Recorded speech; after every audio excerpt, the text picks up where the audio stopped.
Marshall Peak, Chapter 5478, All Efforts in Vain. Opportunity and danger coexisted, or at least for those that were weak, that was how they saw the current situation. Your foresight and decisiveness are praiseworthy. Yongkai nodded. Although he was unaware of the present state of the territory gate, he deduced that Wind Mist territory was bound to be thrown into chaos soon. The only way for the inhabitants of this place to avoid a disaster was to quickly flee. Senior Yang is too polite. This is merely an act of self-preservation, Zhao Longji replied. Yongkai nodded and continued to ask, "Is there somewhere for you to go?" "No. We have nowhere to go for now," Zhao Longji answered as he exchanged glances with the other two sect masters. When preparing to flee, Zhao Longji contacted the other second-class great force in the neighboring great territory, intending to shelter there for a while.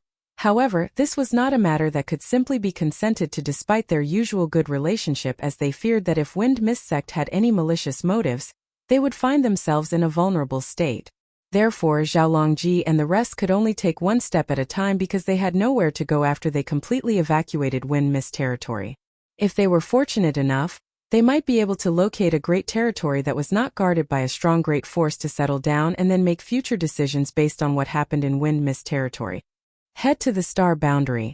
Yongkai sighed as he vaguely sensed their troubles. Who would willingly accept competition, since each great territory possessed their own great forces? As soon as the words left his mouth, Zhao Longji and others were overjoyed. Can we really go to the star boundary?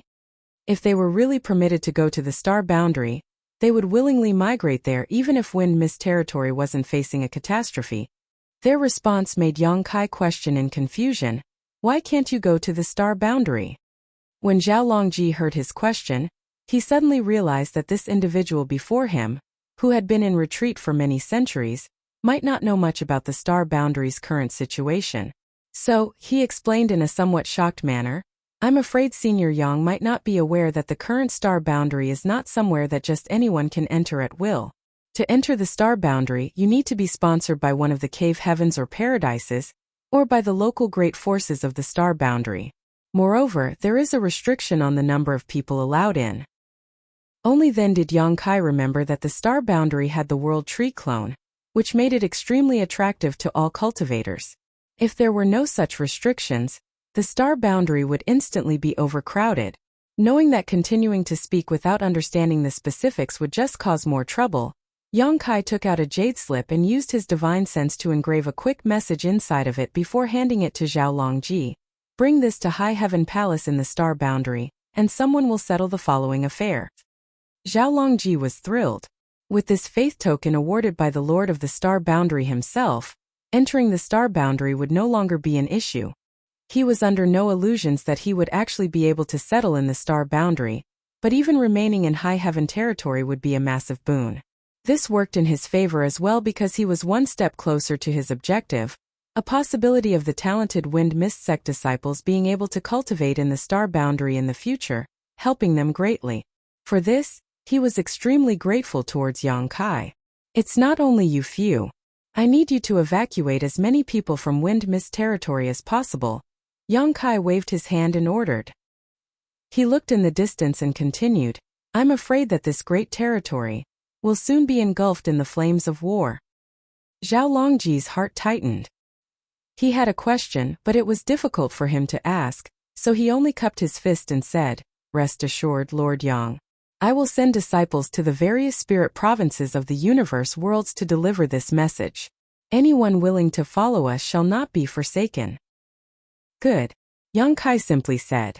Then after some thought, he followed up, "I still have other responsibilities, so I shall take my leave. Spread the news about the Black Ink clan and Black Ink strength along your journey to the star boundary. If any others are willing to follow you, bring them along with you." Zhao Longji realized the seriousness of the issue when Yongkai said this, so he respectfully agreed. Soon Yongkai departed after asking for the exact location of the portal. Zhao Longji frowned as he watched Yongkai leave. Although Senior Yang didn't say much, judging from his words, "I'm afraid that Wind Mist territory really is facing a calamity." The sect masters of the other two great forces nodded their heads in agreement. They were not fools, so they had their own speculations and thoughts about the situation. How would Yong-kai have given such a command if the circumstances weren't incredibly dire? The reason why they were sent to the Great Territory where the star boundary was located was that Yong-kai felt that as the only open heaven realm cradle, the star boundary would be the last bastion of the human race if the Black Ink clan really invaded the 3,000 worlds. Any other great territories could be abandoned but not high heaven territory. As long as the star boundary remained, the human race would have a chance to make a comeback. After 4 hours, Yong-kai finally arrived at the breach in Wind Mist territory. His heart sank as he looked over the area. The void here was enveloped in incredibly dense black ink strength that formed into a huge black ink cloud. This was the first time Yong-kai had seen such a pure and dense black ink cloud. Even a royal lord's black ink strength wasn't this pure. Black ink strength filled a radius of 1,000,000 kilometers, and it was still spreading out at a speed that was visible to the naked eye. Yong-kai even felt the fluctuation of space principles coming from the center of the black ink cloud. Things were far worse than he imagined. This territory gate from Wind Mist territory to the Barren territory appeared to have almost completely broken open.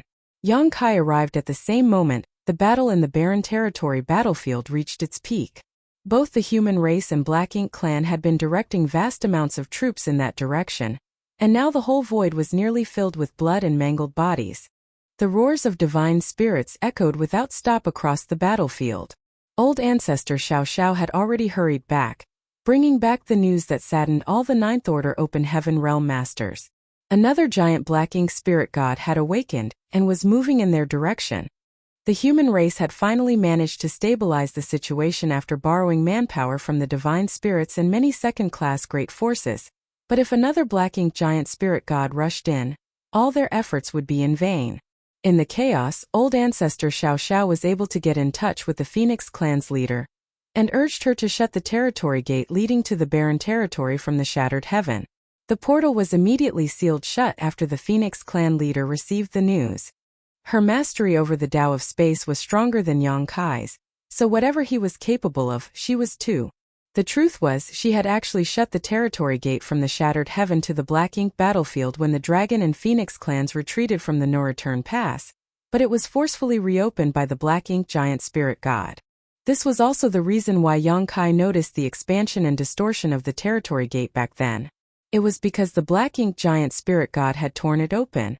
After the invasion of the Barren territory by the Black Ink clan, the Phoenix clan leader intended to repeat the tactic once again, but was not given the chance as her objective was too obvious. Fortunately, Yong-kai was there to help. He blocked the portal after the death of one of the Black Ink giant spirit gods while the other was being held down by air. The Black Ink clan was unable to reopen the portal because they were lacking these Black Ink giant spirit gods, which as a result, prevented them from receiving reinforcements. The Phoenix clan leader was aware that shutting the portal would not solve the issue, only temporarily alleviate it. However, even another breath of time now was incredibly valuable. It was no challenge to her to seal a territory gate, so she finished this task within moments. However, before she could breathe a sigh of relief, the blocked portal suddenly began to crack. Immediately after, a gigantic hand that seemed to come from another universe punched through the barriers, bursting into the Barren territory. Black Ink strength emanated from the gigantic hand, and it was so intense that it caused the nearby soldiers to freeze in fear under the intimidation of the gigantic hand.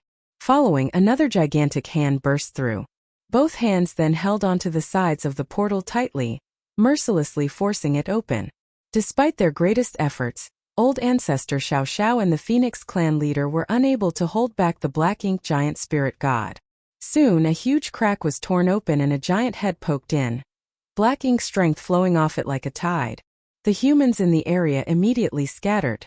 Nonetheless, some were still accidentally stained. The Black Ink giant spirit god was far more powerful than a royal lord, so even if it was a Sixth Order Open Heaven Realm Master, they would quickly become corrupted and turn into a Black Ink disciple without being able to resist. Fortunately, all the humans carried spare purifying Black Ink pills with them, which they quickly swallowed when they noticed the danger.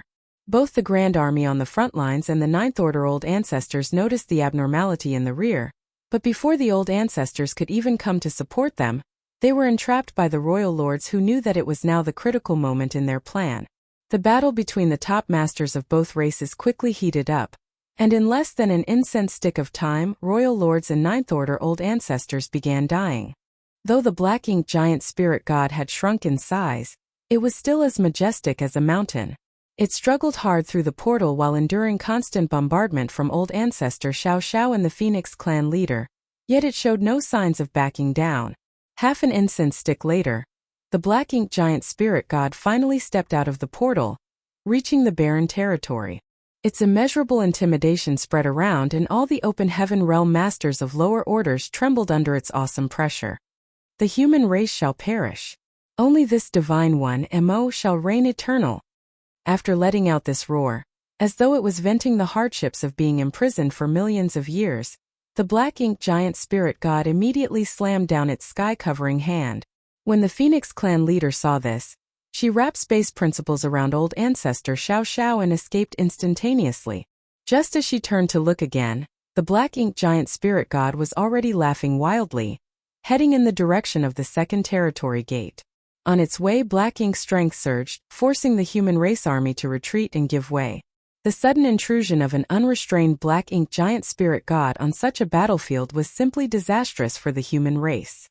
Many open heaven realm masters who had set foot on this battlefield not long ago had all lost their will to fight at this very moment. They had never taken part in such a massive violent war before they were called up by the cave heavens and paradises. They were also far less capable than the elites from cave heavens and paradises, whether it was their will or strength. Even with the full resistance of old ancestor Xiao Xiao and Phoenix clan leader, it was impossible to stop this black ink giant spirit god from moving forward. The human race's earlier advantage, which placed both races on roughly equal footing, instantly vanished and only became worse as more time passed. Once it reached the barren territory, this black ink giant spirit god erupted with unparalleled combat power. Martial Peak Chapter 5479, One man guards the mountain pass. In less than half a day, this black ink giant spirit god that broke into the barren territory from the shattered heaven arrived at the opening. This was where the body of the other fallen black ink giant spirit god was located. The sole clone of Mo that came out of the primordial heaven source grand restriction. After its death, black ink strength that flowed out from its corpse transformed into a black ink ocean, covering a vast swath of the void. With the help of this coverage, the Black Ink clan secretly sent out 3 8th Order Black Ink disciples without alerting the human race. By this time, all of the Black Ink clan's plans had been fully implemented, and the human race was powerless to stop them anymore. With this Black Ink giant spirit god charging in all the way, let alone humans, even the divine spirits appeared small and weak in the face of such existence. The Black Ink giant spirit god opened its mouth and inhaled deeply when it arrived. Immediately, the vast black ink ocean was drawn in, accumulating towards its mouth like a whale gulping down water. In just a short while, the black ink ocean that filled the void was completely absorbed, strengthening the already ludicrously powerful black ink giant spirit god, and causing it to grow in size by some 30%. Without the cover of the black ink ocean, the condition of the region where the sealed territory gate was located could be seen at a glance. The enormous void appeared to be a layer of thin ice that shimmered like rippling light on water in the midst of its warping and distortion. Along with those ripples of light, dense black ink strength could be vaguely felt surging from within as space contorted, as if it was about to shatter apart. The numerous Ninth Order's masters looked at the scene with fire burning in their eyes. They were all aware that the Black Ink clan's plan had reached its most vital juncture, and that the barren territory and wind mist territory would soon be entirely connected after the boundary wall was broken apart. Judging by the situation, it would not be long now. The Black Ink clan army had begun to gather from all sides, obviously with the intention of guarding the Black Ink giant spirit god and the region as a whole. The conflict over this territory had not ceased, as neither the Black Ink clan nor the humans would give up. Now, it was not exaggerated to say that 80% of the two races' armies were gathered in this region. In the past, control of this region had gone back and forth between the human race and the Black Ink clan. However, neither side was able to occupy it for long. However, things were different now. The Black Ink clan now had another Black Ink giant spirit god, whose aura had just been strengthened after devouring the Black Ink strength left behind by the fallen soul clone. It would certainly be a challenge to the human race to snatch back this stretch of void from the Black Ink clan now. Under the orders of the Ninth Order Old Ancestor and army commanders, the human race army, from all directions, intensified their assault. Countless powerful divine spirits flitted around the battlefield, cooperating with the army to wear down the Black Ink clan soldiers. As the power of various secret techniques and artifacts continuously blasted towards their enemies, the auras of many lives disappeared one after another. The human race's attacks were repeatedly repulsed, however, as the Black Ink giant spirit god that charged in from the shattered heaven had broken the balance of power between the two races all on its own. While the two races were fighting, it sat still in the void. Although it rarely launched attacks, when it did, it carried an absolutely unstoppable force that even the Ninth Order Open Heaven Realm Masters found difficult to resist.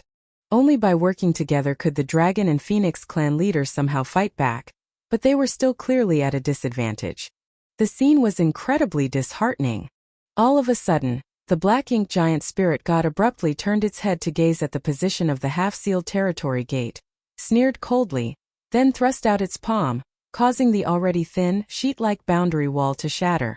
At the same time, on the opposite side of the boundary wall, Yang Kai's figure was sent flying several 100,000 kilometers just from the shockwave before he could stabilize himself. After cursing for a moment, he surged his space principles and used instantaneous movement to arrive in front of the almost broken boundary wall. Upon separating from the Wind Mist Territory's sect masters, Yang Kai followed their directions to locate this portal. Not daring to delay after witnessing the current state of affairs, Yang Kai tried to close and reinforce the breach. If he had succeeded, he might be able to delay things for a while, even if it wouldn't be enough to stop the Black Ink clan's plan. Yang Kai also found a dying man who was in the same condition as Yi Ming, whom he encountered in the Divine Spirit Ancestral Land. Yang Kai didn't know which cave, heaven or paradise this individual came from, but he knew that he was also an Eighth Order Open Heaven Realm Master. Yi Ming previously carried a soul clone of Mo, and used a secret technique to awaken the Black Ink giant spirit god in the Divine Spirit Ancestral Land, overdrafting his vitality and ultimately causing his death. Given Yi Ming's experience, Yang Kai naturally understood what occurred to this Eighth Order Master before him. This individual also carried a soul clone of Mo. He had clearly unleashed the soul clone to corrode the boundary wall connecting this place to the barren territory. Yang Kai's expression darkened. He had assumed that the awakened Black Ink giant spirit god from the Divine Spirit Ancestral Land would arrive here, all because of the words by Luan before his death. It was Luan who told him about the instability of the passage between the barren territory and the outside world, which could only be completely opened if the Black Ink giant spirit god arrived and collaborated with the Black Ink clan in the barren territory. However, it appeared that this was not the Black Ink clan's plan. The Black Ink giant spirit god did not have to be present here, as there was already an Eighth Order Blank Ink disciple with Mo's soul clone to erode the boundary wall from this side. Such a thin boundary wall would not be able to withstand the force of Mo's tremendously strong soul clone. Did Luan lie to me? If that was the case, it indicated that Luan had yet to rediscover his true self and was still a Black Ink disciple when he died. However, Yang Kai was unwilling to believe that. After ascending to the Sixth Order Open Heaven Realm, Luan had dedicated his life to the Black Ink battlefield. He had no complaints even after more than 10,000 years of service, so Yang Kai hoped that he had died as a human rather than a Black Ink disciple. If Luan did not lie to him, the only explanation was that Luan was also unclear about the Black Ink clan's plan. His only mission was to wake the Black Ink giant spirit god in the Divine Spirit Ancestral Land with Yi Ming. The task of the Eighth Order Black Ink disciple here was to use Mo's soul clone to erode the boundary wall and open the territory gate. Of course, in the current situation, it was pointless to seek answers to these questions. What worried Yang Kai more was where the awakened Black Ink giant spirit god was headed if it was not here. Yang Kai understood almost immediately that it had gone to barren territory, the battlefield of the human race and the Black Ink clan. If that was the case, the human race would not be able to interfere, allowing it to achieve its goal by collaborating with its army and the other Black Ink giant spirit god. Even old ancestor Xiao Xiao could not stop it. As soon as Yang Kai understood everything, he dared not delay anymore. He wanted to quickly block and reinforce the already eroded boundary wall. However, just as he made a move, A tremendous force from the other side of the boundary wall blasted him away again. Yang Kai was so anxious that his eyes burned with fire. Now he finally understood that the black ink giant spirit god had arrived as no one other than a master like it could cause such an impact across a boundary wall, no matter how thin it was. When Yang Kai rushed back a second time, what he saw made even his stalwart heart despair. The boundary wall had entirely shattered, and from the broken territory gate, the aura of another great territory flowed through. Yang Kai could even sense the chaotic energy fluctuating from the opposite side, obviously due to the battle between the Black Ink clan and the human race. And from the broken boundary wall, a giant hand that radiated incredible energy protruded out, continuously enlarging the gap in the broken boundary wall. With such a gigantic hand stuck in the boundary wall, Yang Kai had no hope to block the territory gate again, no matter how proficient he was within the Tao of space. The boundary wall between the barren territory and wind mist territory had been completely broken through. The next instant, a hulking figure with two horns on its head and the aura of a feudal lord emerged from the passage, displaying a smug sense of complacency. He noticed Yang Kai standing not far away and immediately grinned wildly. "How lucky of me! There's a human!"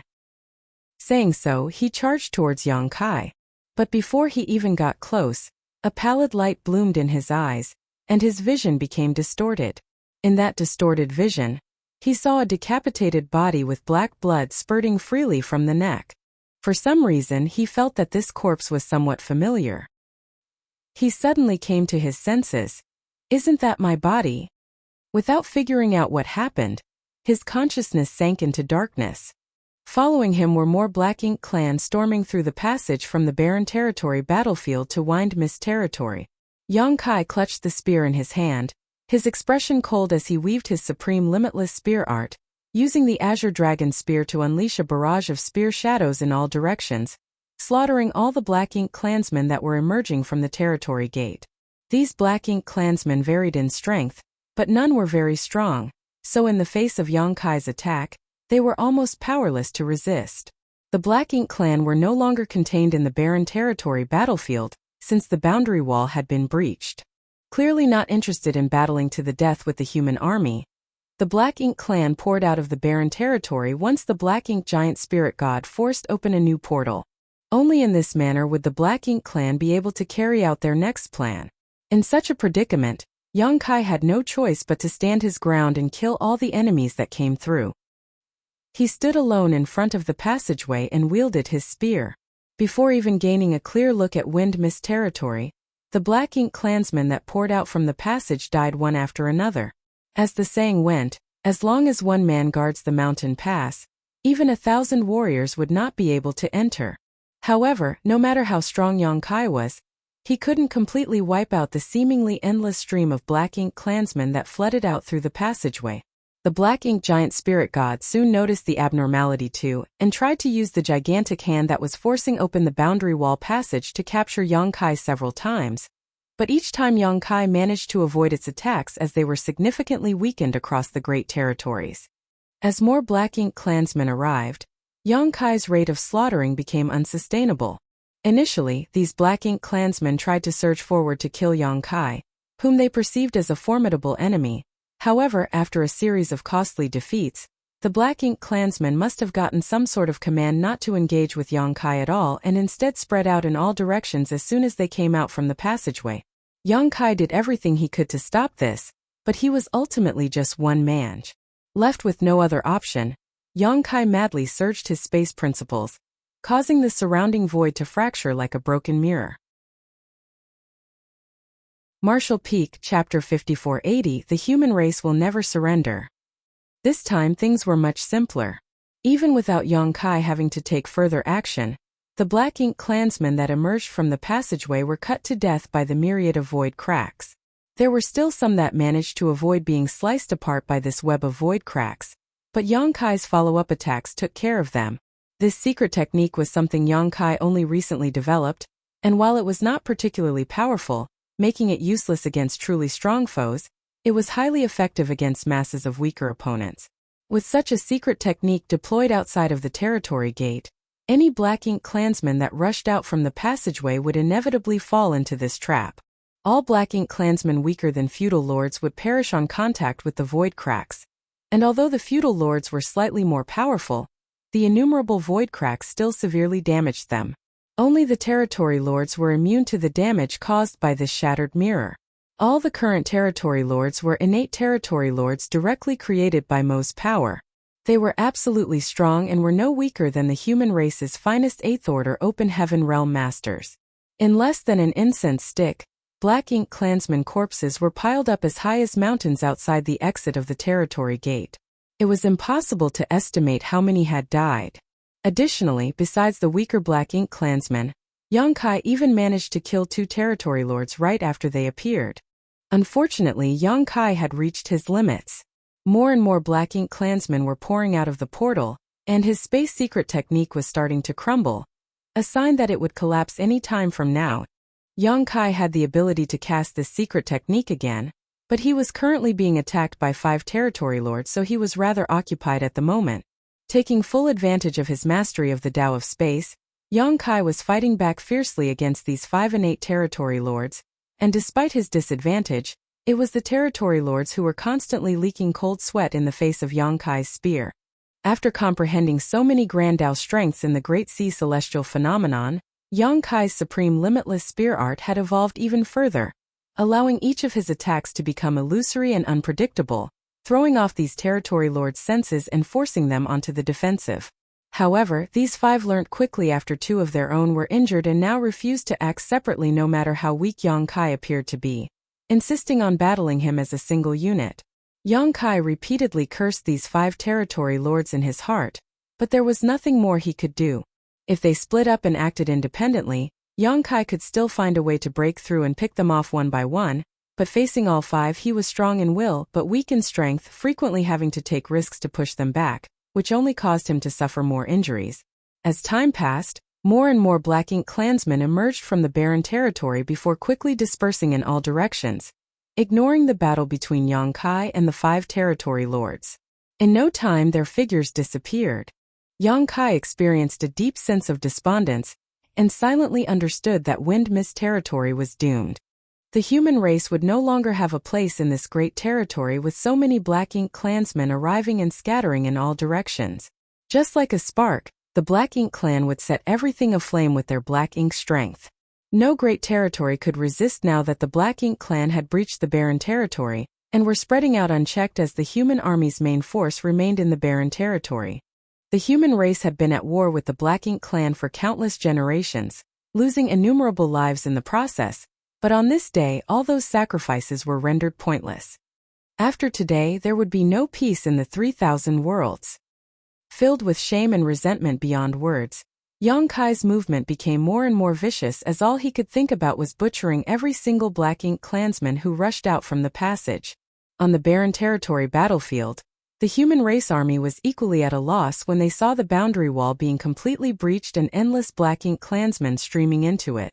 No matter how difficult things were previously, the human race army was determined to fight the Black Ink clan to the very end, because they were fighting to protect the 3,000 worlds and every great territory teeming with life.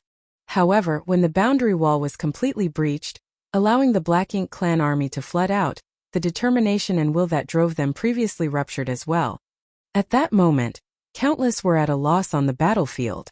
Even the old ancestors unconsciously came to a halt. Defeat. The human race had lost. Looking back to some 600 years ago, it seemed like victory was within their grasp. The goal to eradicate the Black Ink clan and put an end to the threat they posed for millions of years was near at hand. They gathered more than 100 great passes and the accumulated heritage of the cave heavens and paradises from the past 100,000 years, and launched a grand crusade to the primordial heaven source grand restriction. However, outside of the primordial heaven source grand restriction, 2 Black Ink giant spirit gods flanked them from opposite sides, causing the humans to suffer their first defeat and forcing them to flee back to the no-return pass. While retreating, hundreds of thousands sacrificed their lives to protect their companions. Despite gaining the assistance of the dragons, phoenixes, and several other divine spirits at the no-return pass, the human army still lost to the Black Ink clan. After this second loss, they abandoned the no-return pass and retreated to the barren territory. Now, after just 200 years of battle, The Black Ink clan managed to break through the boundary wall and completely connected the barren territory with Wind Mist territory. At this moment, the humans had been completely defeated, unable to recover from the invasion of the Black Ink clan. How did things end up like this? No one could figure out the reason. The human race was not weak, and they had never underestimated the Black Ink clan. But today the Black Ink clan had beaten them. Though the human army remained mighty, right now they could do nothing but watch. Disheartened, all the soldiers of the human race army secretly wept. At this moment, the barren territory battlefield that was once filled with chaos and death became utterly silent. The only fight that continued was the one between Air and his opponent. Their battle seemed like it would last until the universe itself shattered and died. These two giant spirit gods had not stopped ever since they first met. Even though it had already been 200 years, neither side seemed to have gained any kind of advantage. Suddenly, someone pointed at the gap in the boundary wall and shouted, "Someone is blocking the Black Ink clan army." The territory gate had been substantially widened now, and the two great territories were entirely connected due to the arm of the Black Ink giant spirit god that stretched across the passageway, allowing the humans in the barren territory to see the view on the opposite side, though the image was blurry thanks to the distortions of the void. Just as all of the soldiers on the barren territory battlefield were losing the will to fight, they realized there was still someone attempting to stop the Black Ink clan army on the opposite side of Wind Mist territory. And it was just one person. This one unknown person had killed millions, causing blood to flow like rivers. Across the passage, black blood and Black Ink strength almost flood the entire void. This discovery soon spread as more and more soldiers looked up to see the scenario in Wind Mist territory. They didn't know who this person was, but they certainly knew that they were fighting alone, with no signs of backing down or becoming discouraged. Seeing this, all of them couldn't help but feel ashamed. That one individual was still fighting on while they, the grandest army the human race had ever assembled, had already given up. It was as if a spark had been lit and was now setting their hearts aflame with the burning desire for victory.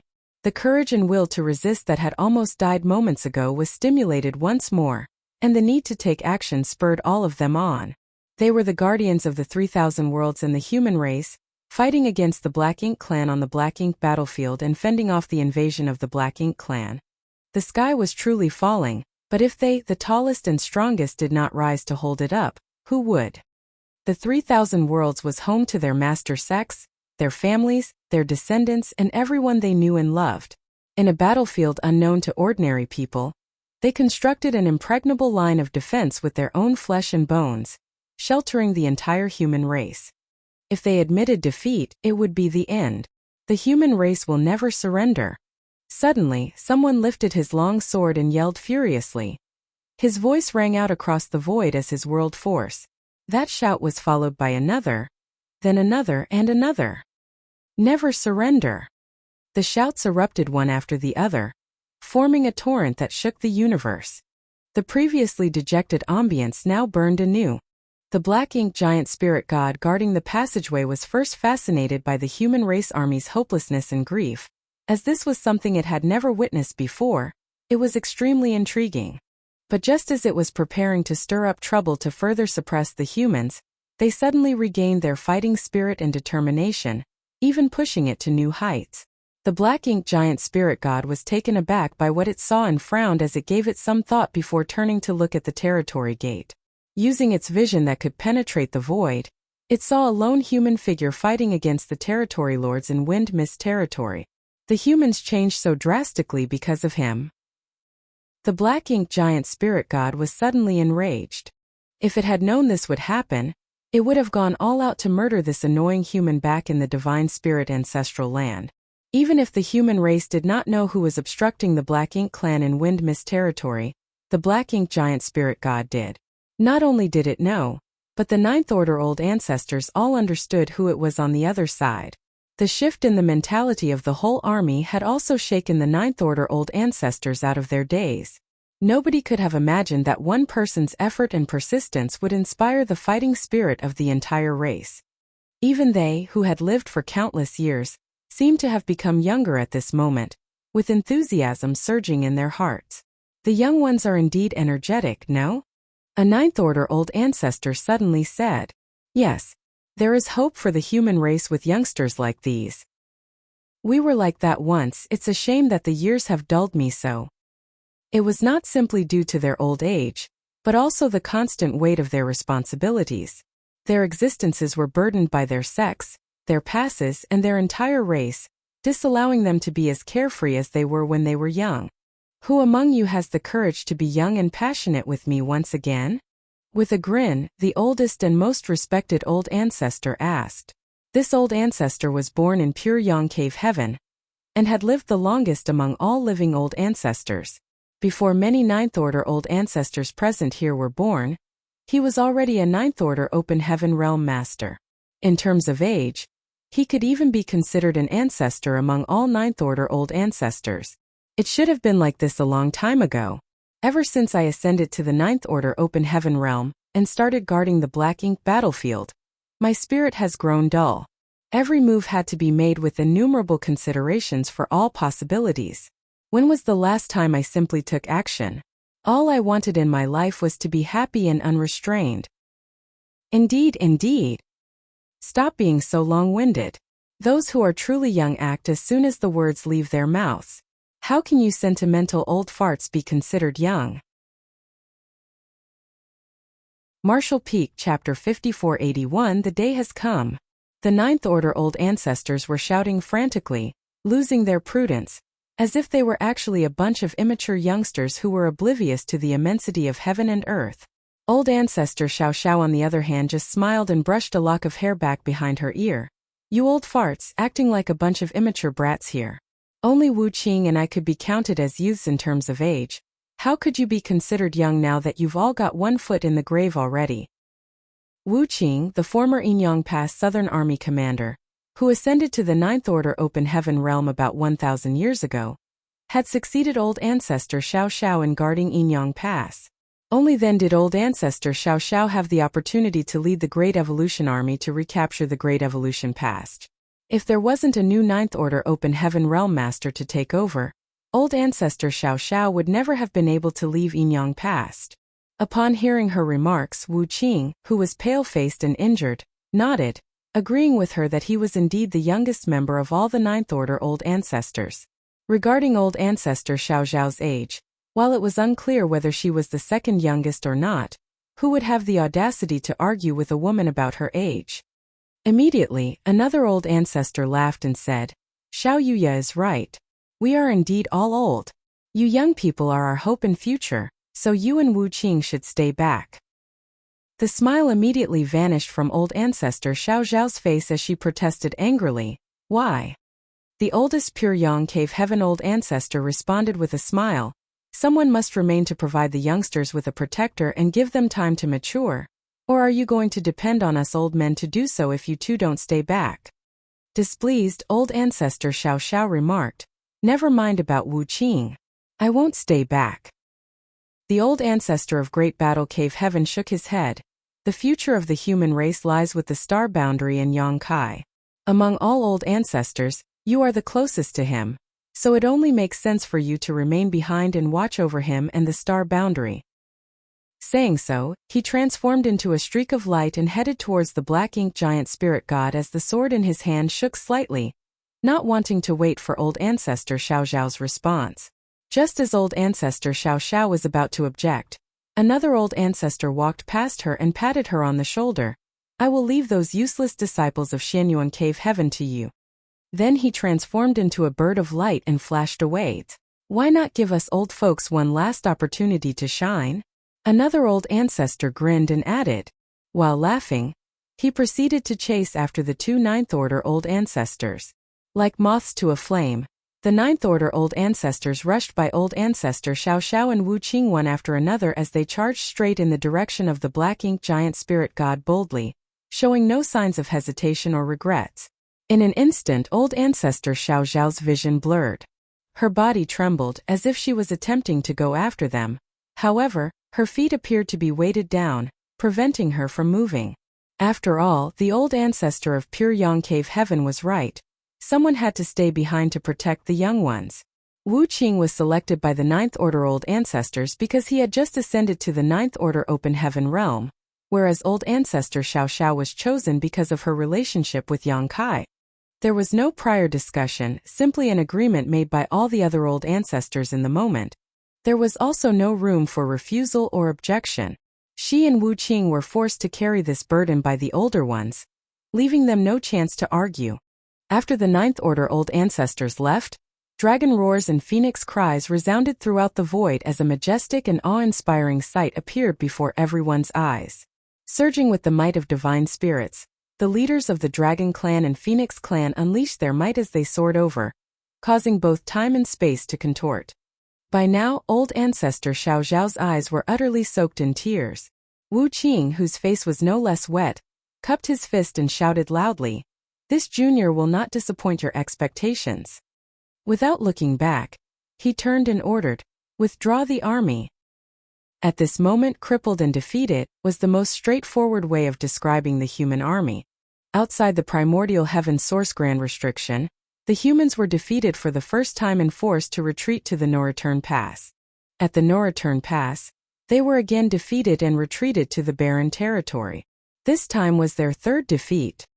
It wasn't that Wu Qing and old ancestor Xiao Xiao didn't want to stand and fight to the bitter end, nor did the human race army want to retreat. However, even if they desired to do so, the only option they had at this moment was to withdraw to the 3,000 worlds. Simply put, dying in battle might be glorious and honorable, but what about the day after? Should the future be buried along them as well? Admitting defeat and escaping was certainly shameful, but only by living on could hope endure. In the present situation, living was undoubtedly the more difficult choice. Perhaps death in battle could be a relief to them, ending all their troubles. The survivors, on the other hand, would have to bear heavier burdens. To preserve hope for the future, it did not matter if they had to endure this humiliation. As a result, Wu Qing decisively ordered a full withdrawal of the army. The fact that the Black Ink Clan army was pouring into the Wind Mist territory from the Territory Gate and invading the 3,000 worlds could not be reversed. Instead of allowing the human race's current limited strength to be completely destroyed on this battlefield, it was wiser to live with this humiliation and blood feud. One day, sooner or later, they would make the Black Ink Clan experience 100 times the pain they endured today. Nobody knew how much it pained Wu Qing to order this retreat, but if one had looked closely, they would see his fist clench so tightly that fresh blood was drawn from his palms. Although the fighting spirit and determination of the army had been reignited by Yang Kai, the army commanders did not let the blood rush to their heads and swiftly organized the march to the Territory Gate leading to the Shattered Heaven under the command of Wu Qing. The Black Ink Clan did not pursue them either because there was simply no need to. All they had to do now was to rush into Wind Mist territory and then wreak havoc. Chaotic energy impacts and violent shockwaves stuck from the army's backs, yet nobody dared to turn around to witness the heartbreaking scene. Regardless, they could all feel the withering of extremely strong auras without having to turn to look. With the exception of old ancestor Xiao Xiao and Wu Qing, all 35 of the remaining Ninth Order Open Heaven Realm Masters of the human race died in battle that day. Both the Dragon Clan and Phoenix Clan leaders of this generation died as well. The barren territory was filled with mournful dragons and phoenixes' cries. However, such devastating losses were not in vain. In that great battle, 44 royal lords of the Black Ink Clan perished, along with several million Black Ink clansmen. As for the Black Ink giant spirit god holding open the Territory Gate, it was also severely injured, its infuriated roars ringing so loudly that they could clearly be heard in neighboring Wind Mist territory. It could be said that the war for the barren territory was the most tragic battle between the two races. Even though the two races suffered heavy losses in both the battle outside the Primordial Heaven Source Grand Restriction and at the No-Return Pass, this was undoubtedly the most tragic one. One after another, the injured Ninth Order Masters and the Royal Lords fell. Never before had there been so many lives of such powerful masters lost in such a short time. After the dust settled, old ancestor Xiao Xiao and Wu Qing were the only Ninth Order Open Heaven Realm Masters of the human race that remained. On the Black Ink Clan side, only 2 Royal Lords remained, one guarding the No-Return Pass, while the other had charged into Wind Mist territory before the final battle. All the Ninth Order Masters entered this final battle to drag down the Royal Lords with them. They understood that in order to give the youngsters an opportunity to grow, there couldn't be too many top masters on the enemy's side. However, in order to kill the royal lords, they had to put their lives on the line. With such a mentality, and knowing what the end result would be, they still went forth boldly without hesitation or regrets. The outcome was indeed quite fruitful. Even though they were outnumbered, the old ancestors struck with such speed and ferocity, catching the enemy completely off guard, that they managed to eliminate almost all of the royal lords. In fact, if not for the black ink giant spirit god, at least 10 of them could have survived. All of the Ninth Order masters that went to war that day, however, perished due to the black ink giant spirit god's interference. After that battle, the Black Ink clan and the human race both had essentially depleted their top combatants. Besides the old ancestors and the royal lords, the human race still had Aer, a giant spirit god, Fuguang, the divine dragon who became the new leader of the dragon clan, and another giant spirit god, Ada, whose current whereabouts were unknown. On the other hand, the Black Ink clan was left with 2 royal lords, one of which was seriously injured, and 2 black ink giant spirit gods, again one of which was badly injured. It could be said that the majority of challenges that the human race would face in the immediate future had been eliminated by the sacrifice of the Ninth Order old ancestors. As for the longer future, the youngsters would have to take care of that for themselves. The Barren Territory was a battle of significant impact, a battle that changed the status quo of both the human race and the Black Ink clan. After this war, word about Black Ink's strength could no longer be kept a secret and quickly spread throughout the Great Territories, sparking terror for some time. Fortunately, the vast human army had retreated from the Barren Territory. Under the command of old ancestor Xiao Xiao and Wu Qing, and soon split up into numerous divisions that were deployed to the various Great Territories to maintain control of the situation and begin evacuations. Even the Great Territories occupied by the Cave Heavens and Paradises would soon be emptied out. At this point, Wu Qing's decision to withdraw the army had proven to be the correct one, because enough troops had been preserved to implement this mass migration. Since all these cultivators had personally taken part in the battle against the Black Ink clan and were aware of how bizarre and difficult to handle Black Ink's strength was, none of them slacked or dallied in this task, working as swiftly and diligently as possible. 3 months later, a few hundred masters returned from a bloody journey to Void Territory. Among these people, led by the heavenly moon demon spider Zhu Jiuyan, were people like Yang Kai's wives Yu Rumeng and Su Yan, great emperors like Ironblood Zhan Wu Hen, rising stars like Li Wu Yi, and Yang Kai's friends who he met in the Grand Ancient Ruins boundary like Xiangying Feng Yu, and Yang Kai's subordinates like Hui Gu, Luan Baifeng, and more. Even the Dragon clan members from the Star Boundaries Dragon Island returned for the first time since they left for the Divine Spirit Ancestral Land to cultivate. Because these individuals shared the same origin, they were all integrated into the Great Evolution Army by old ancestor Xiao Xiao before being divided into various divisions and battalions on the Barren Territory battlefield. Divisions like theirs could be found throughout the Great Territories now. Old Man Baishi could feel the aura of these people soon after they entered Void Territory, and so he swiftly opened the 9 heavenly layers grand array to let them in. After learning the result of war in the Barren Territory from Zhu Jiuyin, Old Man Baishi sighed heavily. Yang Kai's words were prophetic indeed. This day has really come. Then Yu Rumeng asked in surprise, Senior, you spoke with that little bastard? Old Man Baishi nodded. Yang Kai once returned and told me to take care of it if Void Land needed to be relocated. He did question Yang Kai about the severity of the situation on that day, but the latter simply said it was a precaution. But looking back, Yang Kai probably had a vague premonition of what was going to happen today, or else he wouldn't have made such a solemn request. Turning his head, Old Man Baishi said to Xiao He, tell Lu Shui and Chan Tianfei to prepare. Xiao He nodded and left upon hearing this command. With Yang Kai's previous warning, Voidland had gotten adequately prepared, so when the time came to evacuate, they could depart at a moment's notice, bringing along those from Void Star City and even the other great forces from Void Territory. Martial Peak Chapter 5482. Returning to the chaotic dead territory.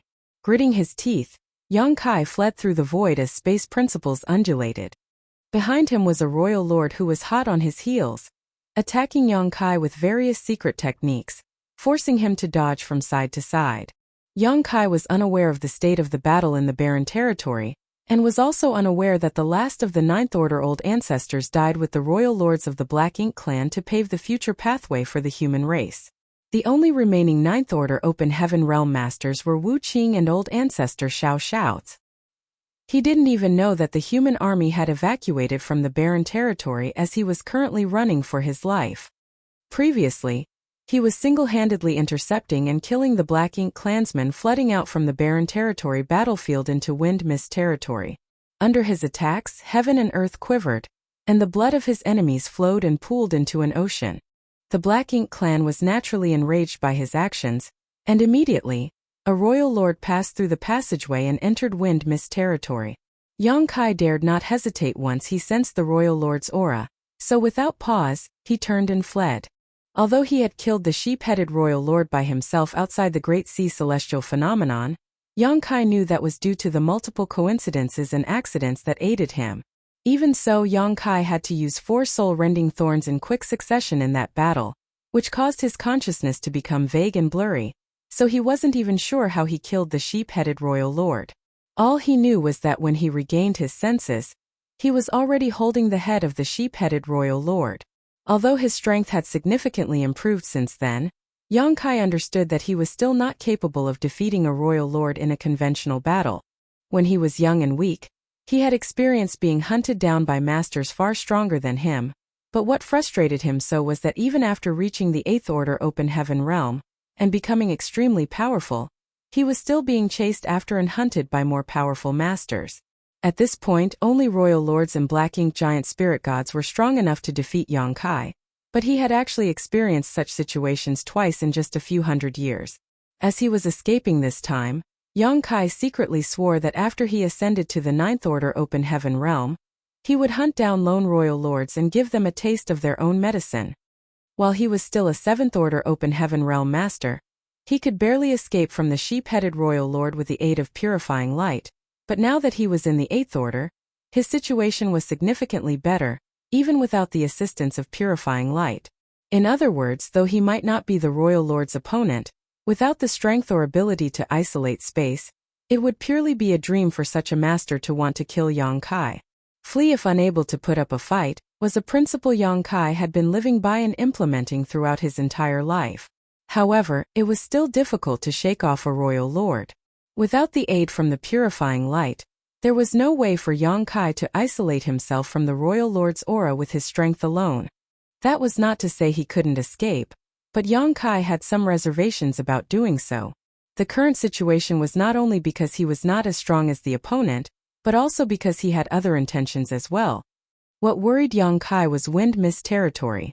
Although he had previously stopped and slain numerous Black Ink clansmen, many more managed to escape. Now that he was gone, the Black Ink clan army would undoubtedly charge right in. He knew that Wind Mist territory was likely to fall in short order, and the catastrophe would subsequently expand to the nearby Great Territories. Yang Kai could only hope that the human race would be able to react quickly and effectively, as he no longer had any control over problems relating to the survival of the entire race. In the midst of fleeing and dodging attacks, Yang Kai took a glance back and noticed that this royal lord was nearly as strong as the sheep-headed royal lord he previously met. Both of them were innate royal lords directly created by Mo, unlike Mo Zhao from Great Evolution Theater, who cultivated to that realm step by step. The strength of this sort of innate royal lords was exceedingly strong from the moment they were born, equivalent to the 9th Order Open Heaven realm masters. However, the one drawback was that their strength was essentially fixed at birth, unable to develop any further. Both the innate royal lords and innate territory lords were the same. It could be said that all innate territory lords had no possibility of ascending to become royal lords. Although they were born with the combat power on par with the strongest 8th Order human masters, they did not have the chance to advance further. One would know that just by observing Territory Lord Che Kong, who was an innate territory lord killed by Yang Kai.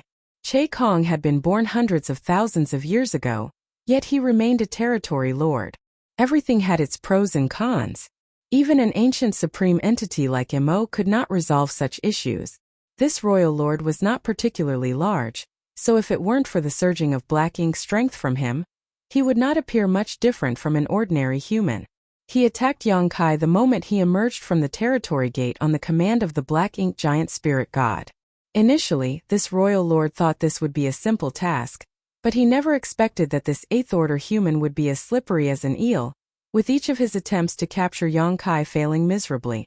The royal lord raged after some time of pursuing Yong-kai, vowing in his heart to rip this annoying human to pieces the moment he caught him.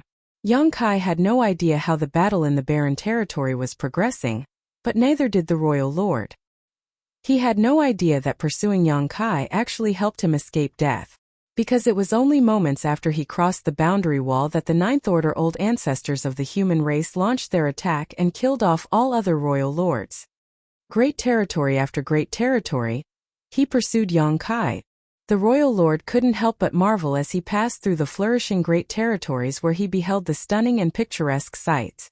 Since the day he was born, he had lived inside the primordial heaven's source grand restriction, where there was only endless black ink strength and darkness. Afterwards, despite the Black Ink clan army's entry into the barren territory, it was completely empty with not even a dead universe world to be seen. He had never witnessed a spectacle as breathtaking as this, particularly in those universe worlds where the world force was exceedingly rich. The world force in those universe worlds was nothing less than the most delectable banquet for a royal lord like him. The aroma of it wafted from afar to his olfactory senses, tempting him to rush over to devour it. But he suppressed his inner thrills and continued to pursue Yong-kai, all while picturing the wonderful scenario in his head of when the Black Ink clan army eventually conquered the 3,000 worlds.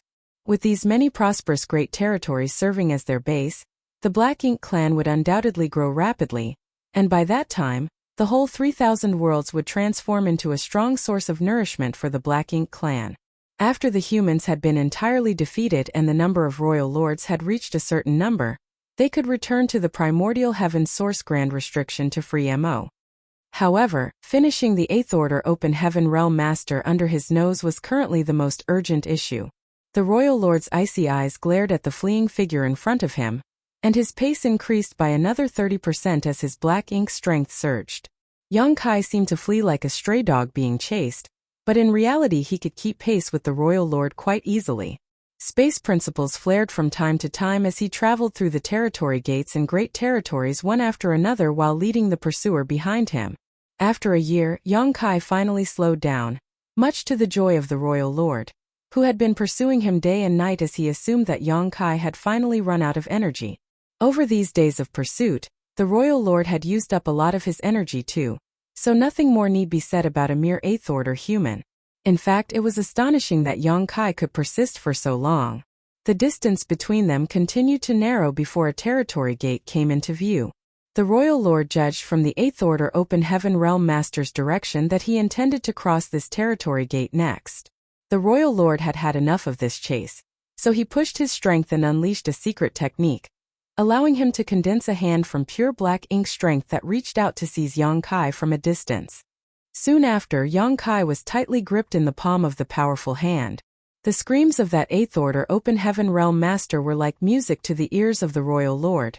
But suddenly, the human sprang up and broke free from the black gigantic hand as a burst of light blazed. Immediately after, Yong-kai flashed away into the territory gate in front of them. The royal lord was furious as his prey managed to escape again, despite having been captured.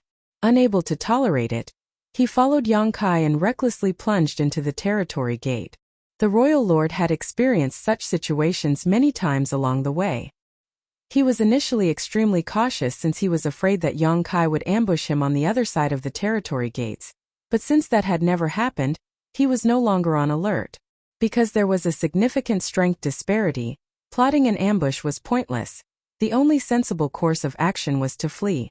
This time, however, after entering the great territory on the other side of the territory gate, the royal lord immediately sensed something strange. There were extremely violent energy fluctuations clashing with one another here. Two types of energy appeared to have very different elements. They continually clashed and ground against each other in a seemingly endless struggle. The Eighth Order Open Heaven Realm Master that he had been pursuing was nearby too, looking a little stunned. And Yong-kai was indeed stunned. The reason he led the royal lord who was chasing him all the way here from Wind Mist territory was not because he was escaping randomly, but rather because there were allies here who could bring down this royal lord. Two of them, in fact. This was the chaotic dead territory, the home of the burning light and serene glimmer. Yang Kai originally intended to come to the chaotic dead territory to request Big Brother Huang and Big Sister Lan to descend the mountain and help save the 3,000 worlds. But since a royal lord had been pursuing him, Yang Kai felt the best place to lead him was here. However, Yang Kai was shocked by what he discovered when he arrived at the chaotic dead territory. Two gigantic armies were battling against one another in the endless void, fighting a war that was no less intense than the battle between the humans and the Black Ink clan on the Black Ink battlefield. Each army here had millions of soldiers, and their clash was so intense that space itself shook, seemingly on the verge of breaking apart, leaving behind endless fields of corpses. The two armies appeared to be stone-like statues rather than living beings of flesh and blood, very different in both size and strength compared to the small stone race Yang Kai was familiar with. Among them were the top combatants, whose auras were actually on par with 8th Order Open Heaven Realm Masters. These giant stone figures each had a body no less than 1,000 meters tall, making them exceptionally conspicuous on the battlefield. Although these two grand armies appeared to be of the same race and shared a similar appearance, the energy and power they wielded were diametrically opposed. The power held by one of the grand armies was blazing hot. The moment they lifted their hands, it was like a flaming sun had risen into the sky, shining with such blazing heat that the void seemed to melt under it. The other army held a power that was icy cold, and as they activated their secret techniques, a crescent moon appeared and cast its frigid glow onto the void, acting as the nemesis of that flaming Sunday. Both the blazing suns and the crescent moons melted into nothingness one after another, creating an endless cycle that was both shocking and breathtaking. Martial Peak, Chapter 5483, Stroke of Inspiration. The two armies fighting each other were also quite distinct. Each had a different emblem on their chests. One was a sun and the other a crescent moon, which perfectly corresponded to their respective strength. When Yang Kai entered this place and saw these two strange armies, his mind went completely blank. What the hell are these things? When did the chaotic dead territory come to have these things? Where is Big Brother Huang? Where is Big Sister Lan? Upon closer inspection though, Yang Kai could actually find some resemblance between the small stone race and the soldiers of these two armies. But compared to the small stone race he had raised in his small universe, the ones in front of him were undoubtedly larger, and their strength was also incomparable. Could they be the small stone race I left behind? Yang Kai found it a little hard to believe. When Yang Kai had visited the chaotic dead territory in the past, he gifted some of the small stone race in his small universe to Big Brother Huang and Big Sister Lan so they could use them to resolve the dispute that had plagued them since the dawn of their existence. Who was the big brother or big sister? Instead of fighting personally, the two supreme existences would raise armies of small stone race and then have them battle it out to determine the winner and loser between them. Big Brother Huang and Big Sister Lan found this solution very appealing, and over several years, the two had both racked up numerous wins, earning the privilege of being the older sibling until they were defeated. Yang Kai too had gained quite a lot from this experience. The yellow and blue crystals he had taken to the Black Ink battlefield had all been obtained from the chaotic dead territory, and over the years, he had used purifying light condensed from those crystals to save countless human soldiers who had been corrupted by Black Ink's strength. If it weren't for the fact that he had spent a decade escaping a royal lord, and then another 4,000 years in the Great Sea celestial phenomenon cultivating, the yellow and blue crystals he had would not have been used up so quickly. To Big Brother Huang and Big Sister Lan, the battle between millions of the small stone race was nothing more than a simple game, a way to more peacefully and conclusively settle their issues. But now, after 1,000 years, these small stone race members seem to have undergone some kind of inexplicable change. Looking at the small stone race members raised in his small universe, and then at the two armies of small stone race members currently engaged in an epic war that spanned as far as they could see, Yang Kai really wanted to ask those two how they raised them. Among the small stone race in Yang Kai's small universe, the strongest ones were only about the height of an ordinary human, and had the strength of an initial element or chi transformation realm cultivator, certainly more powerful than a mere mortal, but still an ant compared to true masters. On the other hand, the most powerful beings here were more than 1,000 meters tall, and every part of their body was emanating a fierce and majestic might that was in no way inferior to an 8th Order Open Heaven Realm Master. If these two armies were to leave this place on a mission of conquest, no single sect in the 3,000 worlds would be able to stop them, not even the cave heavens or paradises. In fact, these armies would even be able to put up a fight against a Black Ink clan army of similar size. But after recalling how the true source of the yellow and blue crystals, Yong-kai no longer found it strange for the small stone race under the burning light and serene glimmer to undergo such a transformation. Yong-kai first discovered the small stone race in a new great territory connected to the star boundary. It was a race that no one had ever seen before. The small stone race were very similar to ants in that they had a strict and clear hierarchy. As long as there was an existence similar to an ant queen and ample resources, this race could rapidly multiply and flourish. Their demand for resources was extremely low, as well as anything with energy could become food for them. The reason why Yong-kai had raised many small stone race members in his small universe was because the benefits each individual of this race provided in terms of generating world force were about 10 times the benefits of an ordinary human. The time flow of his small universe was much faster than the outside world. In other words, if he raised many small stone race, it would save him a lot of time in cultivation and allow his strength to rapidly increase. After ascending to the 6th Order Open Heaven realm, Yong-kai broke through to the 7th Order in only about 300 years, with a lot of credit being due to the small stone race. In fact, his breakthrough to the 8th Order Open Heaven realm was not only because of the Great Sea Celestial phenomenon but also because of the proliferation of the small stone race. Be that as it may, Yong-kai didn't dare to allow the small stone race to develop too much. The small stone race in his small universe had always been maintained in a stable range, because once their numbers reached a certain limit, the demand for resources would become too much to bear and some thinning would be required. Such a problem was obviously non-existent for Big Brother Huang and Big Sister Lan. In terms of resources, the chaotic dead territory was the most abundant place in the 3,000 worlds, with yellow and blue crystals literally floating around the void, as they were simply the remnants formed from the clash between the burning light and serene glimmer's energy. In other words, if these two were willing, they could allow the small stone race to expand almost without end. Clearly, after 1,000 years of such rapid evolution, the small stone race in the chaotic dead territory had developed to the point where elites comparable to 8th Order masters had emerged from their ranks. Yong-kai had come to the chaotic dead territory for 2 reasons. Firstly, to ask Big Brother Huang and Big Sister Lan to leave the chaotic dead territory, and secondly, to deal with the tail chasing him. But as soon as he entered this place, the sight of 2 small stone race armies fighting with each other really caught Yong-kai by surprise. By the looks of it, Big Brother Huang and Big Sister Lan's game is still ongoing, and it has already developed to such a ridiculous state. By the time he figured out the reason behind these changes, the Royal Lord had caught up to him. Just as Yong-kai was about to continue fleeing though, a sudden and unexpected change occurred. The 2 small stone race armies that were engaged in a fierce battle suddenly all stopped fighting the moment the Royal Lord appeared. All of the small stone race members, regardless of their height or strength, turned their eyes towards the Royal Lord, as if they were drawn in by some kind of irresistible force.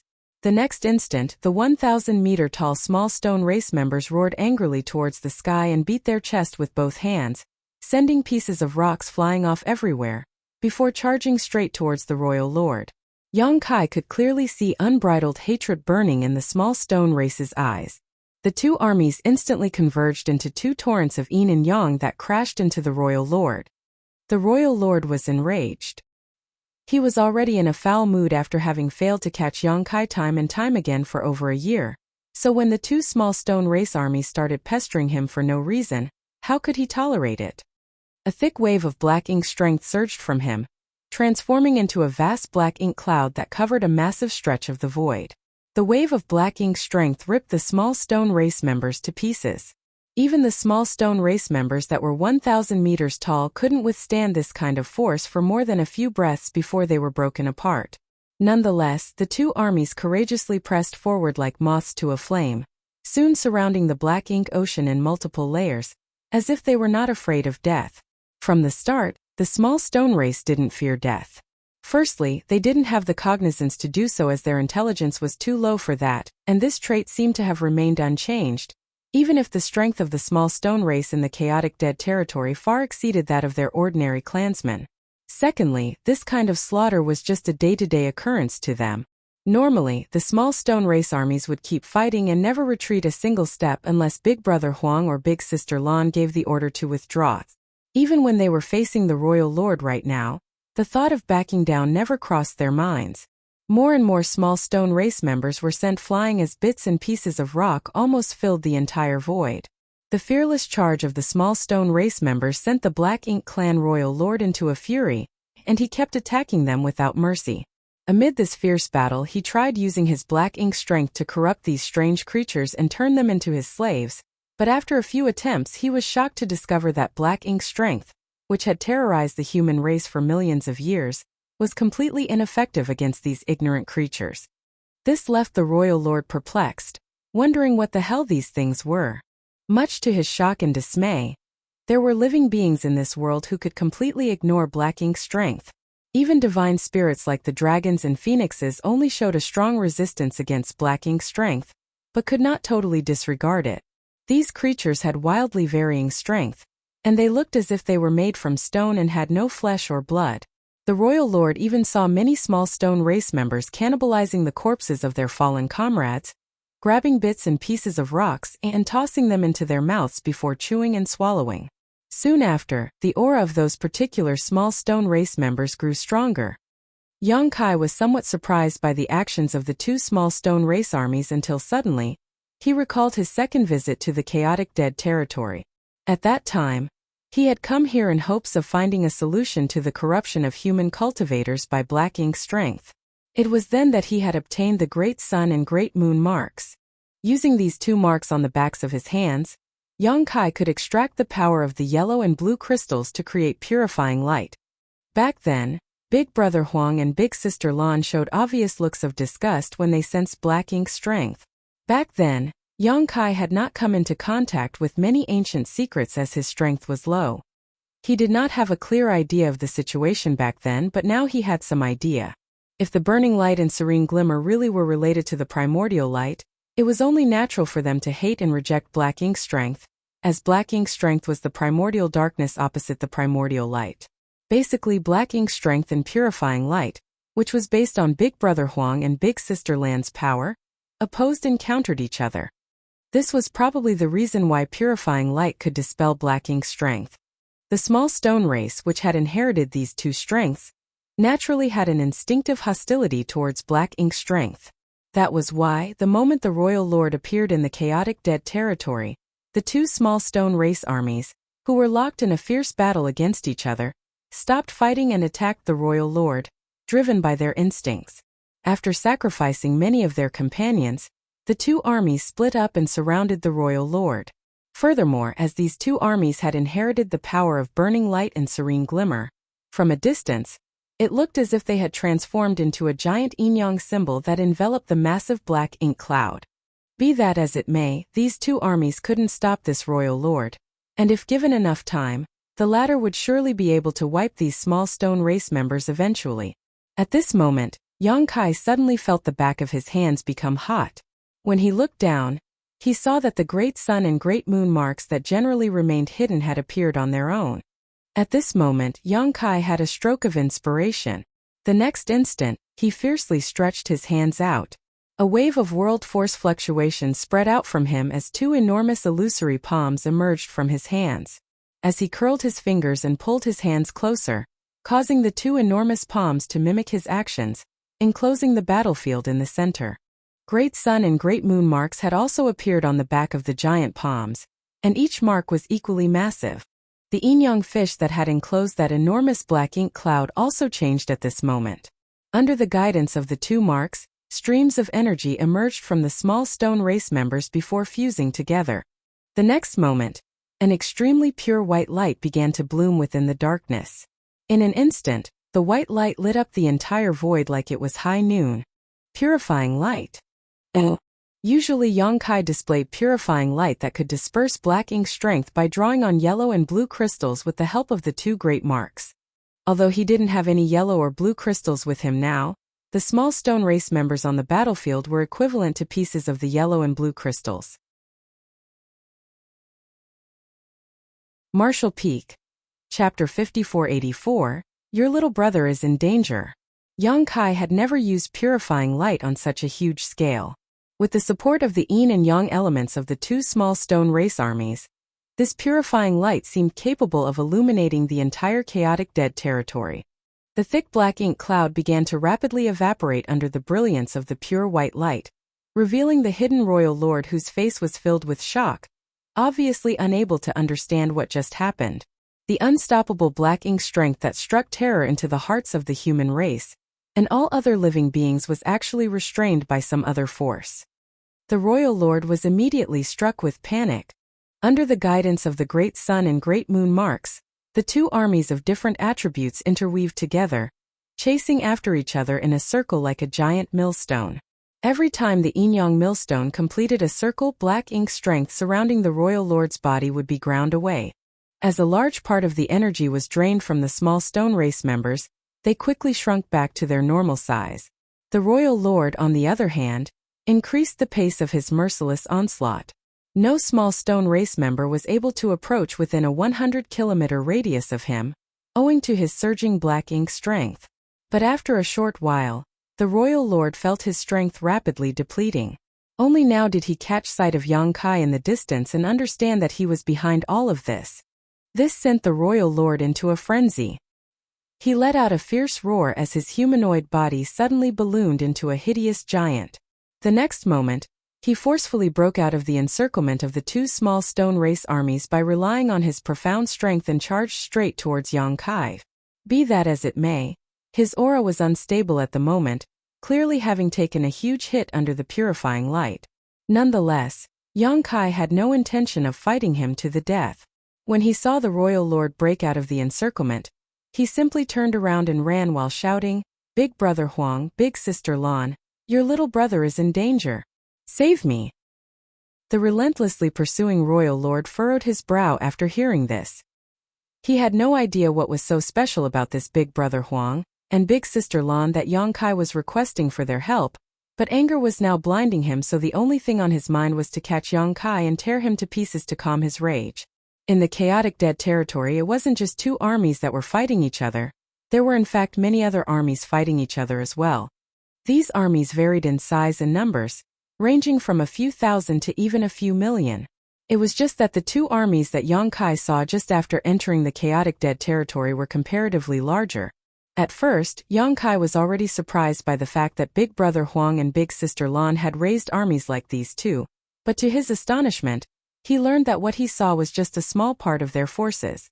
By the looks of it, the entire chaotic dead territory was engulfed in the war of the small stone race, rendering Yang Kai speechless at the sight.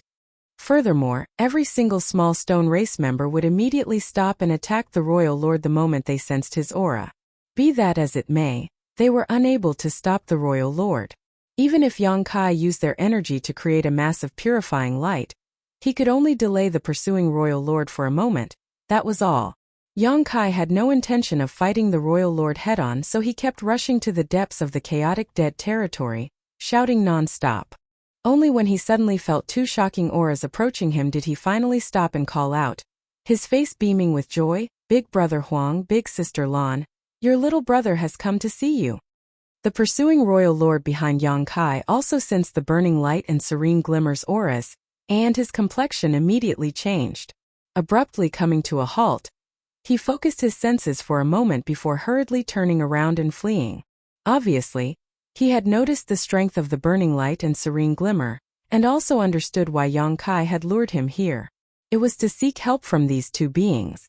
However, just as the royal lord was trying to escape, a golden chain appeared behind him all of a sudden. The chain was emanating an extremely rich yang element aura. Obviously, it was created from Big Brother Huang's strength. The chain wrapped around the royal lord like it had a mind of its own. The royal lord was quite strong too, and his black ink strength surged as he tried to shake off the chains. But suddenly a small head popped out of the chain. Who knows when Big Brother Huang hid in this chain, but when he did appear, he just lightly blew at the royal lord. This action might have seemed ordinary, but it sent the royal lord tumbling through the void. By the time he regained his balance, a little girl in a light blue dress happened to be standing in front of him, gazing down at him with an innocent and pure gaze. Enraged, the royal lord punched straight at her. The little girl raised her skirt with both hands and gently lifted her foot, kicking the oncoming fist lightly. Oddly though, the little girl's figure remained motionless while the royal lord was sent flying like an arrow fired from a bow. The royal lord was completely terrified. Who the hell are these two? Much to the royal lord's shock, the two humans were tossing him like he was a piece of trash. What terrified the royal lord even more was the fact that he had a faint instinctual fear towards these two insignificant humans. The royal lord tried his best to regain his footing, but right then, Big Brother Huang and Big Sister Lan shot towards him, leaving two trails of light, one yellow and one blue. The two circled around the royal lord, and at first, he could still make out their figures, but gradually, he lost sight of them as his vision filled with streaks of yellow and blue light slowly forming a huge net around him. Yang Kai heard the royal lord's roars and snarls. The next moment, the yellow and blue colors fused together, transforming into a pure white light. Big Brother Huang and Big Sister Lan also simultaneously stopped and drifted away. In Yang Kai's sight, the royal lord's figure was no longer visible, leaving only a white cocoon that was radiating a pure and gentle light. This light had the same aura as the purifying light he used, but it was many times stronger and more intense than his own purifying light. This wasn't a surprise though, as Yang Kai condensed purifying light from mere remnants of the burning light and serene glimmer strength, while this purifying light was directly condensed by the two supreme being. With a deafening bang, the cocoon of light exploded into countless wisps of light. As for the royal lord who should have been trapped in this cocoon of light, he simply vanished. Yang Kai was even unable to sense remnants of his aura. Yang Kai was bewildered at the sight of this as he inwardly praised Big Brother Huang and Big Sister Lan as truly being worthy of being the ancestor of all the divine spirits. Even a master as strong as a royal lord was disposed of with ease by the two of them.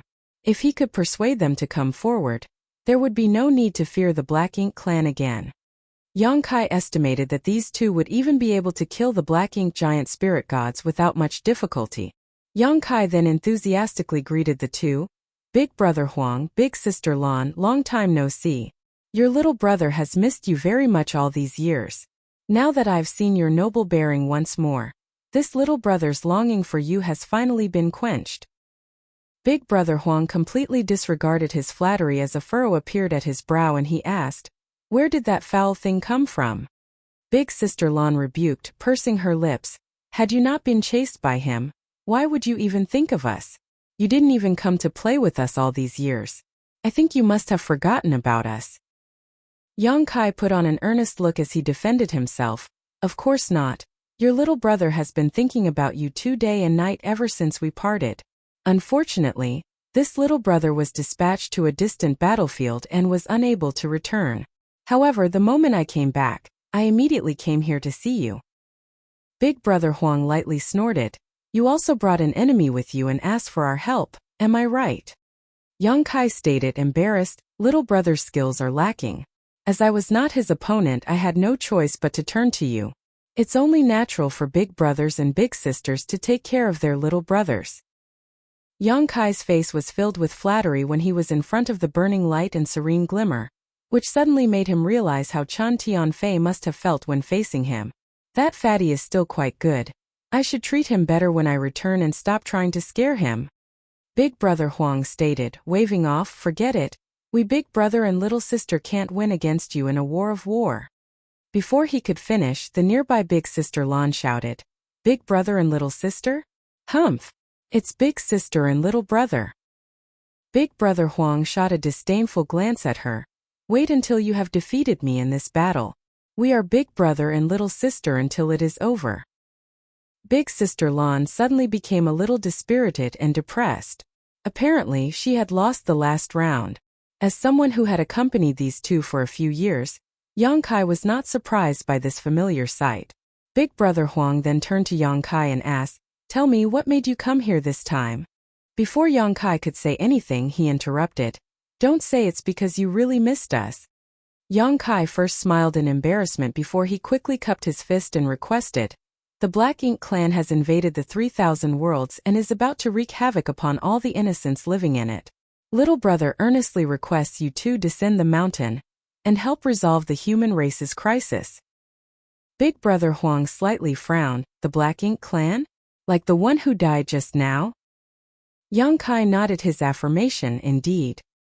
He was a royal lord of the Black Ink clan, equivalent to a human Ninth Order Open Heaven Realm Master. How many royal lords like him are there? Yongkai answered originally there were 200 or so, but now there are only a few dozen left. But the biggest danger posed by the Black Ink clan is not how many royal lords they have, but rather the unique characteristics of their black ink strength. You too must have seen it, so you should know how peculiar it is. Big Brother Huang nodded his acknowledgement. Yongkai continued, the Black Ink clan uses something called Black Ink Nest to create more clansmen. So long as they have ample resources, they can keep creating more soldiers.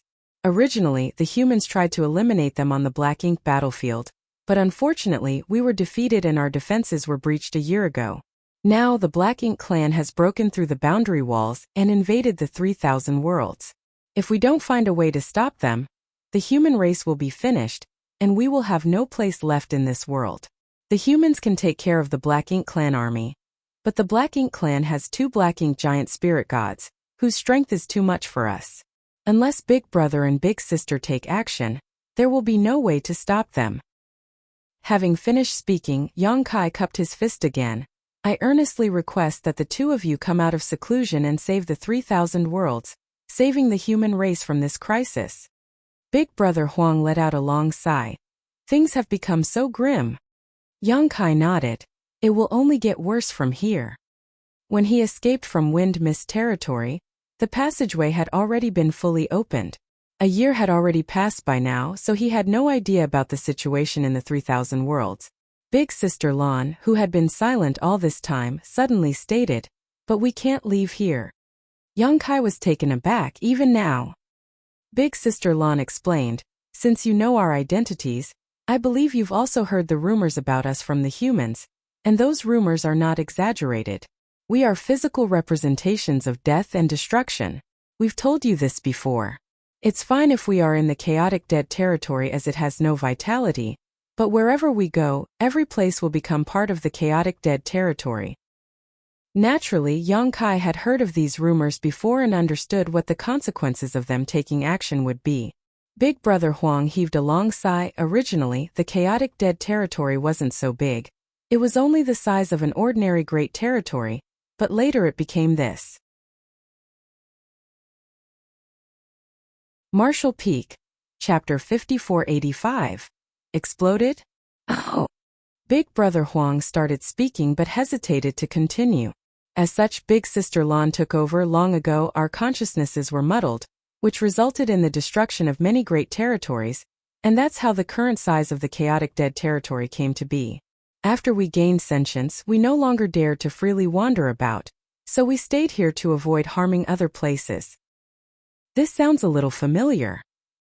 Suddenly, Yongkai recalled that the formation of the Black Ink battlefield was quite similar to the chaotic dead territory. Both were the fusion of many great territories. However, the Black Ink battlefield was the result of the wanton release of Mo's Black Ink strength, whereas when the Burning Light and Serene Glimmer came to realize the dangers of their power, they chose to remain isolated in the chaotic dead territory. I see. Is there really nothing we can do about it? Yongkai was puzzled. Big Brother Huang and Big Sister Lan looked at each other before answering in unison. It's because we can't control our own strength. Yongkai was dumbstruck by this revelation for a moment, but then he recalled the scene when he first came to the chaotic dead territory and realization instantly dawned upon him. That makes sense. After all, there were so many yellow and blue crystals here. The first time he came to the chaotic dead territory, things were not as peaceful as they were now. At that time, the chaotic dead territory was filled with the energy leaking out of the Burning Light and Serene Glimmer. The yin and yang element energies manifested into a myriad of strange avatars that kept clashing with each other everywhere in the chaotic dead territory, literally shaking the void. Had giant spirit god Air not accompanied him at that time, how would Yongkai, who was just in the 6th order open heaven realm, have survived unscathed? He would have died the moment he entered, leaving not even a trace of his existence behind. This was a place where even the 8th order open heaven realm master could not survive for more than a few breaths. The entrance to the chaotic dead territory was always guarded by the cave heavens and paradises, with an 8th order ancestor and several 7th order masters stationed all year around. It was a mission assigned to 8th order masters in turn. Normally a dozen masters would be present at the entrance, tasked with monitoring the chaotic dead territory, and the movements of the burning light and serene glimmer. This mission was both wonderful and terrible. It was terrible because it was very dangerous. Even though the chaotic dead territory did not expand often, sometimes remaining unchanged for thousands of years, and the burning light and serene glimmer never came out, if someday these two supreme beings got bored and decided to take a walk, the masters monitoring the entrance would be the first to suffer. On the other hand, the reason why it was wonderful was that the Eighth Order Open Heaven Realm Master stationed here would have the opportunity to collect some yin and yang element materials at the outskirts of the chaotic dead territory. If they were in luck, they could easily harvest some Seventh Order or even Eighth Order materials. Yang Kai had visited the chaotic dead territory twice and had met the Eighth Order Open Heaven Realm Master guarding the entrance both times, but he had not seen anyone this time. Similarly, there was no trace of the cultivators he left behind last time to help serve as generals for these two's war games. Most probably, they had already left to fight against the Black Ink clan. It was precisely because of the dangers of the chaotic dead territory that there was such a shortage of yin and yang element materials, despite the entire chaotic dead territory being absolutely filled with yellow and blue crystals. If the burning light and serene glimmer could perfectly control their own strength, there would be no yin and yang avatars to confront each other, and neither would there be any yellow and blue crystals. It was precisely because they couldn't control their own strength that their energies would leak from their bodies, which would cause all other things. Later on, when Yang Kai left the small stone race in the chaotic dead territory, the two had tried to directly channel their energies into the small stone race, which ultimately caused the small stone race to mutate. It didn't make sense that Yang Kai's small stone race still remained the same after tens of thousands of years in his small universe, while the chaotic dead territory's small stone race had undergone an astonishing transformation. Surprisingly, even members comparable to Eighth Order Open Heaven Realm Masters had been born here, but when the pure energy of the burning light and serene glimmer were taken into account, it was only natural for evolution to occur. The continuous fights between the small stone race were mainly driven by the characteristics of their race, as well as by the burning light and serene glimmer's energies. It could be said that the confrontation between the yin and yang in the chaotic dead territory had never stopped. Only the way they were clashing had changed, and the reason for this change was because it was deliberately directed by Big Brother Huang and Big Sister Lan. Naturally, Yang Kai already knew of this. It was just that he couldn't understand how beings as powerful as Big Brother Huang and Big Sister Lan couldn't control their own strength. Logically speaking, the stronger one was, the greater the control they had of their own strength, but when it came to burning light and serene glimmer, it was the exact opposite. Nonetheless, if what they said was true, the destruction they would cause might be even worse than the Black Ink clan. Yang Kai really wanted these two to leave the chaotic dead territory to deal with the Black Ink giant spirit gods, but by the looks of it, this was just wishful thinking on his part.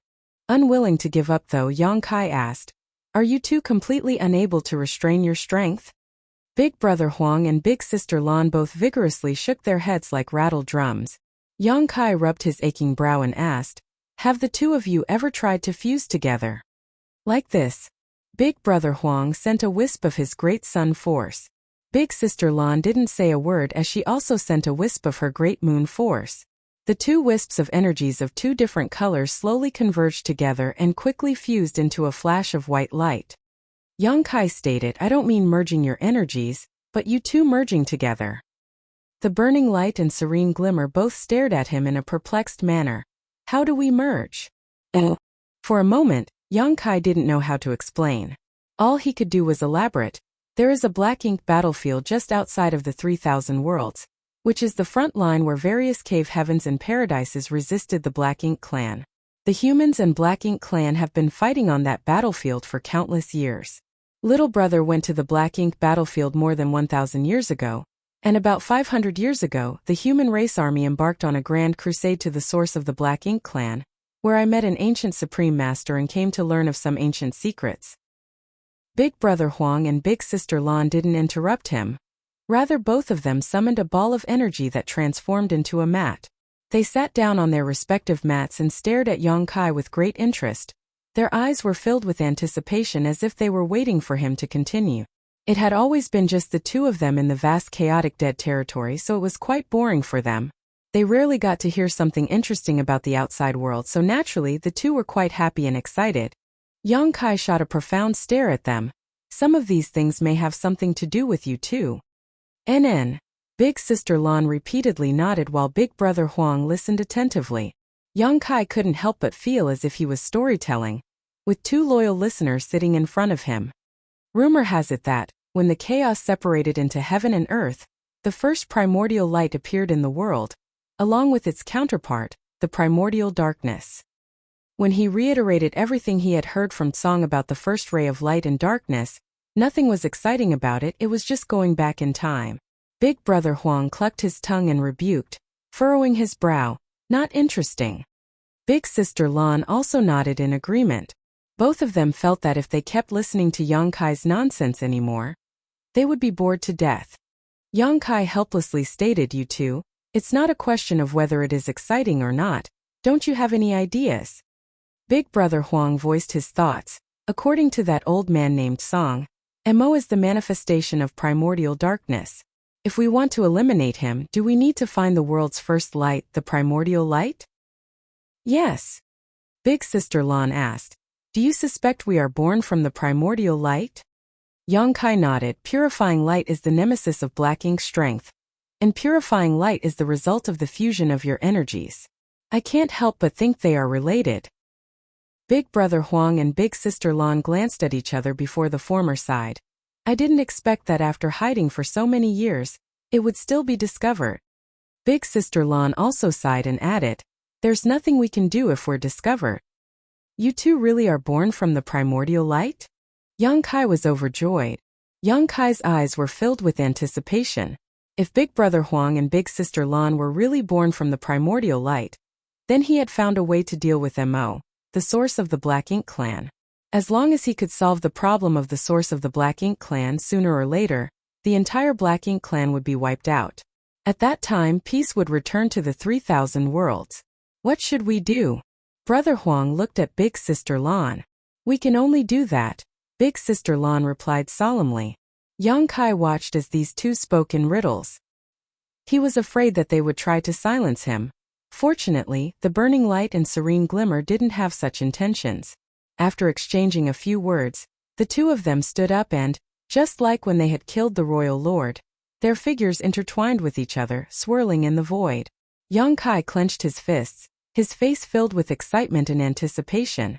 As expected, these two were born manifestations of the universe's primordial light, but somehow separated into two entities. However, the burning light and serene glimmer were seemingly able to fuse into one body at critical moments.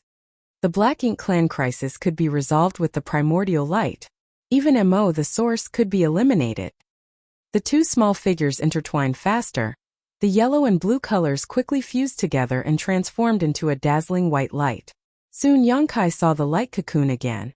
Earlier, the royal lord had been wrapped in this white cocoon of light, and when it shattered, the royal lord had simply vanished into nothingness. Now that this light cocoon had reappeared, Yang Kai's heart was rapidly pounding in excitement. After a while, the light cocoon completely stabilized and floated in front of Yang Kai like a real cocoon. Yang Kai called out a few times, but there was no response from Big Brother Huang or Big Sister Lan, so he gently stretched out his hand and touched the cocoon. It was like a solid object, soft and supple, as if he was touching the skin of the most tender baby in the world. Yang Kai couldn't help but reach out and gently pinch it. With a bang, the cocoon of light blew up into countless wisps of light. There was no aura. Nothing. As though it had never existed. Yang Kai's entire body went completely cold, as if he had fallen into a frozen river before he panicked. Exploded? I pinched it casually, but it blew up? The cocoon of light exploded. Did I just destroy the primordial light? Impossible. Am I going to become the eternal sinner of the human race? In the future, whenever someone mentioned Yang Kai's name, they would say that it was he who had destroyed the light cocoon and destroyed the world's primordial light, causing the human race to lose the means to deal with the Black Ink Clan. In an instant, all kinds of thoughts flashed across Yang Kai's mind like lightning, filling his chest with regret and indescribable pain, but the next moment, he was completely dumbstruck. Two small figures appeared from behind these glowing specks of light. Big Brother Huang asked with a huge smile, "Are you surprised?" Big Sister Lan excitedly asked, "Are you surprised?" The two of them had a look of joy on their faces, like their prank had succeeded. In that moment, filled with both relief and rage, the veins on Yang Kai's forehead bulged and he unconsciously raised his fist and socked two naughty children over the head. Marshall Peak. Chapter 5486. Emptying the family coffers. Of course, after his fist landed on their heads, Yang Kai abruptly came back to his senses. How could these two be so easily beaten by him? Even with his current strength, if either of these two even sneezed too hard at him, he would be vaporized. Yang Kai's head was filled with indignation and anxiety at that moment and acted without thinking, only wanting to teach these brats a lesson. Naturally, Big Brother Huang and Big Sister Lan were also struck dumb by this, and both of them stared blankly at Yang Kai, holding their heads. This was probably the first time someone had ever knocked on their heads. Yang Kai had also fallen into a daze. Looking at their figures before him, he suddenly recalled that while he might address them cordially as Big Brother Huang and Big Sister Lan, they were two of the most powerful masters to have ever lived. Of course, they were still children at heart. The ancient Supreme Master's MO was also childlike, so how could the Burning Light and Serene Glimmer, who were from the same era and possessed the same level of strength, not be similar? It could be that countless years of isolation from the outside world had prevented them from maturing. Or it might just be the universe trying to achieve some kind of balance. Yang Kai had placed all his hopes of defeating Mo on them, and had even asked for them to merge together, yet he had never asked their opinion. Right now they are Big Brother Huang and Big Sister Lan, but what if they really merged? What would become of them? Feeling somewhat guilty, Yang Kai sighed and gently rubbed their heads.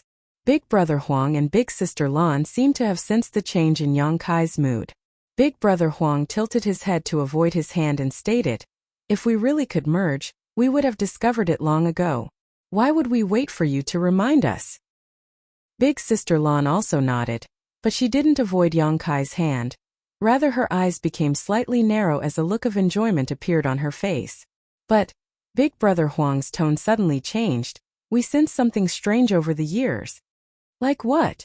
Yang Kai asked.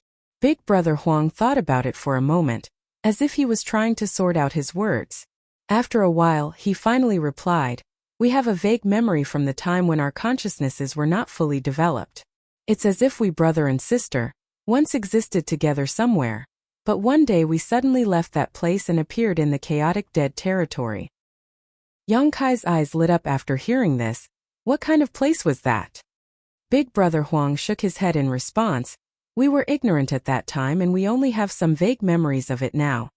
Big Sister Lan added, "I think it's not that we left, but rather that we were abandoned." Abandoned? Yang Kai was shocked. These two were already among the strongest beings in existence the moment they were born, so how could they have been abandoned? Nonetheless, the only thing he was certain of now was that Big Brother Huang and Big Sister Lan were deeply related to the primordial light, or else their combined strength would not have been able to restrain the black ink strength so easily. The primordial light and black ink strength were basically complete opposites. According to Tsang, the primordial light should have gained sentience a long time ago, and now it might not be in the form of a simple light. It could be a tree, a flower, or anything else in this world. Combined with what Big Sister Lan had said, Yang Kai suddenly had a bold guess. Could it be that after the primordial light gained sentience, it stripped away the Great Sun Force and Great Moon Force from its body? That Great Sun Force eventually became the Burning Light, and the Great Moon Force turned into the Serene Glimmer. But in that case, where is its main body? Perhaps Big Brother Huang and Big Sister Lan's inability to control their own strength was related to this, because they themselves were only two parts of that primordial light. Currently, they are damaged and incomplete, so naturally, they are unable to control their strength, leading to the continuous confrontation between their innate forces. But in that case, why did primordial light strip these two from its body? What form did it take afterwards? Unable to figure anything out, Yang Kai suddenly thought of something else and asked, "The world reveres the two of you as the ancestors of all divine spirits, but did the two of you really give birth to the divine spirits' bloodlines?" Big Sister Lan immediately blushed red. "We're still children. What nonsense are you spouting?" Big Brother Huang also stuttered, "Don't talk nonsense, we're brother and sister." Sister Lan corrected him, "Sister and brother. It's sister first then brother. The two of them began arguing like usual while Yang Kai stroked his chin thoughtfully. Before he had met Big Brother Huang and Big Sister Lan, he had not given much of a thought to the fact that the burning light and serene glimmer were progenitors of all divine spirits, but after meeting these two and getting to know them, he became highly suspicious of this claim. How could these two give birth to the divine spirits? Moreover, there were so many different types of divine spirits, so was it even possible for them to be the common ancestors to all of them? By the looks of it, these two being the so-called divine spirit progenitors was also just a misunderstanding. However, the reason why Yang Kai's dragon vein could improve so quickly was because of the energy bestowed by them all those years ago. From this, it could be seen that they had some kind of close relationship with the divine spirits, but it no longer seemed like they were the legendary ancestors. History was shrouded in multiple veils of ancient secrets that had been obscured over millions and millions of years. If one did not belong to that era, there was simply no way to uncover the truth anymore. Yang Kai couldn't be bothered to think about such matters now though. The main reason he had come here was to ask these two to descend the mountain and deal with the black ink giant spirit gods. Now that he knew they couldn't control their own strength though, his plan had failed before even beginning. However, since he was here, he naturally couldn't just return empty-handed. With this thought in mind, Yang Kai cupped his fist and requested, "Big brother, big sister, the human's entire existence is at stake. The purifying light created by merging your energies is the nemesis of black ink strength. So little brother must earnestly request that the two of you bestow upon us some yellow and blue crystals to prepare for battle." Hearing this, the two of them stopped arguing and Big Sister Lan agreed, nodding, "No problem. How much do you want?" Yang Kai solemnly answered, "The more the better. Also, is there a way for you to allow me to bestow the great sun and great moon marks to others?" Without these two seals, the yellow and blue crystals were just cultivation materials. Only by activating these two marks could the yellow and blue crystals fuse into purifying light that could counter the Black Ink clan. But Yang Kai had come here alone and didn't know what he should do to carry the great sun and great moon marks and bestow them to someone else. It would be great if Big Brother Huang and Big Sister Lan had a solution to this problem, but if they did not, he would have no choice but to ask someone else to come to the chaotic dead territory and leave them to Big Brother Huang and Big Sister Lan. He was considering this now because he was currently the only one who could create purifying light. Even if he had enough yellow and blue crystals, the efficiency was still quite low while the risk was also quite high. If more people had the great sun and great moon marks though, things would be much simpler. Big Brother Huang explained, "These two marks are formed from our source strength, so while we can bestow a few more to you, it can't be too many. Moreover, these two marks can only be borne by one with the divine spirit bloodline. You must remember this, for if one doesn't have the body or bloodline of a divine spirit, they will die trying to refine our two marks." Yang Kai repeatedly nodded. Big Brother Huang continued, "We'll get you some yellow and blue crystals first." Saying so, Big Brother Huang and Big Sister Lan's figures flickered before a boundless pressure emanated from them. Even though Yang Kai was already an 8th Order Open Heaven Realm Master, he still felt completely insignificant before them as his heart clenched tight. The next moment, surging waves of energy gushed out from their bodies, transforming into enormous yellow and blue clouds. The moment these two clouds appeared, they immediately flew at each other and collided non-stop as powerful energy fluctuations began spreading throughout the chaotic dead territory. As they collided, the two clouds constantly scattered and recondensed, creating massive amounts of yellow and blue crystals of various orders. Nonetheless, Big Brother Huang and Big Sister Lan didn't stop. They constantly pushed their strength as clouds of various sizes appeared, one after another, flying off in different directions. It was true that these two were unable to control their own strength, so once they clashed with the energy in their bodies, they were simply unable to direct the result. Their energies would automatically clash once unleashed. Be that as it may, their strength seemed to be limitless. The entire void was filled with clouds of various shapes and sizes in just a few days, and soon after that, yellow and blue crystals were floating everywhere.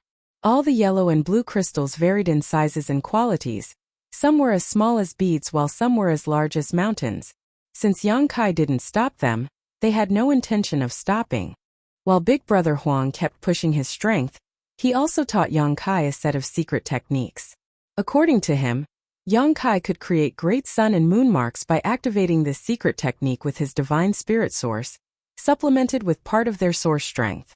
Yang Kai was naturally overjoyed by this, and carefully memorized this secret technique. After Yang Kai had completely mastered this secret technique, Big Brother Huang stretched out his hand and pointed towards him as an orange-yellow bead appeared before him. Big Brother Huang pointed 10 times, for a total of 10 beads.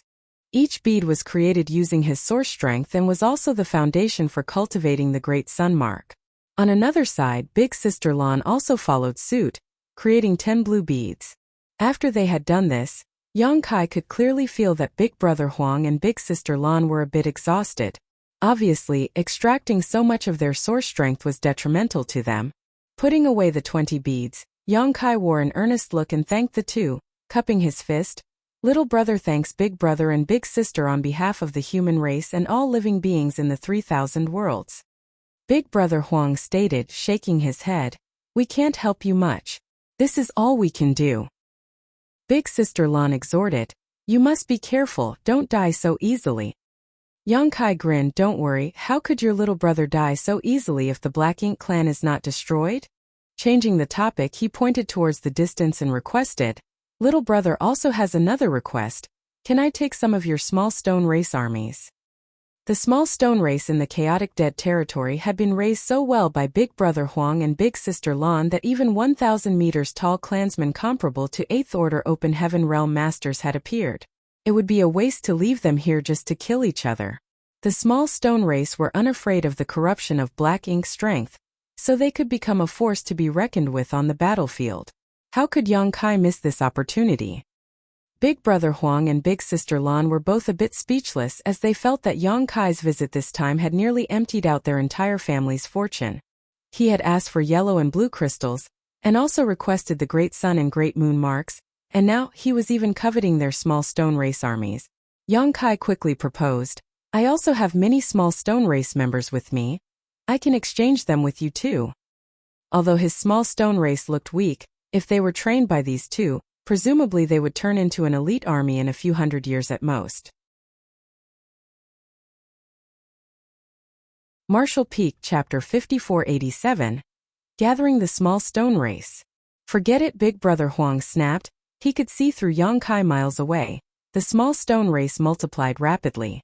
As long as there are Stone Kings, they won't be exterminated, so there's no need for you to exchange them for yours. He might have seemed reluctant, but Big Brother Huang still gave him permission. "Go collect them yourself." Yang Kai was moved to tears. "Many thanks." A moment later, Yang Kai came back flying in helter-skelter. There was a massive small stone race army chasing behind him as blazing suns and crescent moons kept flying at him one after another, pushing him into a corner. The small stone race lacked intelligence, only knowing how to act according to their instincts. Normally they would fight each other because of their different natures, but when Yang Kai tried to collect them, he broke this balance, inviting their wrath. Worse, Yang Kai couldn't fight back. After all, they were going to be his allies in the fight against the Black Ink clan. He wanted to collect them, not kill them. As such, it didn't take long for him to be pushed into dire straits. "Big brother, big sister, do you two have any good ideas?" Yang Kai hurriedly asked. It was quite interesting that though, as he flew over to Big Brother Huang and Big Sister Lan's side, the pursuing army behind him stopped in their tracks. Obviously, they had sensed Big Brother Huang and Big Sister Lan's auras. As far as the small stone race was concerned, the burning light and serene glimmer were the source of their creation and strength, so naturally, they couldn't act presumptuously before these two. Big Brother Huang snapped, "Are you stupid?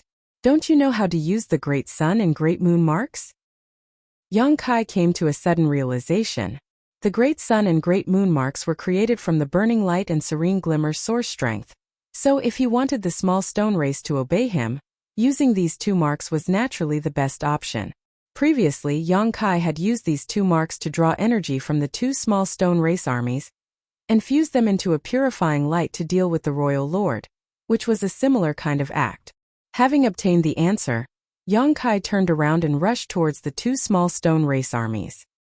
He activated the Great Sun and Great Moon marks before even reaching them and, as expected, The armies did not attack him and he was able to smoothly pull them into his small universe. To prevent them from causing trouble in his small universe, Yang Kai had deliberately set up 2 regions and sealed the small stone race with his world force.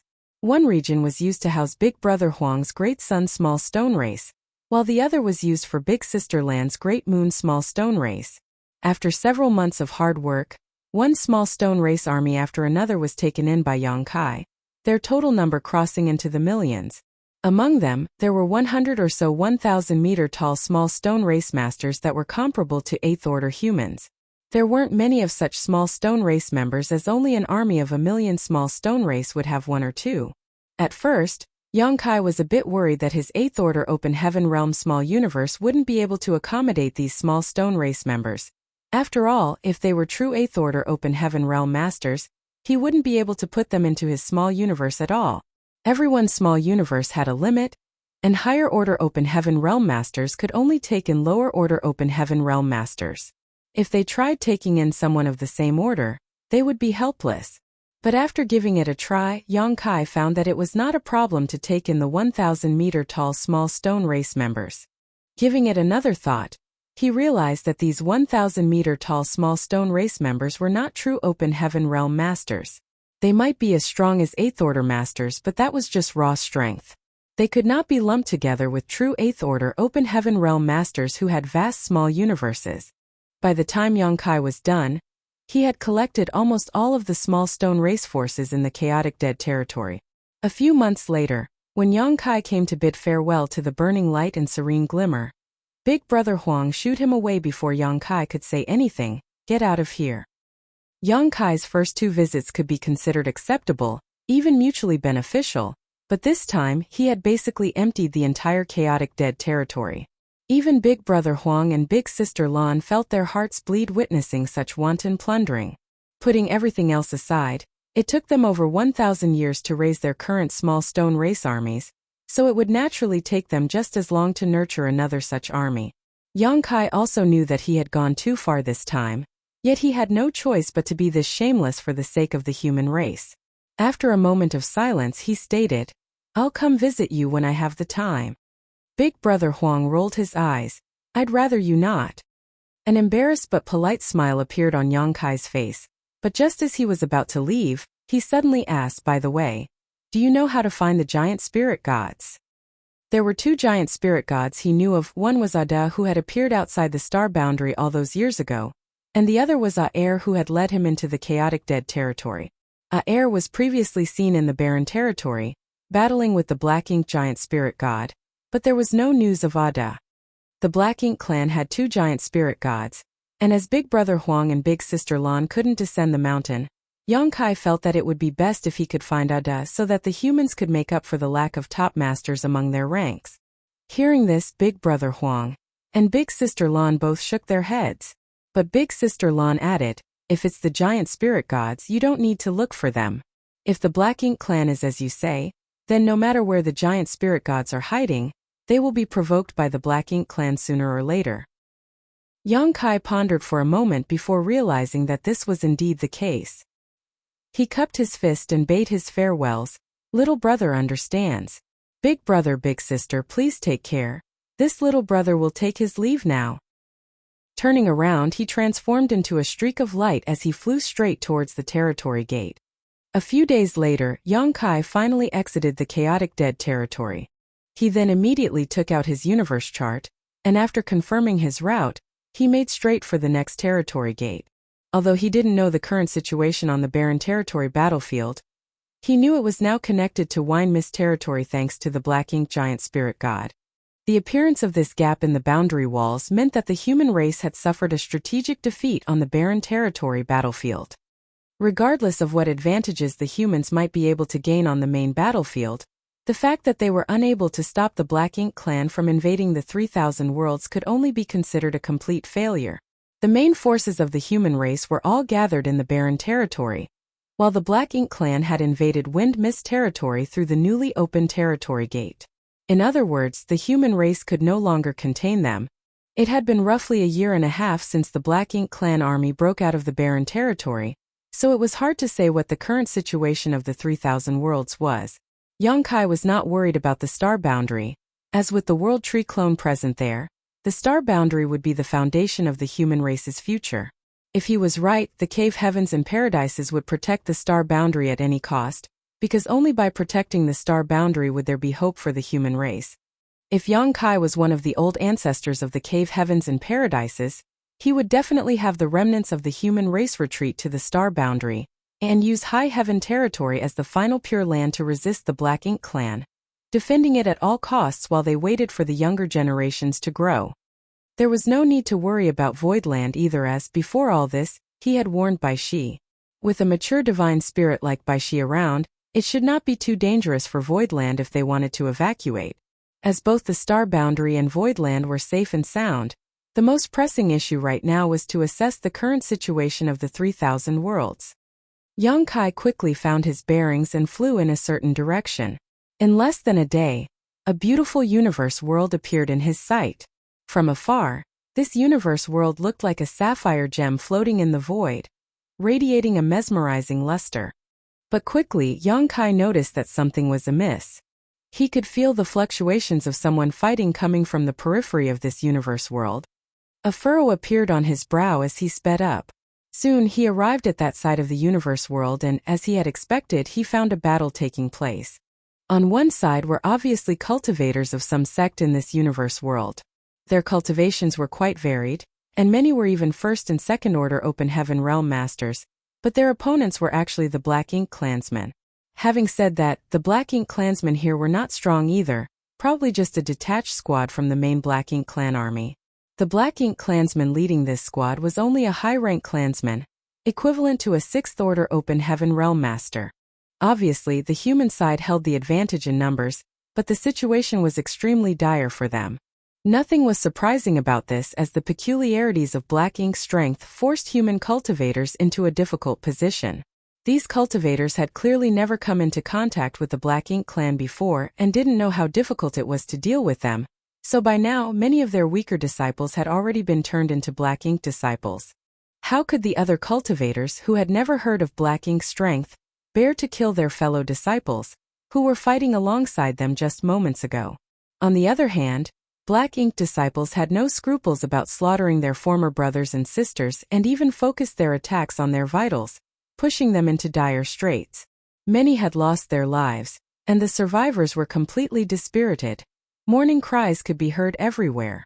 Yongkai's heart sank at the sight of this.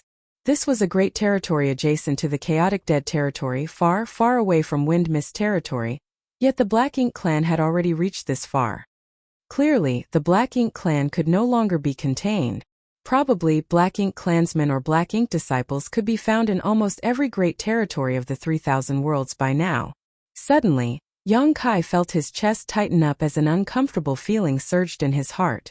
The cave heavens and paradises had been doing everything they could to stop the invasion of the Black Ink clan on the Black Ink battlefield for countless millennia. Countless heroes had laid down their lives, their corpses piled up into countless mountains, yet all their efforts had now proven futile. A single misstep had led to their defeat. The Black Ink clan army had invaded every great territory, and many universe worlds had been reduced to barren wastelands, while countless people must have lost their wives, their sons and daughters, their entire family. Was the crusade a mistake? No. Every generation had taken the complete eradication of the Black Ink clan as their goal, so the crusade was a must. Even if no crusade was carried out in this generation, one would have been launched by the next. It would have happened no matter what. This generation was the closest to success, but also the one who had sacrificed the most. The only mistake was that the human race's understanding of MO was simply too low. No one had expected MO to be so powerful, or that the Black Ink giant spirit gods were actually soul clones created by MO. Even the Black Ink giant spirit god killed countless eons ago by the divine spirits of the ancestral land, and the one on the late ancient era battlefield had been awakened by MO. Only after uncovering this information did the humans finally have some understanding of the ancient supreme being that was MO. However, despite things not currently looking bright for them, the humans would definitely be able to completely annihilate the Black Ink clan and drive them out of the 3,000 worlds one day. Yongkai firmly believed this. The old ancestors who had fought to the death in the barren territory firmly believed this as well, which was why they had gone forth without hesitation. Everyone's efforts and sacrifices would not be wasted. They would only serve as the foundation for the future victory. The day the Black Ink clan was destroyed, the 3,000 worlds would finally regain its peace and prosperity. Marshall Peak Chapter 5488 Profound Abundance Sect. The Profound Abundant World was nothing when compared to the entire Swallowing Seas territory. For instance, there were quite a number of universe worlds like Profound Abundant World in this great territory. The development of these universe worlds Marshall Dow differed, with some being strong and some being weak. The stronger universe worlds had given birth to some open heaven realm masters, while the weaker universe worlds were like the star boundary in the past, where cultivators couldn't even escape from the world's shackles. The Profound Abundant World could be considered average, and was the homeworld of Profound Abundant Sect. According to the classification of various sects in the 3,000 worlds, Profound Abundant Sect could barely be considered a second-class great force with 3 fifth-order open heaven realm masters assuming command. Such a force could be found anywhere in the 3,000 worlds. They were neither at the top of the ladder nor were they at the bottom, most of the time having to rely on the stronger second-class great forces to survive. The most powerful force in the entire Swallowing Seas territory was undoubtedly the Swallowing Seas sect, hence the name for this great territory. Nearly a month ago, Swallowing Seas sect announced that the Black Ink clan had invaded the 3,000 worlds on a massive scale. As the hegemon of Swallowing Seas territory, the Swallowing Seas sect ordered all the great forces, whether they were big or small, to immediately make preparations to evacuate. When the news came out, everyone in the Profound Abundant sect was completely dumbfounded. Naturally, they were confused as to what the Black Ink clan was. They had never even heard of this clan before, and now they were invading. After asking around a bit, Profound Abundant sect eventually came to learn that the human race had an ancient enemy, the Black Ink clan. The masters of the cave heavens and paradises had been trying to stop the invasion of the Black Ink clan in a place known as the Black Ink battlefield for countless millennia. But unfortunately, the human race had suffered a great defeat a few years ago, and their defensive lines were broken one after another, giving the Black Ink clan the chance to invade. As for the conscription order issued by the cave heavens and paradises a few hundred years ago, that was to summon every open heaven realm master available to the battlefield to provide reinforcements. During that conscription period, 2 of the 3 fifth-order open heaven realm masters of Profound Abundance sect had been taken away, leaving only Zhu Guxingwei, the vice sect master, to oversee the sect. Zhu Guxingwei found himself under a lot of pressure, finding it extremely hard to handle everything all on his own. When the Swallowing Seas sect sent word about the Black Ink clan, Zhu Guxingwei gathered all the open heaven realm masters in the sect in the conference hall to discuss the matter. Profound Abundance sect was a little lost as to what to do when they received the order to evacuate and relocate. This was no simple task. Open heaven realm masters could cross the void and escape from Swallowing Seas territory, but what about Profound Abundance sect's disciples who had yet to reach the open heaven realm? What about all the living beings in the Profound Abundant world? This was the place where almost all of them had been born and raised. It was always difficult to leave one's homeland, and no one wanted to abandon their foundation and family. Who would be so cruel-hearted to do so without even trying to resist? What's more, if they left, who would protect the Profound Abundant world? Furthermore, these open heaven realm masters here did not have high cultivations, with the strongest of them being in the 5th-order open heaven realm, not having the ability to take away all the mortals from Profound Abundant world. With the Black Ink clan about to arrive, anyone left behind would undoubtedly die. The open heaven realm masters of the sect were quickly divided into 2 camps.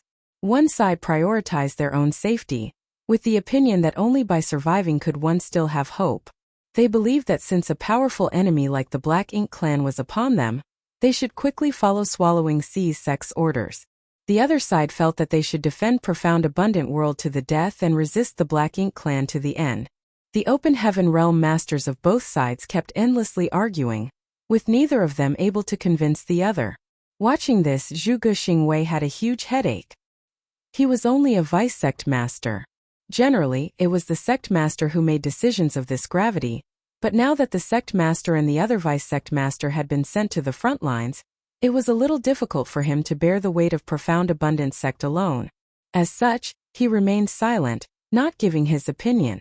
Before Profound Abundance sect could come to a decision though, a disciple suddenly rushed in, reporting that the enemy was already here. Shocked, Zhuge Xingwei led the other elders of the sect to investigate. Encountering a squad of Black Ink clansmen just outside Profound Abundant World, and immediately getting into a fight with them. Human squads were basically composed of 10 to 15 soldiers, but the Black Ink clan squads were different, numbering anywhere from several dozen to over 1,000 members. Compared to the human race, the Black Ink clan always had dominance in number. This time, not many Black Ink clansmen had come to Profound Abundant World, only numbering about 70. Although Profound Abundant sect wasn't big, they still had some 200 Open Heaven Realm masters, but most of their orders were quite low with few real masters among them.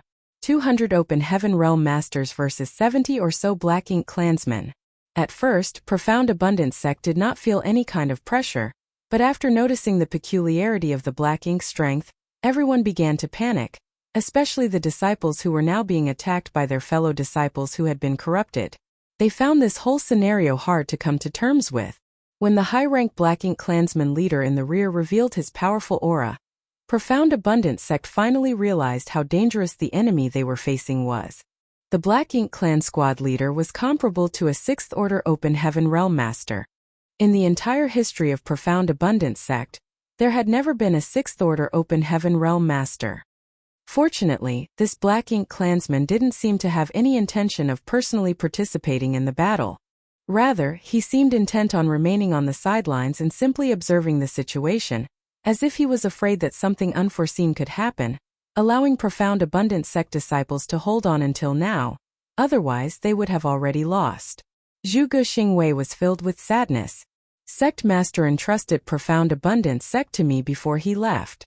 Will the sect fall today? How can I face the ancestors of Profound Abundant sect? He even tried to sneak attack that high-rank Black Ink clansman, but though he managed to close in on him, he had been sent flying by that Black Ink clan master with a single slap. Not only had he failed, but he was even contaminated by some of the Black Ink strength. At this time, nearly 30% of the many Open Heaven Realm masters in Profound Abundant sect had been turned into Black Ink disciples, 20% had died, and another 30% or so had been contaminated by Black Ink strength. From the looks of it, they wouldn't be able to last much longer. Everyone was filled with despair. At this point, even if they tried to escape, they would not be able to. The only thing waiting for them was either being turned into Black Ink disciples or being killed on the battlefield. There was no third option. At that moment, a streak of light flew over from afar, drawing the disciples' eyes as someone shouted, "Elder Pang has returned." The original low morale was suddenly uplifted. Elder Pang's cultivation wasn't high, just 4th Order Open Heaven Realm, but he had been sent by Zhuge Xingwei to seek help from the Swallowing Seas sect. When Zhuge Xingwei noticed that things were not looking good, he sent Elder Pang straight to the Swallowing Seas sect, which had 6th Order Open Heaven Realm masters assuming command. Zhuge Xing hoped that with the help of a 6th Order Open Heaven Realm master, the tide could be turned. Hearing this, Zhuge Xingwei, who was in the midst of a fierce battle, turned his head in the direction of Swallowing Seas sect and saw Elder Pang's approaching figure. Despite that, Zhuge Xingwei didn't show any signs of relief, because Elder Pang had returned alone, without any reinforcements. Elder Pang was a courageous and stalwart man. Although he had cultivated for many years, he had not lost his drive to improve. At this moment, he charged straight at the high-rank Black Ink clansman. Be that as it may, a 4th Order cultivation was too weak.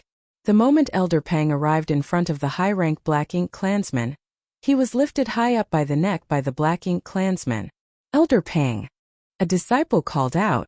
Elder Pang's face turned red as the rich Black Ink strength began corroding his small universe, only able to run. Swallowing Seas sect is besieged by the Black Ink clan army. They can't even defend themselves, let alone send help here. The reason he had risked his life to rush back here was to convey this message to his sect, so that they wouldn't wait for anything. His words sent chills down every Profound Abundant sect disciple's spine. Originally, they had hoped that Swallowing Seas sect would be able to come to their aid and save them from this crisis, but with the Black Ink clan army attacking them too, how could they possibly send support? In fact, Elder Pang wasn't the only one who had gone to ask for help. Another elder had gone to another sect that was on good terms with Profound Abundance sect. That sect was very close to the Profound Abundance sect, so logically speaking, they should have arrived to help long ago. After hearing Elder Pang's words, how could Zhu Guxingwei not know that the situation of that sect was likely the same as theirs? Even the elder who had gone to seek help had most likely died. Profound Abundant sect was really going to be exterminated today, and Profound Abundant world would also be destroyed. In fact, the entire Swallowing Seas territory was about to be conquered by the Black Ink clan. In such a desperate situation, Zhu Guxingwei suddenly didn't feel anxious anymore, as if he had just thrown away some kind of burden.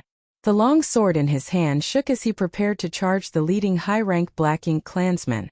Even if they were to die here today, they could not allow the Black Ink clan to look down on Profound Abundant sect. But before he could do anything, he suddenly felt that something was amiss.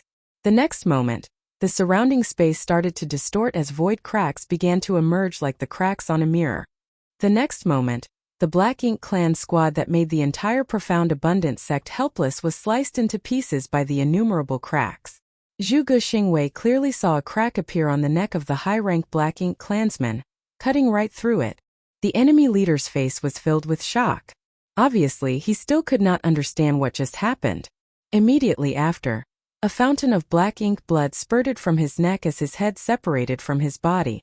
Elder Pang, whose neck had been squeezed to the point where he could barely breathe, finally managed to extricate himself. He instantly shot a palm at the high-rank Black Ink clansman's corpse, blowing it to pieces, while he became completely drenched in black ink blood. This sudden change shocked everyone. In the blink of an eye, all of the void cracks disappeared and space returned to normal, leaving behind bits and pieces of Black Ink clansmen floating in front of everyone. All the Black Ink clansmen had been killed on the spot, leaving only the Black Ink disciples behind. Be that as it may, this shocking turn of events left everyone perplexed, unable to understand what just happened. Zhu Guxingwei, on the other hand, seemed to have noticed something. He suddenly turned his head and saw a young man slowly approaching. His aura wasn't obvious, so Zhu Guxingwei couldn't determine his cultivation either. But the only thing this vice-sect master of Profound Abundance sect was certain of was that the one who had saved them and killed the Black Ink clansman was this young man. He should be at least a 7th Order Open Heaven Realm Master. Zhu Guxingwei was overjoyed. As far as he was concerned, a Cave Heaven or Paradise Master had appeared. The next moment, he saw the opposite party bring his hands together before a pure and gentle white light enveloped the entire battlefield. The pure white light rapidly dispelled the Black Ink strength wherever it passed. Even the Black Ink disciples who had been corrupted by Black Ink strength let out miserable screams as black wisps of energy emerged from their bodies and rapidly vanished into nothingness. When he was on the Black Ink battlefield, Yang Kai was quite conservative and restrained when using purifying light. After all, he didn't know how long he would be on the Black Ink battlefield, and the yellow and blue crystals could only be produced in the chaotic dead territory. If all of them were used up, he would be unable to replenish them. But Yang Kai had just cleaned out the entire chaotic dead territory now, nearly emptying out all of Big Brother Huang's and Big Sister Land's possessions, leaving him with dozens of mountains worth of yellow and blue crystals in his small universe. His current stock of resources was so rich that he no longer needed to mind this kind of extravagant expenditure. Martial Peak, Chapter 5489, Stepping Forward. Soon all of the Black Ink strength was dispersed by purifying light. Just as Zhu Guxingwei was about to thank Yang Kai, his figure flickered before it vanished from Zhu Guxingwei's sight. Only a voice could be heard from afar. "I'm heading to Swallowing Seas sect. You should heal yourself first, we'll talk later." A load was immediately lifted off everyone's mind. They might not know where this high-rank Open Heaven Realm Master appeared from, but he had obviously heard what Elder Pang had said and was planning to assist the Swallowing Seas sect. Swallowing Seas sect should be safe and sound with the appearance of this master, and so should Swallowing Seas territory. Zhu Guxingwei was about to lead his disciples back to the sect to rest and recover when he suddenly heard someone break into loud sobs. He immediately looked over and saw a disciple surnamed Zhou holding a woman's corpse in his arms. The disciple, who was usually stoic and rigid, was now weeping mournfully. His face was filled with incomparable grief. Profound Abundance sect wasn't very big. As such, Zhu Guxingwei knew all of the Open Heaven Realm Masters here and recognized this disciple at a glance. This disciple's surname Zhou was corrupted by that strange black ink strength, and turned traitor during the battle. The woman in his arms was his Dao companion, whom he had been together with for hundreds of years. They were completely in love with each other, but in the battle, he had killed her, showing no mercy. Even though this was the first time they had fought the Black Ink clan, the first time they had faced Black Ink strength, this scene made everyone understand just how treacherous it was. This was an energy that could completely warp a cultivator's mind and will. Once they were completely corrupted by this energy, they would no longer recognize their friends and family. It wasn't just the disciple's surname Zhao who had switched sides and killed his fellow disciples. At this moment, many other disciples' faces were filled with pain and guilt. As for the rest, they were vigilantly staring at these people and maintaining a certain distance from them, as if they were afraid their fellow disciples would attack them again. Zhu Guxingwei believed that this was highly unlikely. After all, that high-rank Open Heaven Realm Master had just used some kind of secret technique to dispel all the Black Ink strength, but he still didn't know how to resolve this situation. Friends and families had turned against each other, and an air of distrust filled the surroundings. Zhu Guxingwei had deeply experienced the terror of the Black Ink clan today. Their strength was not just reflected in their combat power, but also in the insidious nature of Black Ink strength. Senior brother Zhou. Someone suddenly shouted in panic. Zhu Guxingwei's expression changed as his figure shot towards the disciple's surname Zhou before coming to a stop as a heavy sigh escaped his lips. The disciple's surname Zhou, who was holding his sweetheart, let out a heart-wrenching cry before he shattered his own small universe. His world force swiftly leaked out and his aura started to rapidly wane. Even his vitality began to decrease with the dissipation of his aura. Obviously, the cultivator surnamed Zhou couldn't bear the guilt of killing his beloved with his own hands, so he ended his life to accompany her to the next life. On the verge of death, the teary-eyed disciple surnamed Zhou turned to Zhu Guxingwei and begged, "Vice Sect Master, please bury us in the apricot forest." Profound Abundance sect had an apricot forest, which was the place where he and his companion first fell in love. Zhu Guxingwei reluctantly nodded his assurance. This old master will. A smile finally appeared on the disciple surnamed Zhou's face. "Many thanks, Vice Sect Master." Just like that, he passed away. Tears welled up in everyone's eyes. Zhu Guxingwei quickly stated, "All of you follow me back to the sect. We'll wait for that senior's return." He was truly worried that the other disciples wouldn't be able to bear the guilt in their hearts and chose to end their own lives like the disciple's surname Zhou. So he immediately mustered his strength and wrapped everyone in it before flying towards the Profound Abundance sect. As the hegemon of Swallowing Sea's territory, the Swallowing Sea sect was quite powerful, almost comparable to the Void Land of 1,000 years ago.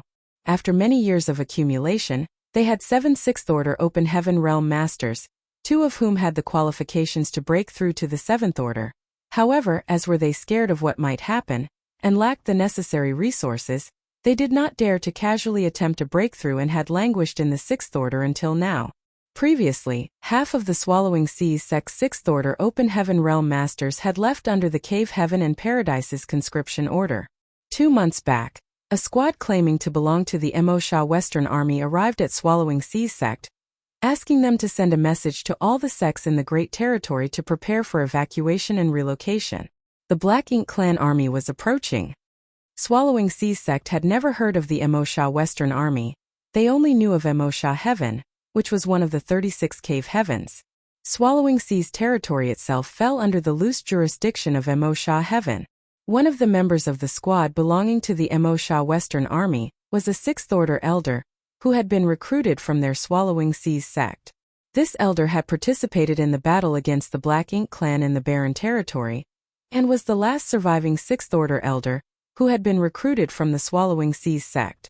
The other 3 6th Order elders, including one of their vice sect masters, had all died in battle. After this elder, who was originally from Swallowing Seas sect, explained everything, Swallowing Seas sect quickly understood the dire crisis they were facing. How could they dare to be negligent after hearing straight from one of their own elders?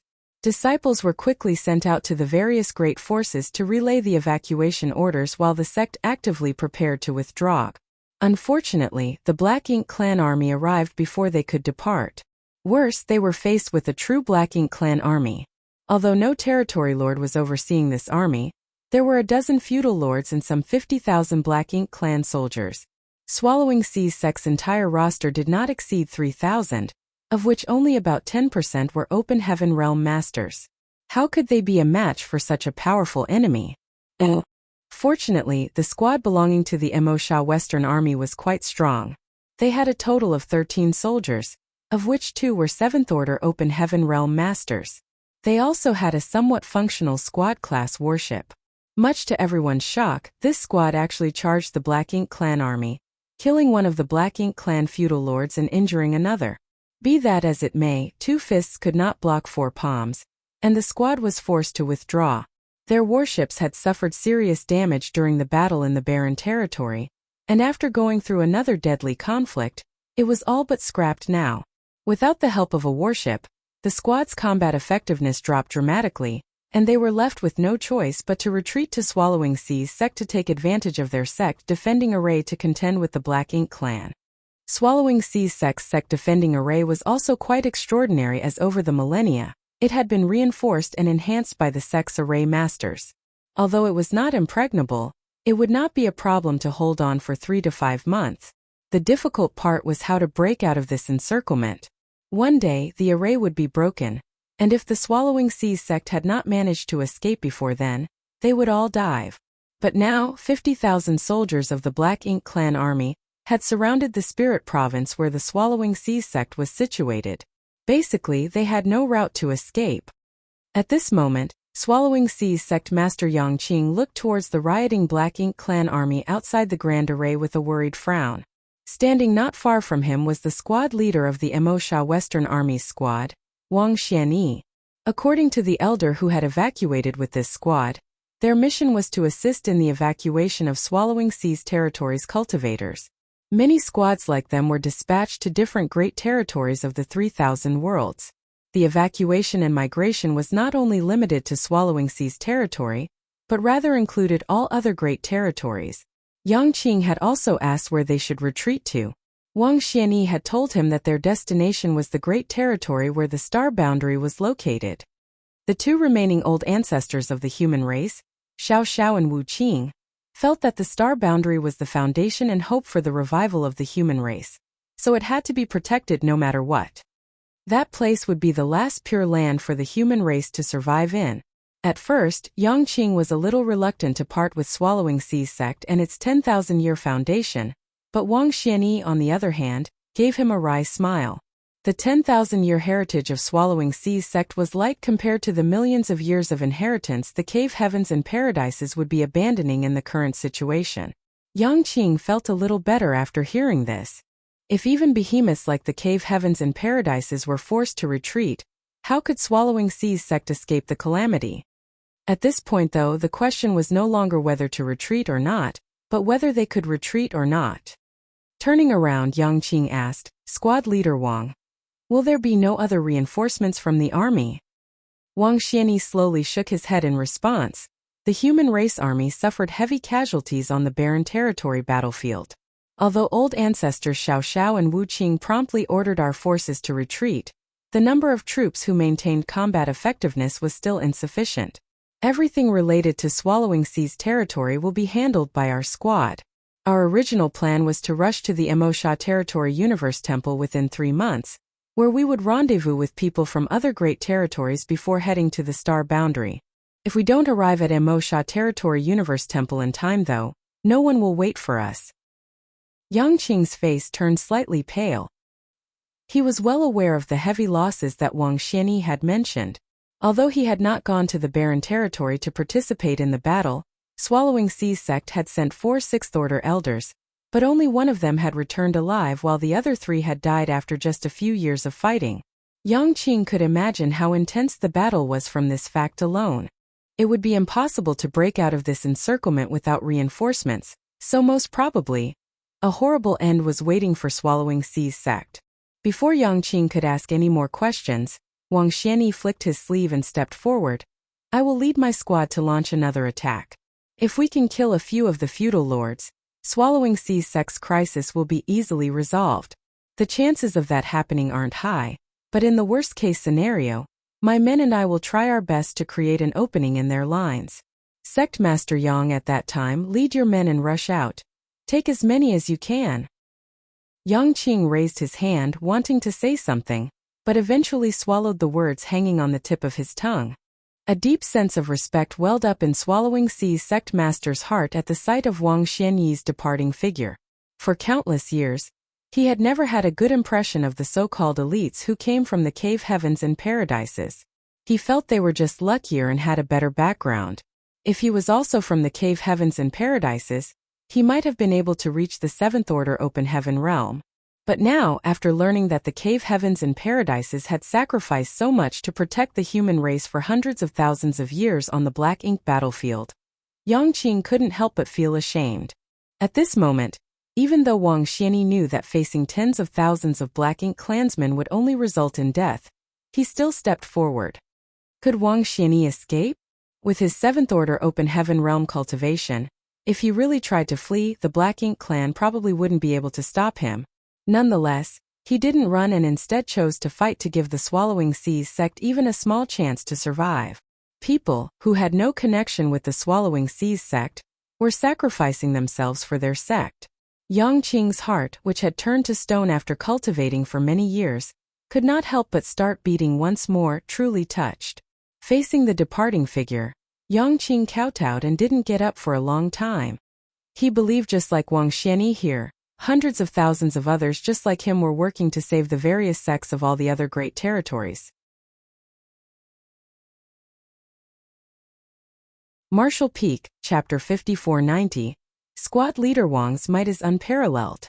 Swallowing Sea sect was located on a spirit province, which was the foundation of their sect. As the hegemon of Swallowing Sea's territory, the Swallowing Sea sect was not like Profound Abundance sect, which was situated on a universe world with many mortals. Swallowing Sea's sect was similar to Voidland in this respect. Voidland was also located on a spirit province, though that spirit province was actually formed atop by Shi's shell. At this moment, the 3,000 disciples were gathered in one spot within Swallowing Sea's sect, ready to leave at a moment's notice.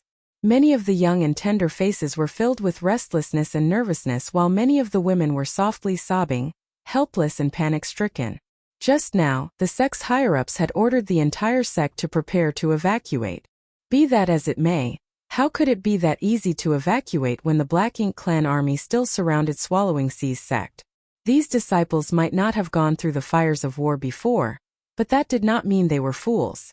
They knew that few, if any of them, would survive this evacuation, but if they didn't try, only death awaited them. Meanwhile, every remaining Sixth Order Open Heaven Realm Masters in the sect, along with Yang Qing, looked up. The other disciples could not clearly see what was happening outside due to the sect defending array around them, but Yang Qing and the others could. Under everyone's attentive gaze, Wang Xianyi's squad bravely charged the Black Ink clan army in their half-destroyed warship. One after another, secret techniques and artifacts lit up the void, killing and injuring the Black Ink clansmen in their path. This was a veteran squad that had gone through countless fights, with every member having fought at least 100 battles against the Black Ink clan. How to draw out the most strength to cause the most damage in this dire situation was something their squad knew better than anyone. They also understood that this would be their final battle. As such, they unleashed their strongest attacks without holding anything back, determined to go out in a blaze of glory, taking as many enemies with them as possible. The brazen attacks of the human squad quickly drew the ire of the feudal lords, and it was not long before 10 feudal lords surrounded them from all sides. These feudal lords also knew that this squad was the only real combat force the humans had here. As long as they had eliminated this squad, the rest would be nothing more than fish on the chopping block, completely at their mercy. Therefore, the feudal lords reached a consensus to concentrate all their power to kill this squad as quickly as possible. The feudal lords immediately launched a joint attack, their powerful energy fluctuations clearly felt by everyone back in the Swallowing Sea's sect. Yang Qing and the others couldn't help but become nervous, their eyes cracked wide open as they stared fixedly without even daring to blink. The warship, which was already not that far from being sunk, exploded under the bombardment and several squad members were heavily injured. Even Wang Xianyi and his vice squad leader were thrown out by this powerful wave of attacks, their responses becoming more and more sluggish. Furthermore, the feudal lords launched another salvo of attacks before they could recover. Wang Xianyi's expression became grim as he shouted, "Formation!" In the blink of an eye, the 13 members of the squad moved closer, standing in a crisscross manner as their auras linked with one another. In the blink of an eye, the 13 soldiers formed a rudimentary battle formation with the two 7th Order masters acting as the core. As everyone simultaneously circulated their world force, a dazzling flash of light blinded everyone outside. The next moment, the 13 figures were nowhere to be found. In place of them was a monstrous sword. The might of this enormous sword was simply otherworldly, and its sword intent rippled across the open sky. Nonetheless, when the attacks of the feudal lords and Black Ink clansmen rained down on it, its aura rapidly began to dwindle as groans and the sound of someone coughing up blood came from inside. Obviously, some of the squad members were critically wounded. Still, the giant sword condensed of pure world force managed to maintain coherence before flying straight at the two nearest feudal lords. Seeing this, the two feudal lords quickly tried to retreat and hide behind the army they commanded to move forward, but for some unknown reason, they suddenly felt as if a mountain was pressing down on them and they were simply unable to move. The next moment, the enormous sword of light brushed past the two feudal lords, splitting them in half like tofu. The two feudal lords' eyes bulged in shock and disbelief, as if they were unable to understand how they died. Inside the giant sword, Wang Xianyi was also slightly taken aback. Although the battle formation they had assumed was good, it should not be this strong.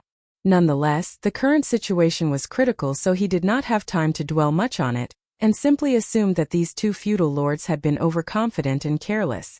As such, the sword of light spun around and flew towards the next closest feudal lord. The dissipation of the two feudal lords' auras could clearly be felt through the sect-defending array of Swallowing Seas sect. Such an obvious movement was noticed even by the disciples of lower cultivation. This immediately sent many disciples into a panic, having no idea whether the ones who had fallen were friends or foes. Sensing the restlessness among his disciples, Yang Qing raised his arm and shouted, "Don't panic, our 7th Order allies just killed two of the feudal lords." Swallowing Seas sect had a rough understanding of the classification of the Black Ink clan through Wang Xianyi and the others' explanations over the past few days. As such, they knew that the so-called feudal lords were on par with the 7th Order master. As far as Swallowing Seas sect was concerned, 7th Order Open Heaven Realm masters were unreachable existences, yet now two such feudal lords had been killed. How long had it been since the battle began? After hearing this news, the taut nerves of the disciples relaxed significantly. Although they couldn't see anything, everyone still turned their eyes towards the outside, hope and expectation returning to their faces. As soon as Yang Qing's voice fell, everyone could feel the dissipation of another master's aura. Immediately after, they felt another. And another. The disciples were completely dumbstruck, completely oblivious to what was happening outside, all of them turning to Sect Master Yang Qing, hoping for an explanation. Yang Qing's face flushed red as he shouted, "5 of the feudal lords have been killed. Team leader Wang and his men's might is truly unparalleled." The other 6th Order elders around him nodded in agreement.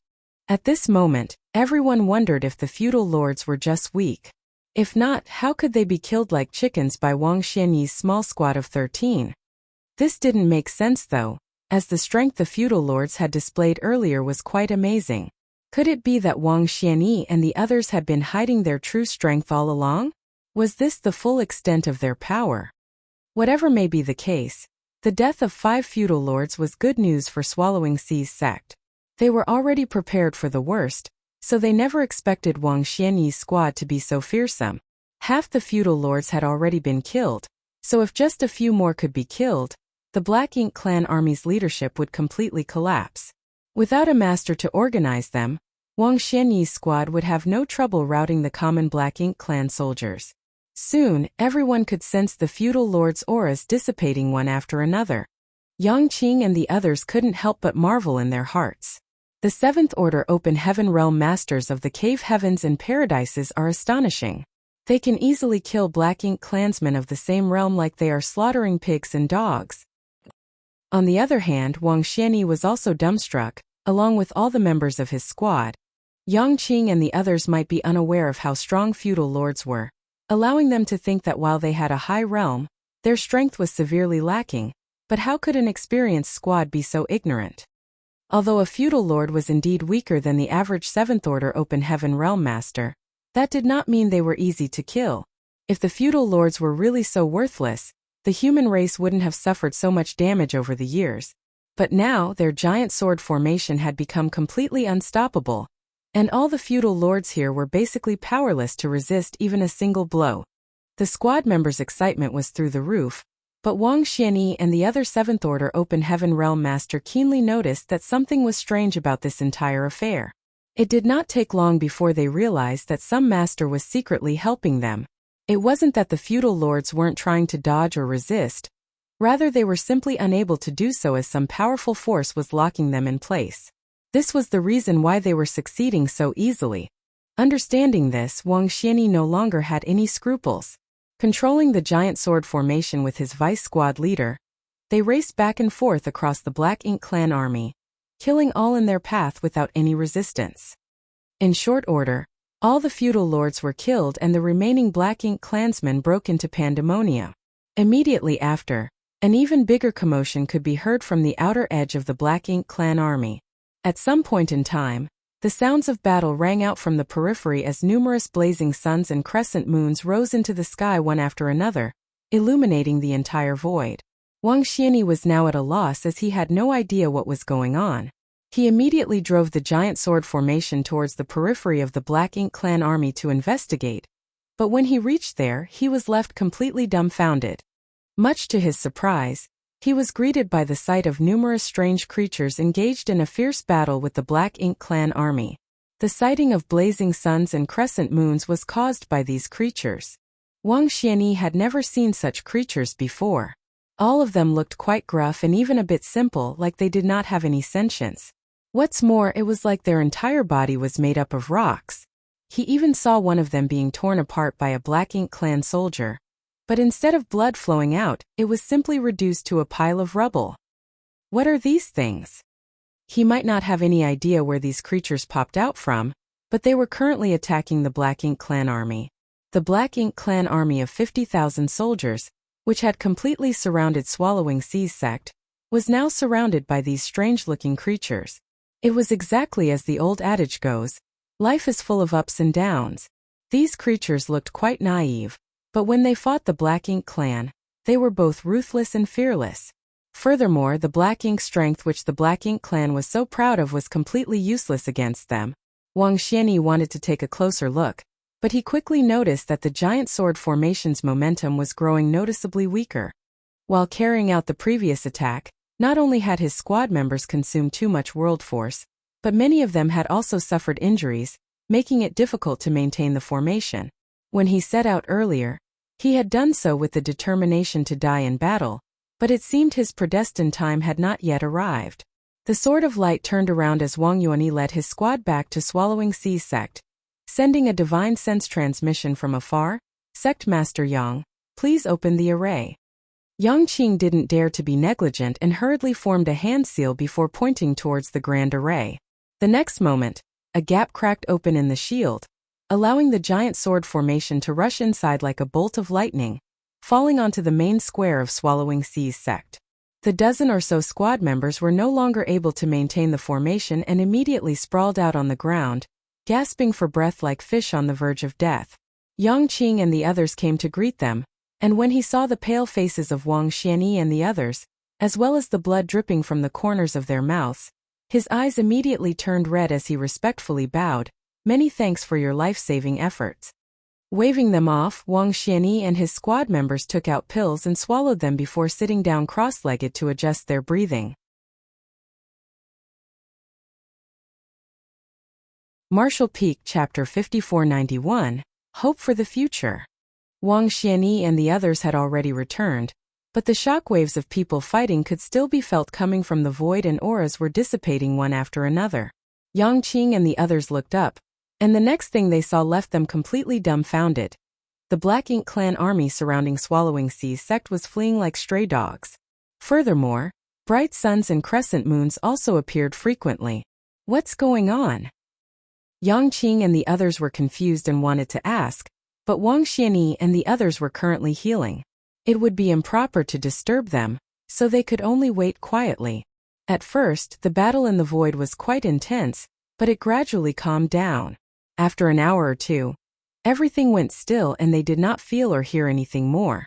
The Black Ink strength spread out after the deaths of the Black Ink clansmen had filled the void outside Swallowing Sea's sect, and nothing could be seen through it. Not the shining stars or the moon, nothing at all. The Black Ink strength had isolated everything, causing the entire Swallowing Sea's sect to become extremely dim. Swallowing Sea's sect's sixth order masters were a little perturbed. After all, they had no idea what the current situation was. At this moment, Wang Xianyi opened his eyes. Although he hadn't fully healed, he could be considered to have recovered enough to move. He stood up and got straight to the point. A master is helping us. Yang Qing and the others were shocked. Wang Xianyi was already in the seventh order, so how strong was this master he spoke of? Still, he now understood why Wang Xianyi and the others had been able to kill the feudal lord so easily. It was because someone was secretly assisting them. Wang Xianyi bowed towards the void. Emosha Army's Wang Xianyi thanks Senior for your assistance. Could you please grace us with your presence? As soon as he finished speaking, the space in front of him suddenly distorted as a figure appeared out of thin air. Yang Qing and the others were all appalled as their sect defending array was still active. No one could enter their sect without his permission, but this person had come in, ignoring the isolation of the sect defending array entirely. Furthermore, no one, not even he, sensed any abnormal reaction from the sect defending array.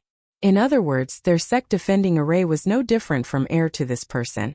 What was even more surprising was that this man looked extremely young. Although it was hard to judge a cultivator's age from his or her appearance alone when their cultivation was profound, time still left its marks over a long period of cultivation. As such, it was possible to roughly judge a cultivator's age from the air around them. When this man appeared before them, everyone could tell that he was truly young. No one present here felt that he was older than them. The one who had come was naturally none other than Yang Kai. He wasn't trying to act mysterious. He just wanted to observe the battle between the Small Stone Race Army and the Black Ink Clan Army without his direct interference. When Yang Kai arrived from Profound Abundant Sect's side, he happened to see Wang Xianyi's squad's warship being destroyed. Immediately after, their 13 members quickly assumed a formation that took the shape of a giant sword. Yang Kai quietly assisted them in killing the feudal lords while setting up a perimeter around the Black Ink Clan army.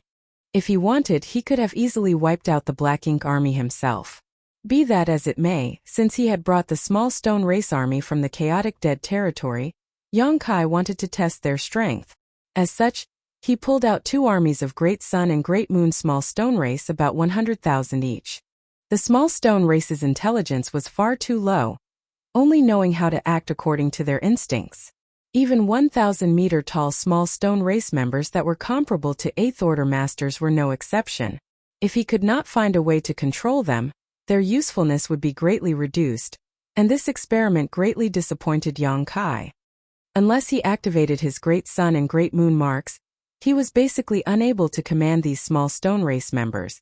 Against the Black Ink Clan, they would simply charge at them and randomly attack without any form of tactics or strategy. The only advantage was that the Small Stone Race's senses were extremely sharp when it came to Black Ink's strength, almost treating those that possessed it as mortal enemies. Yang Kai suspected that their brains were only the size of a green bean, otherwise how could they be so stupid? What further rendered Yang Kai speechless was that, after killing the 50,000 or so Black Ink clansmen, the 2 Small Stone Race armies began to fight amongst themselves, sending rocks flying in all directions. He quickly activated his Great Sun and Great Moon marks to collect what was left of them. The reason why they were like this was because of the burning light and serene glimmer's energy. The energies of these 2 supreme masters inherently opposed each other. As a result, the Great Sun and Great Moon Small Stone Race viewed each other as enemies. After this, Yang Kai secretly decided that next time he would not release the Great Sun Small Stone Race and Great Moon Small Stone Race together. As soon as Wang Xianyi requested to meet him, Yang Kai appeared. As for the sect-defending array of Swallowing Seas sect, with Yang Kai's current mastery of the Tao of Space, it might as well not exist. After Wang Xianyi's self-introduction, Yang Kai knew that this squad belonged to a Mo Sha army, so he nodded and introduced himself, Great Evolution Army's Yang Kai. Wang Xianyi was stunned for a moment before his eyes lit up. So it is Division Commander Yang. Obviously, he had heard of Yang Kai. However, after he had noticed that Yang Kai broke through to the 8th Order, and couldn't help but marvel at his cultivation speed. Compared to him, I've been living like a dog all these years. Yang Kai didn't have the time to exchange pleasantries with him and simply asked, "Why are you here? How is the situation in the barren territory battlefield?" He had been attacked by a royal lord in Wind Mist territory, and had no choice but to flee to the chaotic dead territory for help. At that time, the boundary wall between Wind Mist territory and the barren territory battlefield had already been broken through.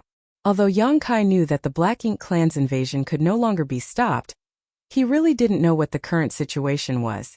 Wang Xianyi's expression immediately became gloomy after hearing Yang Kai's question. The barren territory battlefield has been abandoned already. In the final battle, 32 old ancestors, led by Pure Yang Cave Heaven's old ancestor, managed to kill the 44 royal lords and severely wound the newly appeared Black Ink giant spiritual god. However, they also sacrificed themselves. The Dragon and Phoenix clan leaders also died in battle. After that battle, the human race army withdrew from the barren territory, and split up into squads that were deployed to the various great territories to assist in the evacuation.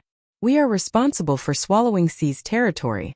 The higher-ups ordered us to lead the Swallowing Seas territory cultivators to a Mo Sha territory's universe temple, where we will rally together with the surrounding great territories cultivators. The plan is to evacuate to the star boundary. Yang Kai's head started ringing as if he was struck by lightning. All he heard Wang Xianyi mention was that 32 Ninth Order human race masters, and even the Dragon and Phoenix clan leaders had perished. He did not hear the rest. After the Primordial Heaven Source Grand Restriction and the No Return Pass battles, not many of the 100 or so Ninth Order old ancestors were left, but now 32 more had fallen on the barren territory battlefield, which was almost all of the human race's top masters. Does the human race still have any Ninth Order Open Heaven Realm masters left? In an instant, Yang Kai's face went pale as he stumbled. Yang Qing and the others also wore blank expressions. 4 Sixth Order Open Heaven Realm masters like them, 7th Order Open Heaven Realm masters like Wang Xianyi were already unparalleled existences, while 8th Order Open Heaven Realm masters like Yang Kai were simply beyond their ability to meet. Yet the human race had lost 32 Ninth Order Open Heaven Realm masters on the barren territory battlefield, along with the leaders of the Dragon and Phoenix clans. The leaders of the Dragon and Phoenix clans were legendary existences that were rumored to be as, or even more powerful than the Ninth Order Open Heaven Realm Master.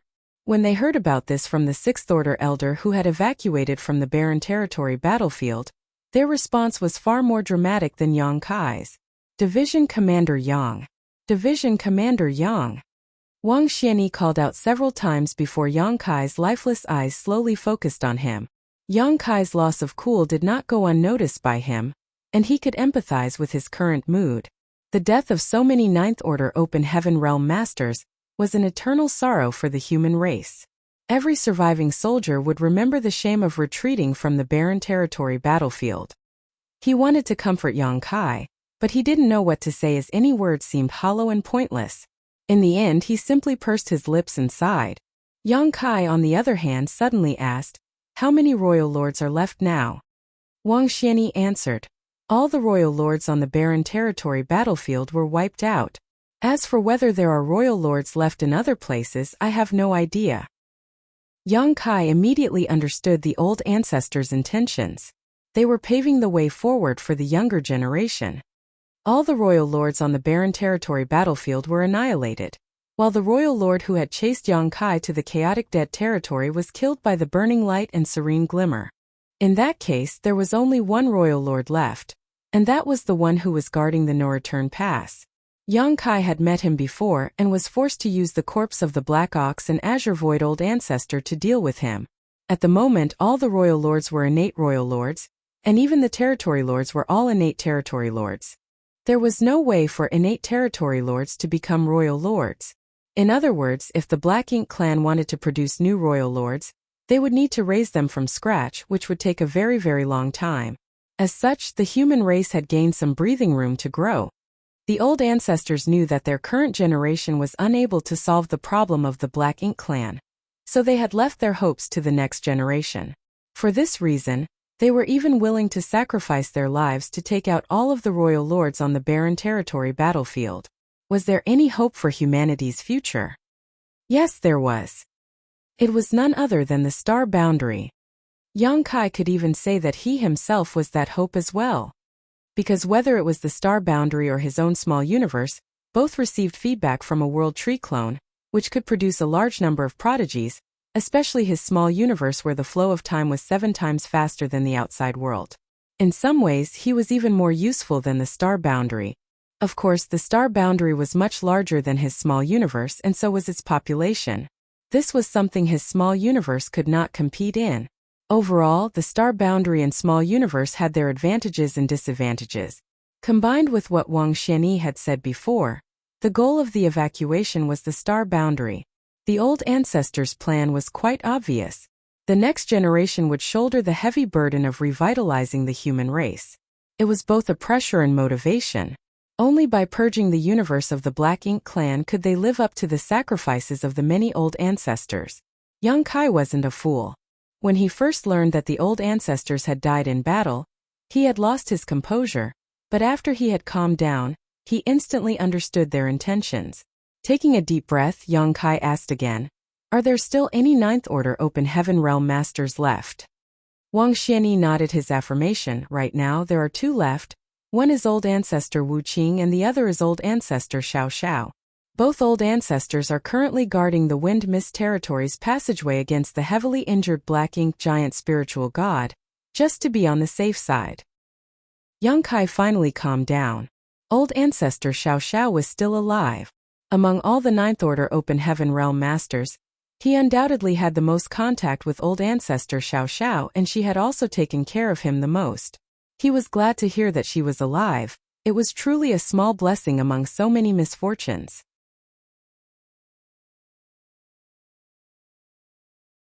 Martial Peak, Chapter 5492. Refining the Profound Abundant World. Yang Kai silently calculated the difference in strength between both sides.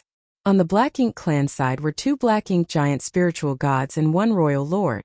Whereas the human race had 1 giant spiritual god, 2 Ninth Order Open Heaven Realm Masters, and if the Dragon clan's Fuguang didn't die, the Dragon clan also had a divine dragon.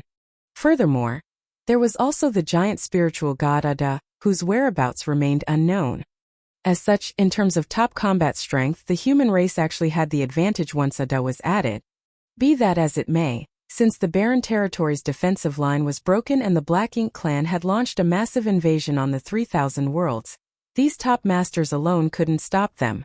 Black Ink's strength was quite treacherous and extremely difficult to deal with, able to turn an entire great territory into the Black Ink clan's territory in an extremely short time. In addition, the human race army had suffered heavy losses over the years. Who knows how many great territories were suffering with the heavy losses the human race army had suffered. It was also unknown how many great territories were currently tormented by the Black Ink clan.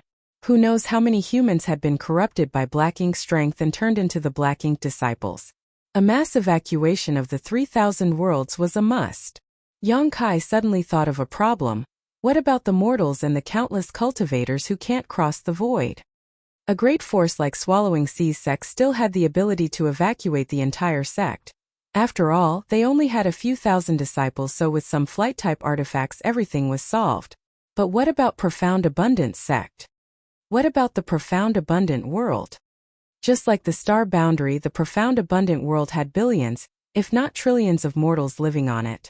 Profound Abundant sect couldn't take all of them away, nor did Swallowing Sea's sect. If they were to be left behind, the only thing waiting for them was to be turned into Black Ink disciples, enslaved and ruled by the Black Ink clan. completely at the enemy's mercy. Yang Kai had never given much thought to this before. In the current situation, evacuating and relocating to the star boundary was the only option, but only now did he suddenly realize this huge problem.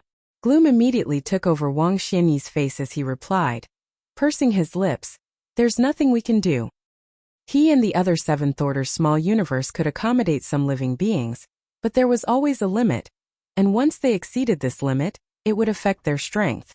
There were over a dozen universe worlds in Swallowing Sea's territory, each one massive in both size and population. The two seventh-order masters' small universes couldn't contain so many mortals in them no matter what. The evacuation of the 3,000 worlds was quite a quandary, and every squad responsible for this mission had considered this issue. In the end, all they could do was bring as many with them as possible, but most of them would have to be abandoned. This was an extremely cruel decision to make, but also the only option. Yang Kai remained silent for a moment before stating, "Squad leader Wang, assist Swallowing Sea's sect in evacuating. I'll go to the profound abundant world." Wang Xian heaved a sigh and consoled, "Division Commander Yang, there is a limit to everyone's ability. All we can do is try our best." Obviously, he had misunderstood something. He thought that Yang Kai couldn't bear to stand by and watch, and wanted to go to the profound abundant world and use his small universe to bring out as many people as possible.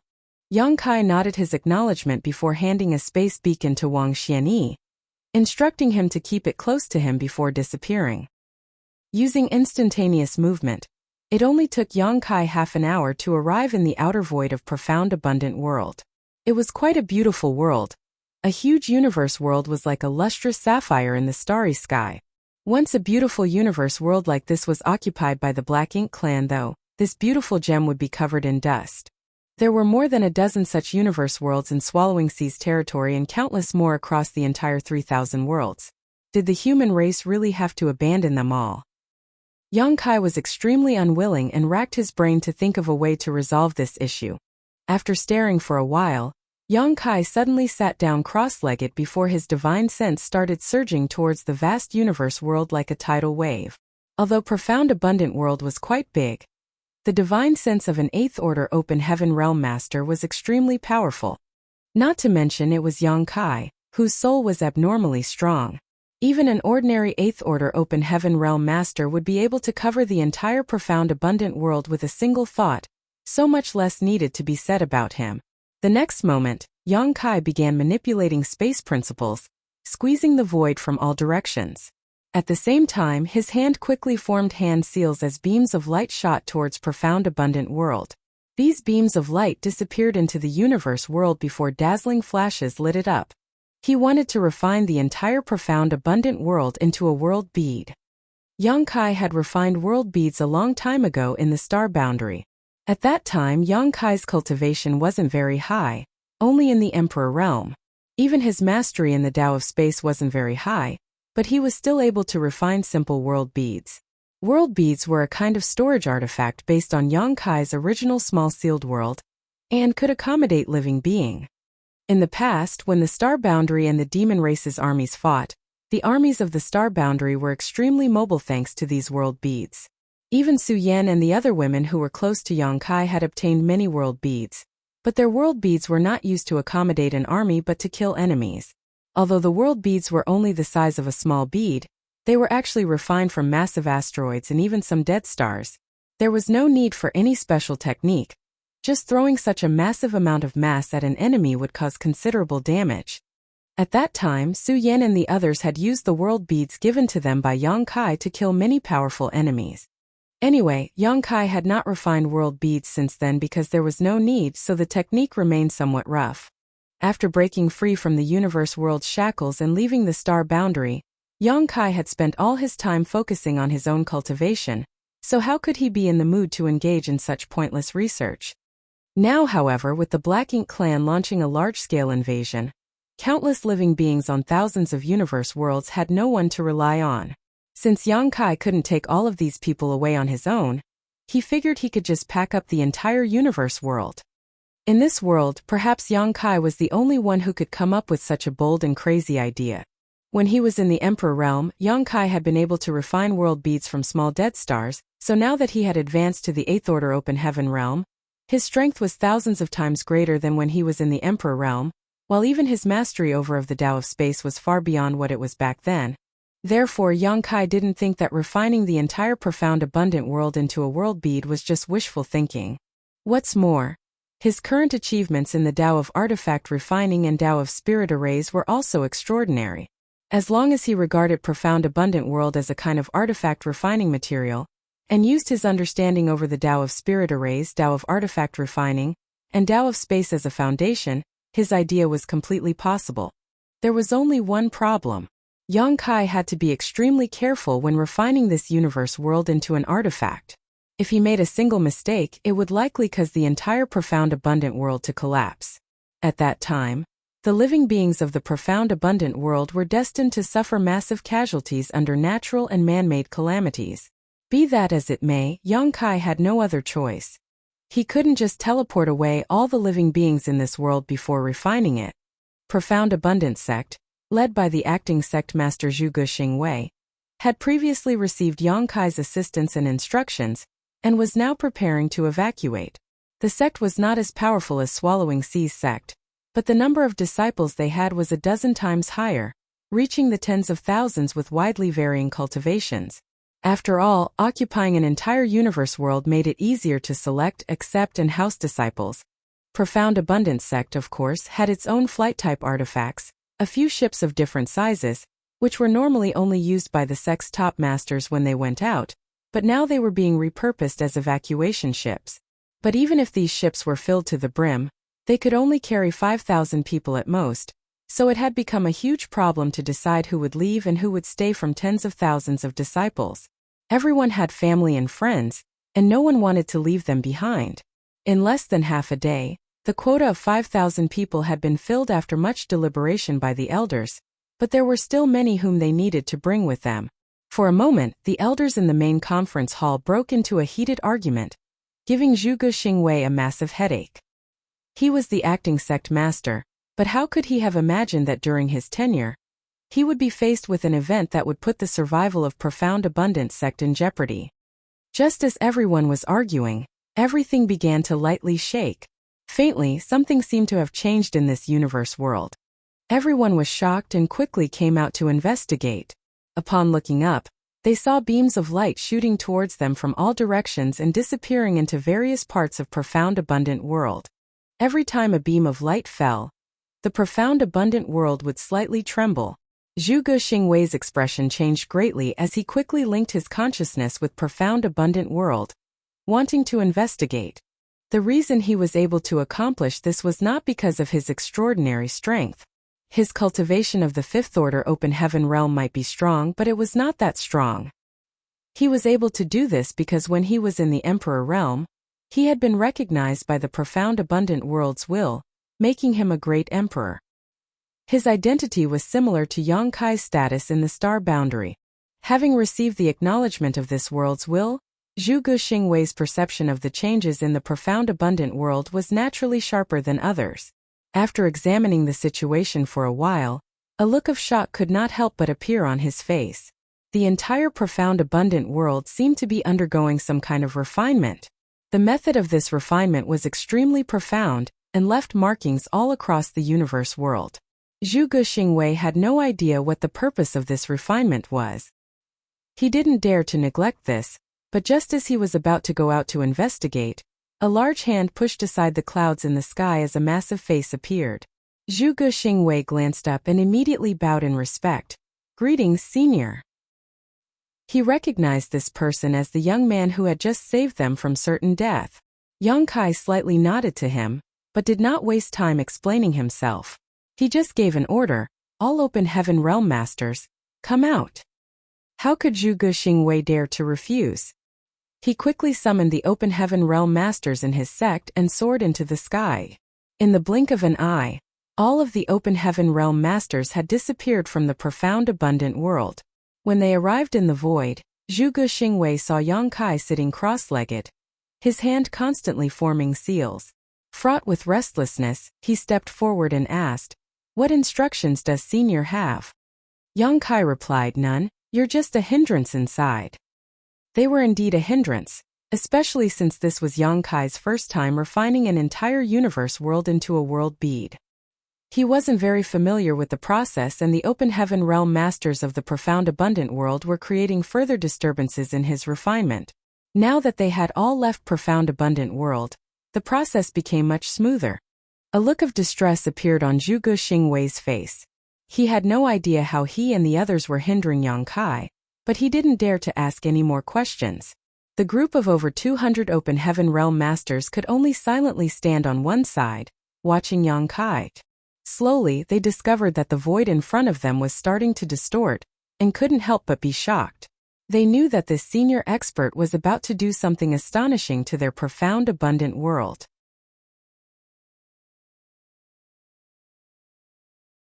Martial Peak, Chapter 5493 Success. Zhuge Xingwei was restless, his mind was filled with many questions, but he did not dare to ask, which only fueled his anxiety. Yang Kai suddenly asked, "How many universe worlds does this territory have?" Zhuge Xingwei quickly replied, reporting to Senior, "Counting the profound abundant world, there are a total of 14. Yang Kai nodded in response, "Pick 13 people and send them to these 13 universe worlds. Give each of them one of these and tell them to wait for my message." Saying so, he sent out 13 space beacons with a wave of his hand. Yang Kai knew that time was of the essence, as the Black Ink clan had launched a large-scale invasion. If he could save even a little bit of time traveling, perhaps he could save more people. He had these open heaven realm masters of profound abundance sect take the space beacons and head to the universe world to wait for him, because once he was done here, he could just arrive at the next location in a flash using instantaneous movement. Zhuge Xingwei took the space beacons, picked 13 of his subordinates, and handed them one each before sending them on their way. While Yang Kai was busy refining, the profound abundant world was shaking violently, sending countless living beings into a panic. After all, this was the first time he had attempted to refine an entire universe world into a world bead, so his process was a bit jerky. Even though he was being extremely cautious, his efforts still brought some natural disasters to the profound abundant world. Tsunamis, earthquakes, mountains collapsing, continents drifting apart, and many more were happening all across the profound abundant world. Fortunately, Yang Kai had remained vigilant all the while. Once he spotted something wrong, he would immediately act to salvage the situation. This way, he didn't cause too much of a disturbance in the profound abundant world, nor did he cause any casualties. Be that as it may, fear and panic inevitably made its way into everyone's heart. Gradually, the huge profound abundant world became more and more distorted. Zhuge Xingwei and the others who were standing nearby all felt as if the profound abundant world had entered a different time and space. It was clearly right in front of them, but it gave everyone an extremely illusory feeling. Soon Yang Kai had reached the critical point. At this moment, he faintly felt that he was only a step away from refining the profound abundant world into a world bead and achieving the goal he had originally envisioned. However, upon reaching this point, he found that he was unable to continue. The entire profound abundant world was showing resistance, which was preventing him from completing the refinement. Yang Kai pondered for a moment before faintly understanding the cause of this. This resistance was none other than this world's will. Every universe world had its own will. The star boundary had one, and so did the profound abundant world. This was also the fundamental reason for the differences between universe world, along with their grand Daos and martial Daos. The stronger the world's principles, the higher its corresponding grand Daos and martial Dao would be.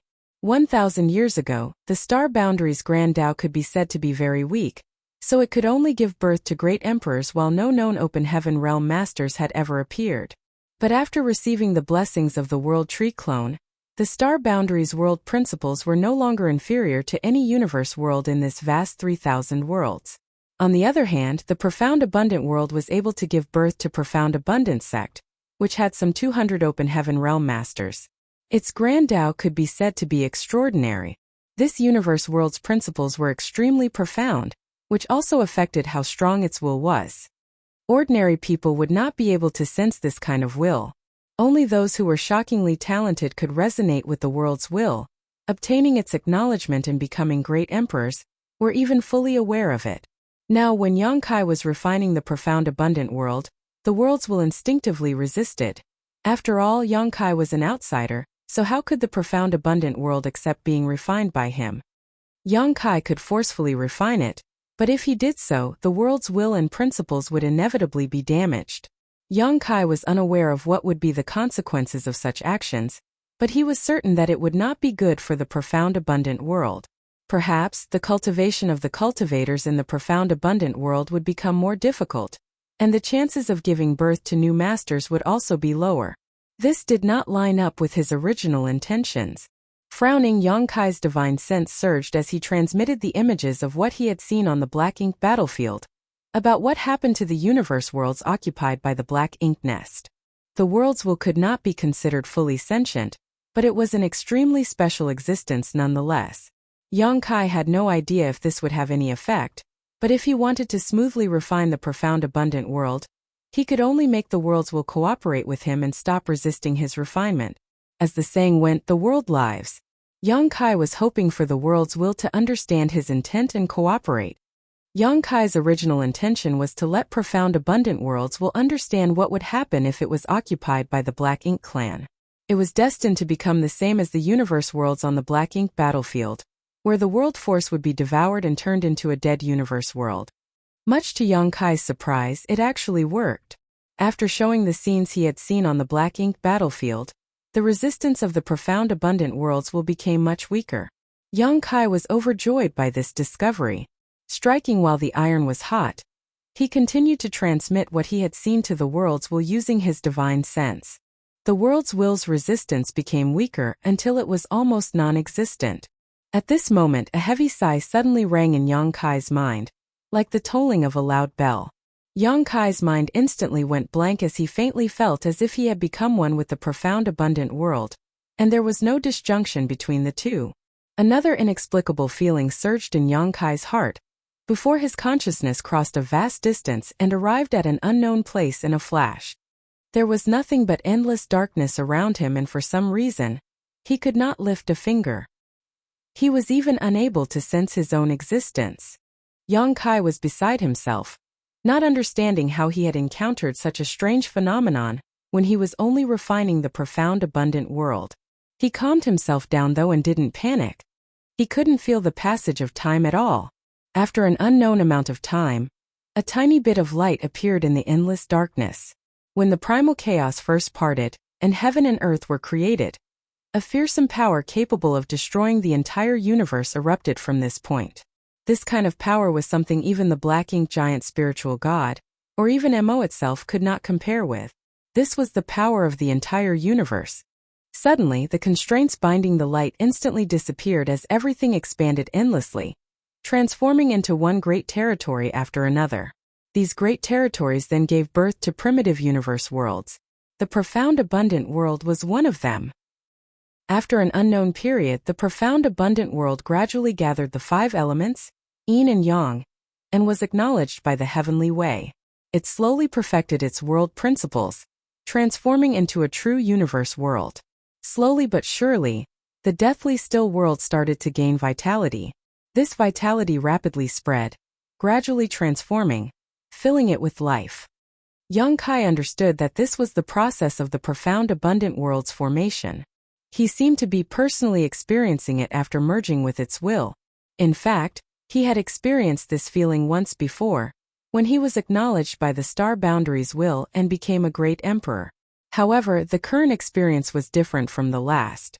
This time the feeling was clearer, and the history of this place was even more ancient. Yang Kai suddenly realized something and made a bold guess. It was just that he was temporarily unable to investigate these insights as his cultivation was too low, and he did not have the time. He had no way of verifying this conjecture either. Yang Kai didn't know how long he had experienced these events for, but to Zhu Guxingwei and the others, it had only been half a day. In just half a day, Yang Kai's entire body became distorted and illusory like the profound abundant world, as if he didn't exist. Zhu Guxingwei and the others also had no idea what had happened to Yang Kai. As there was a massive gap in their strength, and in the way they cultivated, they didn't dare to disturb him. Only after some time did Yang Kai's figure suddenly materialize, allowing them to once again perceive his existence. The profound abundant world, on the other hand, was still the same, the void around it distorting as if it was not in the same space as them. Suddenly, Yang Kai broke into a long laughter and stood up. Success! Saying so, he stretched out his hand and grabbed towards the profound abundant world. What Zhuge Xingwei and the others saw next was quite difficult for them to accept. Yang Kai's hand pierced through the void, seemingly passing through the surface of water, gently scooping something out of it. When Yang Kai withdrew his hand, the warped space suddenly collapsed and the profound abundant world disappeared. Zhuge Xingwei was beside himself in shock and could not help but cry out, "Where is the profound abundant world?" The 200 or so open heaven realm masters were also alarmed and bewildered. The profound abundant world that had raised them had actually disappeared right before their eyes. How could they accept this? They still had friends and families in the profound abundant world. Don't panic. Yang Kai smiled and stretched out his hand towards everyone. Take a look at this. Zhuge Xingwei and the others shot a glance over and saw a round bead in Yang Kai's palm.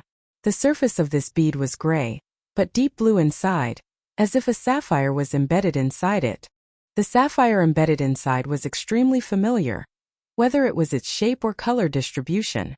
It was the same as the profound abundant world, the only difference was its size. After all, the profound abundant world was a universe world, extremely vast, whereas the object in Yang Kai's hand was only the size of a large marble.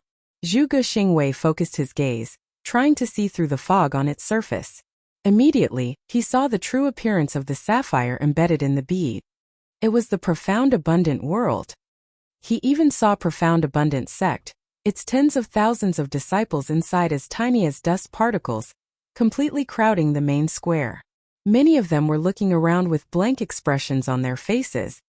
He even saw his cave mansion, and also his wife and concubines, who were hurriedly packing up and preparing to escape after receiving his orders.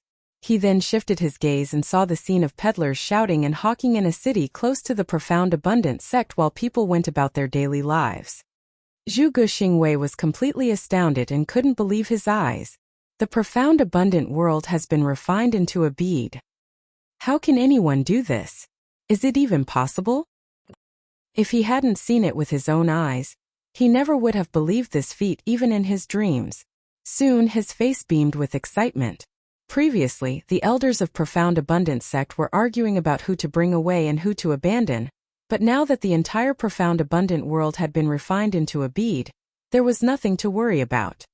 Not to mention the tens of thousands of Profound Abundant sect disciples, even the billions of lives on the Profound Abundant world could be brought with them.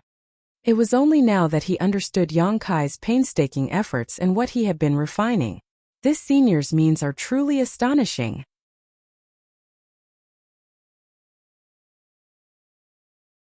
Marshall Peak, Chapter 5494. A Sudden Thought. Many people who saw the true appearance of the bead like Zhuge Xingwei were beside themselves in shock. Zhuge Xingwei calmed himself down. He wanted to thank Yang Kai, but just as he was about to, Yang Kai casually tossed the world bead to him. A chill shot up through Zhuge Xingwei's spine. Even if he was a fifth-order open heaven realm master, he was still thrown into a fluster as he tried to catch the bead. Holding the world bead refined from the profound abundant world in his hands, Zhuge Xingwei's smile was even uglier than when he was crying. He looked at Yang Kai, stuttering, "Senior, this. What do I do now?" Although it was good news that the entire profound abundant world had been refined into a world bead, how could he keep it? He was afraid that if he made any slight movements, he would cause the entire profound abundant world to collapse. Yang Kai, on the other hand, waved his hand in a totally unconcerned manner and stated, "There's no need to be so cautious. I've also refined the void around your profound abundant world to insulate it. As long as you keep it close to you and prevent it from coming into contact with any powerful shocks, like the attacks of an open heaven realm master, the profound abundant world won't be in any danger." Zhuge Xingwei suddenly understood why the outer layer of the bead was gray. It was actually a buffer space surrounding the profound abundant world. This revelation finally put Zhuge Xingwei at ease. Following Yang Kai's instructions, he put the world bead in his pocket close to his chest, and also patted it to check. Even then, he was still not completely at ease, but it would have to do for now. Then he earnestly bowed to Yang Kai. Senior's great kindness is something that the entire profound abundant world will never forget. Yang Kai lightly nodded his acknowledgement before stretching his hand out, poking into the void. The next moment, a portal appeared in front of him, one that led to Swallowing Sea's sect with the help of the space beacon he had given to Wang Xianyi. Go in and join up with Swallowing Sea's sect. Zhu Guxingwei thanked him once more before leading his 200 or so disciples through the portal. The next moment they arrived at Swallowing Sea's sect, where they saw Wang Xianyi, Yang Qing, and the others. After chatting, when everyone came to learn about Yang Kai's feat of refining the profound abundant world, they were thoroughly shocked. Even someone like Wang Xianyi, who was someone from the cave heavens and paradises, had never heard of people refining a world into a bead. Thus he was in great shock, but more than that he was overjoyed. Originally, the evacuation and relocation could only ensure the safety of the top cultivators from various sects and great forces. They were completely powerless to help the myriad living beings in all the defenseless universe worlds.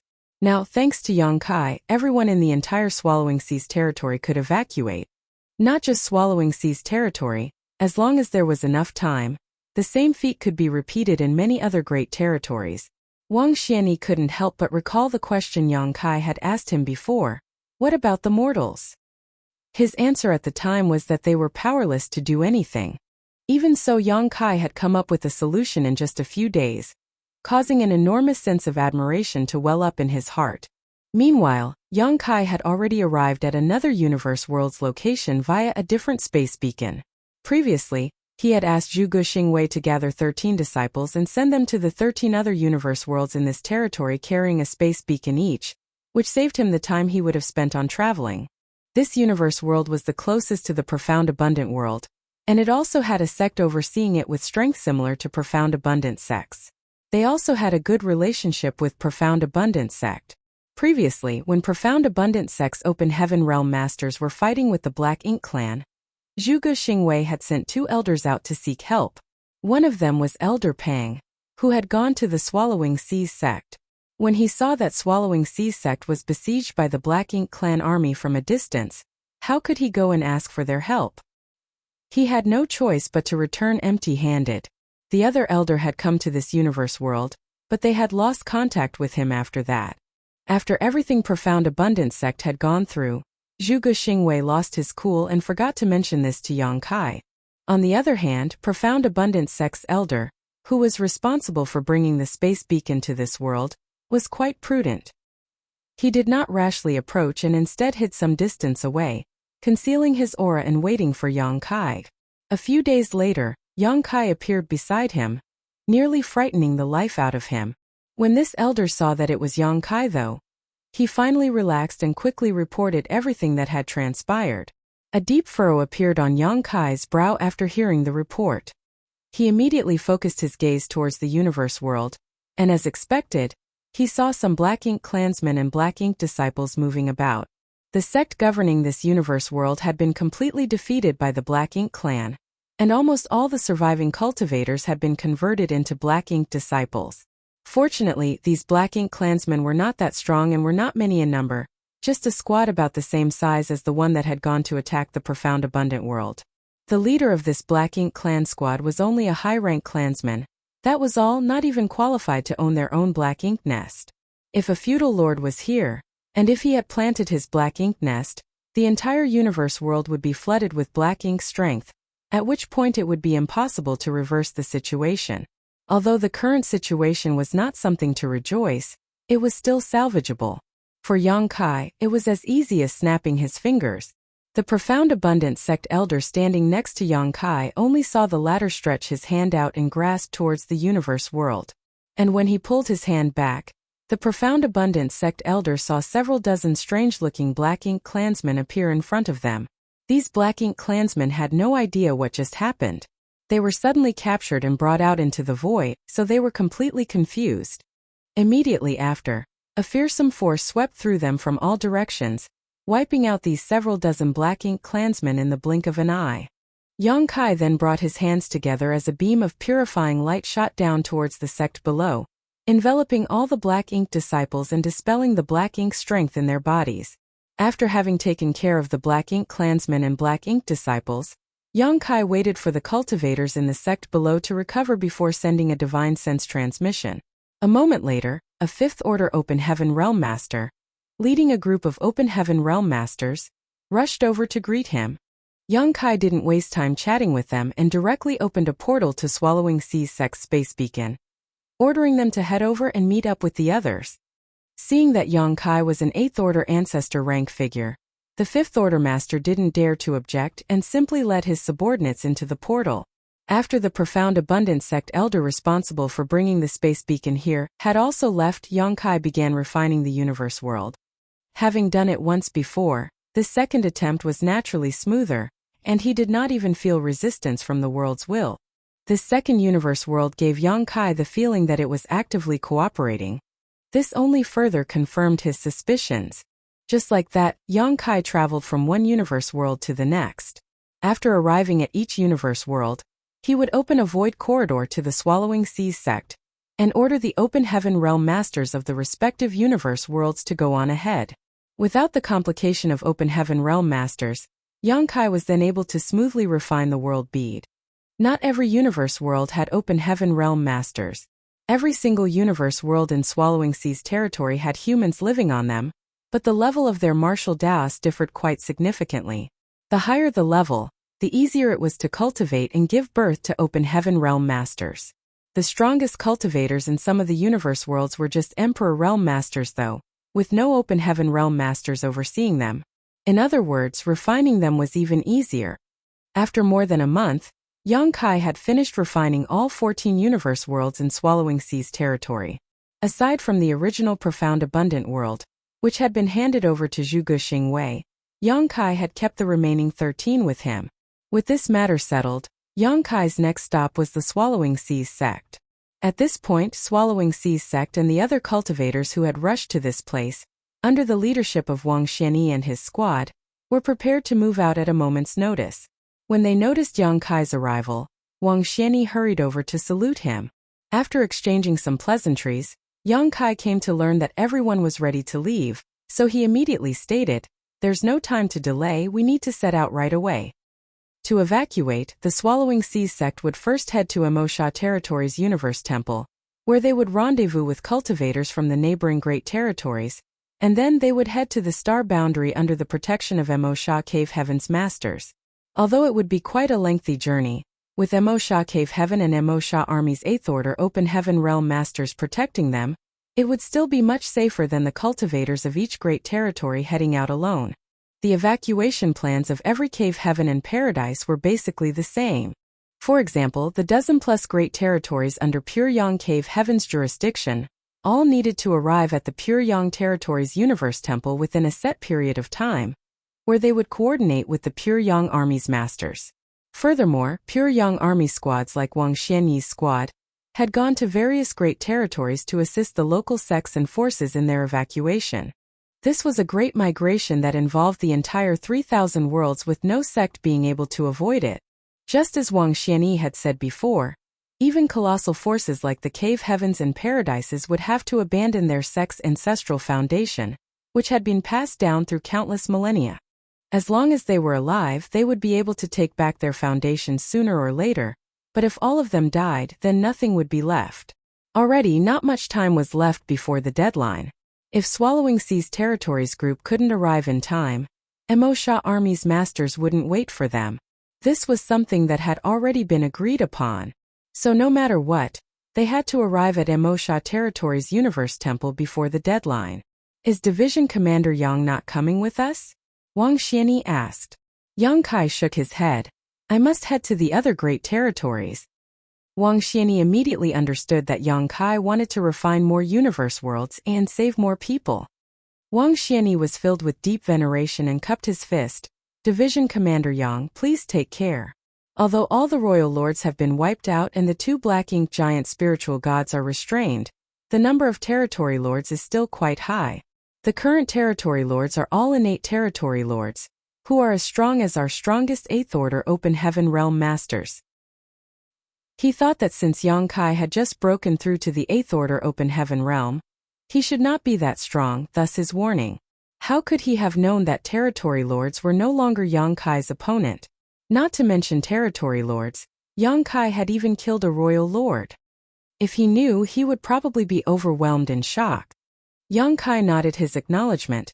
You must also be careful as you may encounter the Black Ink clan along the way. Saying so, Yang Kai was suddenly struck with an idea. As he wanted to go to another great territory to refine more universe worlds, he couldn't afford to escort the evacuees from Swallowing Sea's territory. He might not be able to personally guard them, but he had a great army of tens of millions of small stone race members. These creatures might have low intelligence, but they were more than capable of dealing with some Black Ink clansmen. The small stone race hated Black Ink's strength above all else, so if the Black Ink clan appeared in front of them, they would immediately attack. Swallowing Sea's territory survivors would naturally be much safer if they were escorted by a small stone race army. Unfortunately, the small stone race was difficult to control due to their low sentience. If Yang Kai could solve this problem, the small stone race would be of great help to the human race's evacuation.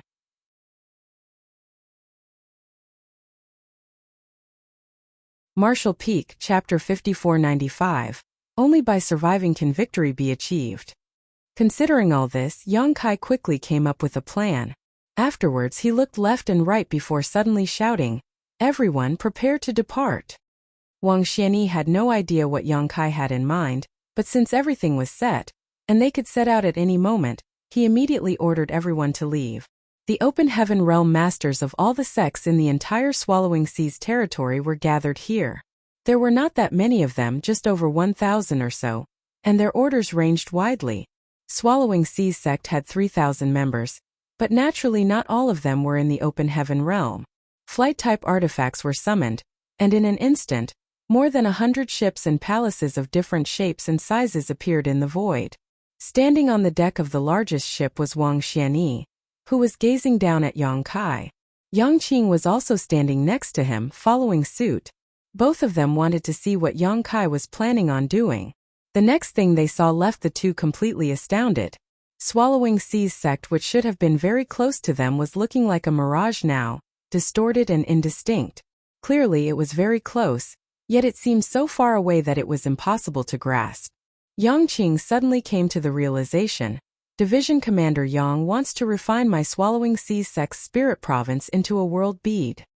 Although he had never seen Yang Kai refine a world bead, he had heard Zhu Guxingwei describe the process, so how could he not understand Yang Kai's intentions?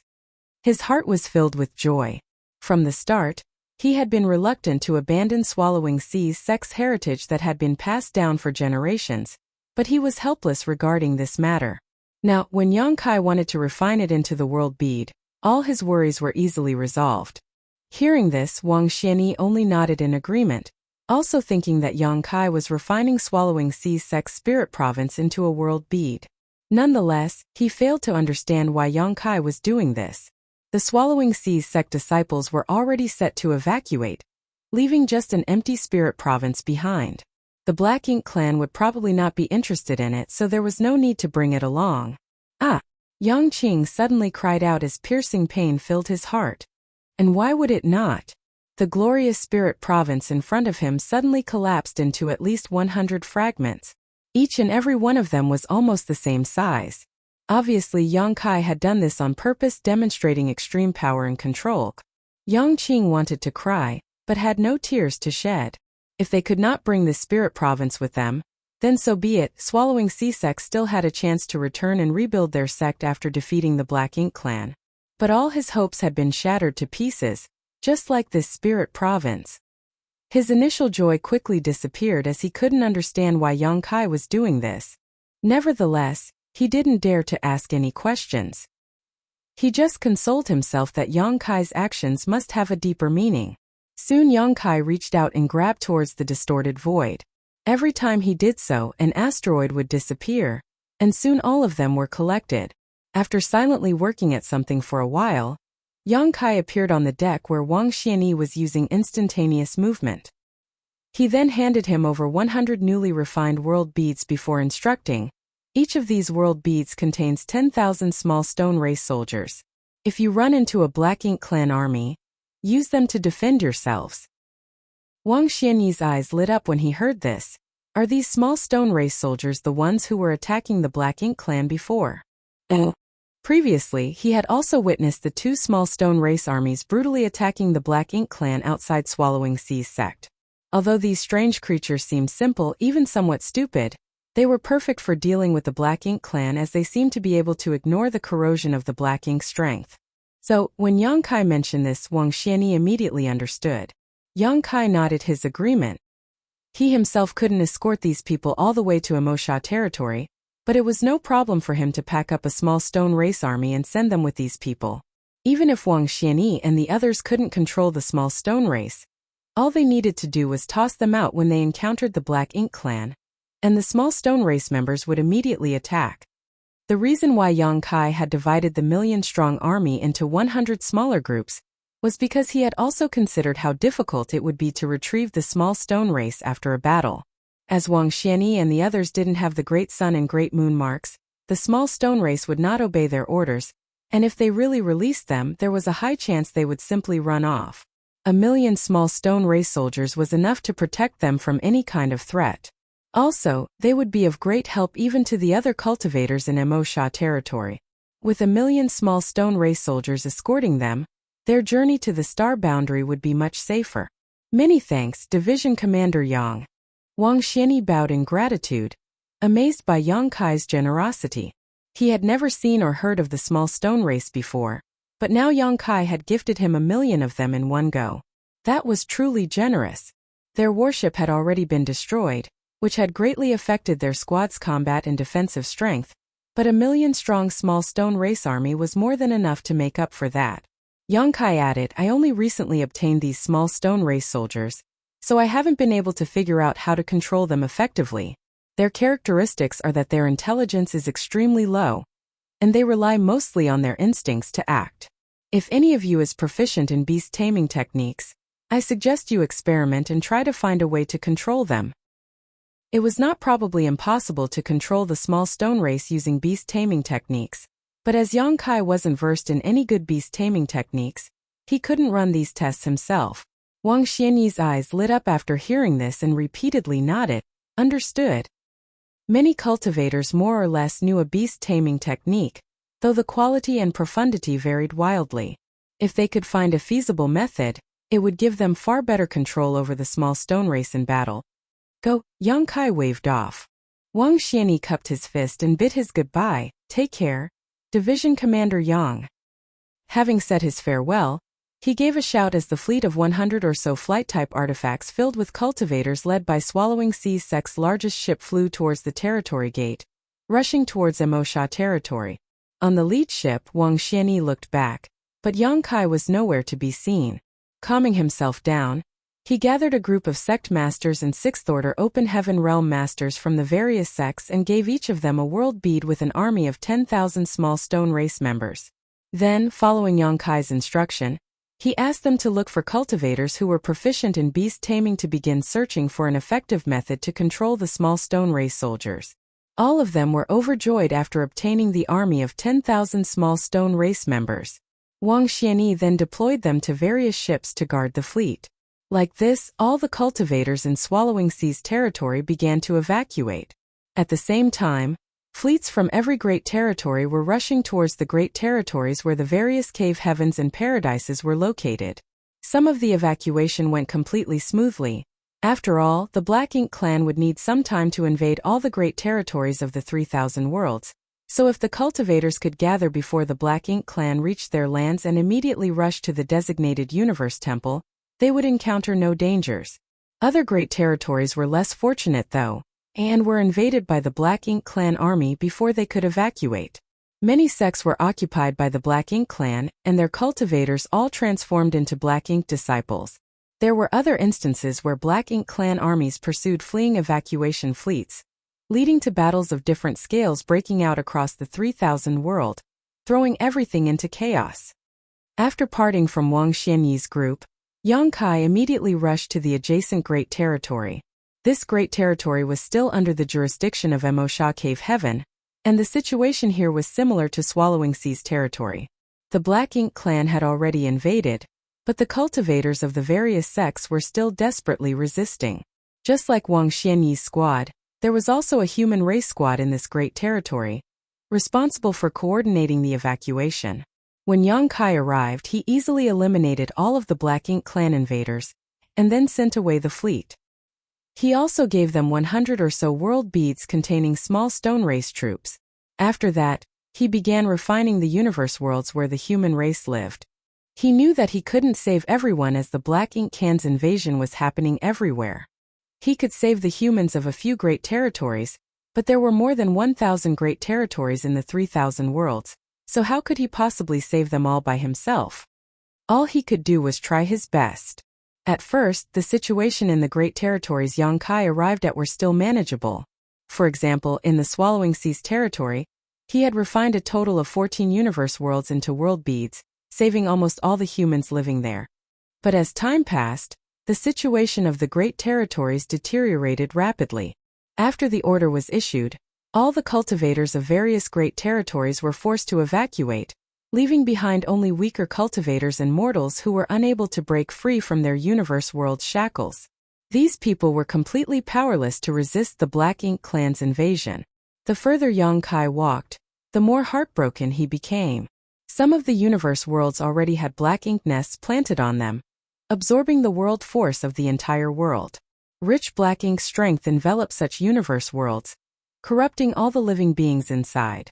Yang Kai could do nothing in the face of such situations. With his 8th Order Open Heaven Realm cultivation, he could completely destroy these universe worlds if he wanted to, but if he did so, the billions of innocent lives living on them would also be lost along with the Black Ink clan soldiers. These people might have been reduced to Black Ink disciples, but there was still hope for them to be rescued in the future. How could Yang Kai bring himself to ruthlessly slaughter them? The only option he was left with was to destroy the Black Ink nest, and all of the Black Ink clansmen around. There was nothing else he could do. At this point, he also got to experience the helplessness Wang Xianyi felt when he answered his question. The universe worlds which had been completely devoured by Black Ink strength now were filled with billions of Black Ink disciples. Even if he didn't lack yellow and blue crystals, he couldn't purify them all. It would drain a lot of yellow and blue crystals, and was too time-consuming while time was what he was most short of. The faster he moved, the more people he would be able to save. Along the way, Yang Kai not only witnessed scenes of disaster and despair though, he also had encountered many heroic deeds. Many sects and cultivators weren't strong, but they had the courage and determination to fight to the death with the Black Ink clan, refusing to withdraw with the other cultivators of their great territory, and instead choosing to remain with the universe worlds that had raised them, using their lives and blood to protect them for as long as they could. Cultivators of many such sects faced total annihilation in the battle, leaving not one survivor behind. Such resistance deeply angered the Black Ink clan, so what awaited them was death. Yang Kai's mood became even gloomier when he saw such scenes.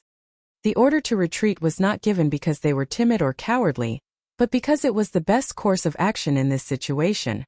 After all, only by surviving could they turn the situation around. Their decision to stay and fight to the death may have been praiseworthy, but from a strategic standpoint it was utterly meaningless. Who was right and who was wrong nobody could say for sure. It was just a matter of one's choice, and everyone had to face the consequences of their actions.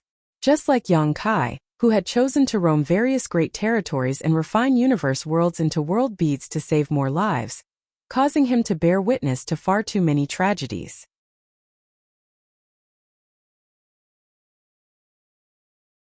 Martial Peak, Chapter 5496, Old Tree. 20 years went by in a flash. Over the past 20 years, Yang Kai traveled to hundreds of great territories and accumulated over 2,000 world beads. Each world bead was a complete universe world with its 7 elements, will, and world principles intact. The number of humans he had saved was difficult to calculate.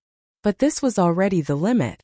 There were still many great territories Yang Kai had yet to set foot in, but now that 20 years had passed since the Black Ink clan's full-scale invasion began, it was difficult for him to find any universe world that had not been devoured by Black Ink strength. The Black Ink clan could be found in every great territory, and almost every universe world that had a living being on it had a Black Ink nest planted on it. Countless mortals and cultivators with low cultivations had been reduced to black ink disciples, and the world force each universe world had accumulated over countless eons had been reduced to nourishment for the Black Ink clan. Of the tens of millions of small stone race soldiers he started with, Yonkai was now left with less than 10 million, the rest were all given away to others. Over the past 20 years, the number of Black Ink clansmen who had lost their lives at Yonkai's hands was also incalculable, with just the number of territory lords who had died at the end of his spear reaching over a dozen. Now, with only one royal lord left alive, and the two Black Ink giant spiritual gods being occupied, the territory lords were the top masters of the Black Ink clan. Be that as it may, if any of these innate territory lords ran into Yonkai alone, they would only be courting death. Even if there were 2 or 3 of them, Yonkai was confident he could eliminate them after paying a price. In these 20 years, those who should have evacuated had already evacuated, and those who couldn't leave could only stay and bear the fate of being turned into Black Ink disciples. Yonkai estimated that the cultivators who had evacuated from the various great territories should have all reached the star boundary by now. He knew in his heart that this mission to save the remaining humans of the 3,000 worlds had come to an end. Even if he continued, it would just be a fruitless endeavor. Looking at the dim stars in the void and the universe worlds enveloped in Black Ink strength, a heavy sigh escaped Yonkai's lips as he shouted, "Old tree, do you still want to hide? I think it's time we meet." As soon as he finished speaking, a mysterious change started to occur in this great territory. Immediately after, a rolling fog appeared in the distance and swept towards Yonkai. Seeing this fog, Yonkai knew that his guess was correct. 20 years ago, when he refined the profound abundant world, he had a vague guess in his heart. But at that time he hadn't refined enough universe worlds, so whether this conjecture was just his imagination or if it was true, he still had to verify it. Over the past 20 years, he had refined more than 2,000 universe worlds, which was more than enough to confirm his previous speculations, because every time he refined a universe world, he would sense an invisible connection with that unknown place. After refining more than 2,000 universe worlds, this connection had become pretty strong. So even if the other party didn't respond, Yonkai still had a way to force his way into this unknown place. The rolling fog soon arrived before him and Yonkai allowed it to envelop him, concealing his figure. When the fog dissipated, Yonkai's figure was nowhere to be found. When he reappeared, Yonkai was already in a mysterious place that was difficult for ordinary people to reach. There happened to be some kind of suppression in this mysterious place, preventing anyone from completely displaying the might of the open heaven realm, no matter what one's order was. The great ancient ruins boundary. When Yonkai was just an emperor realm master, he had been swept up by a mysterious fog and thrown into this sealed world. It was in this sealed world he got his hands on a world tree clone, which he used to save the star boundary that was on the verge of shattering. It was also from here that he brought out the heavenly moon demon spider, Zhujiu Inj. According to Tsang, the world tree was one of the most ancient existences in the universe. In the past, the 10 martial ancestors had relied on the world tree to comprehend the mysteries of the open heaven realm, which they later passed down to the wider human race, allowing it to gain a foothold in the universe where the monster race ran rampant. The people who obtained the favor of the world tree were also a means of protection for the mysterious heavenly way. Song's group of 10 were chosen by the heavenly way, and they had sealed Mo in the primordial heaven source grand restriction for millions of years. If not for their actions, how could the current 3,000 worlds still exist? Perhaps the entire universe would have become the Black Ink clan's paradise eons ago. After Tsong's group, there were likely more candidates. The world tree clone in Yonkai's small universe also belonged to a previous candidate who had fallen ages ago. As for Yonkai himself, he should have been chosen recently. This method of self-preservation was seemingly performed through the world tree, so no matter what, the world tree was an indispensable and important link.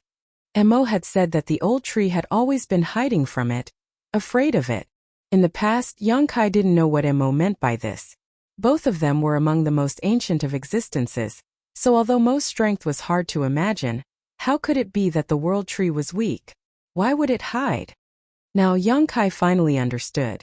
Because the world tree was a direct manifestation of the entire 3,000 worlds. The relationship between the world tree and the 3,000 worlds was one of mutual destruction and prosperity, Mo's existence had severely threatened the survival of the 3,000 worlds. If Mo really ruled over 3,000 worlds, then black ink's strength would be everywhere, and every universe world would die. At that time, the world tree would also be completely destroyed.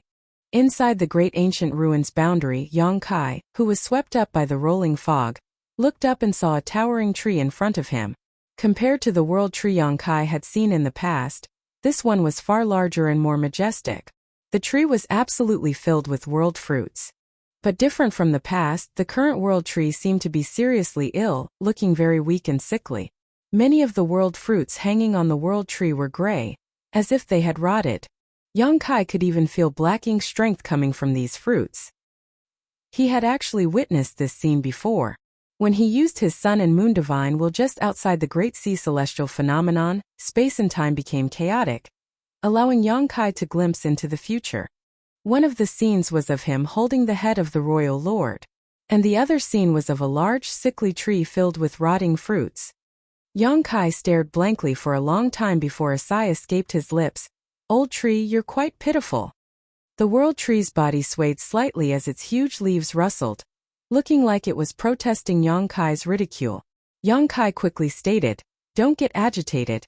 Each of these fruits corresponds to a universe world. If you shake them off, it won't be a good thing."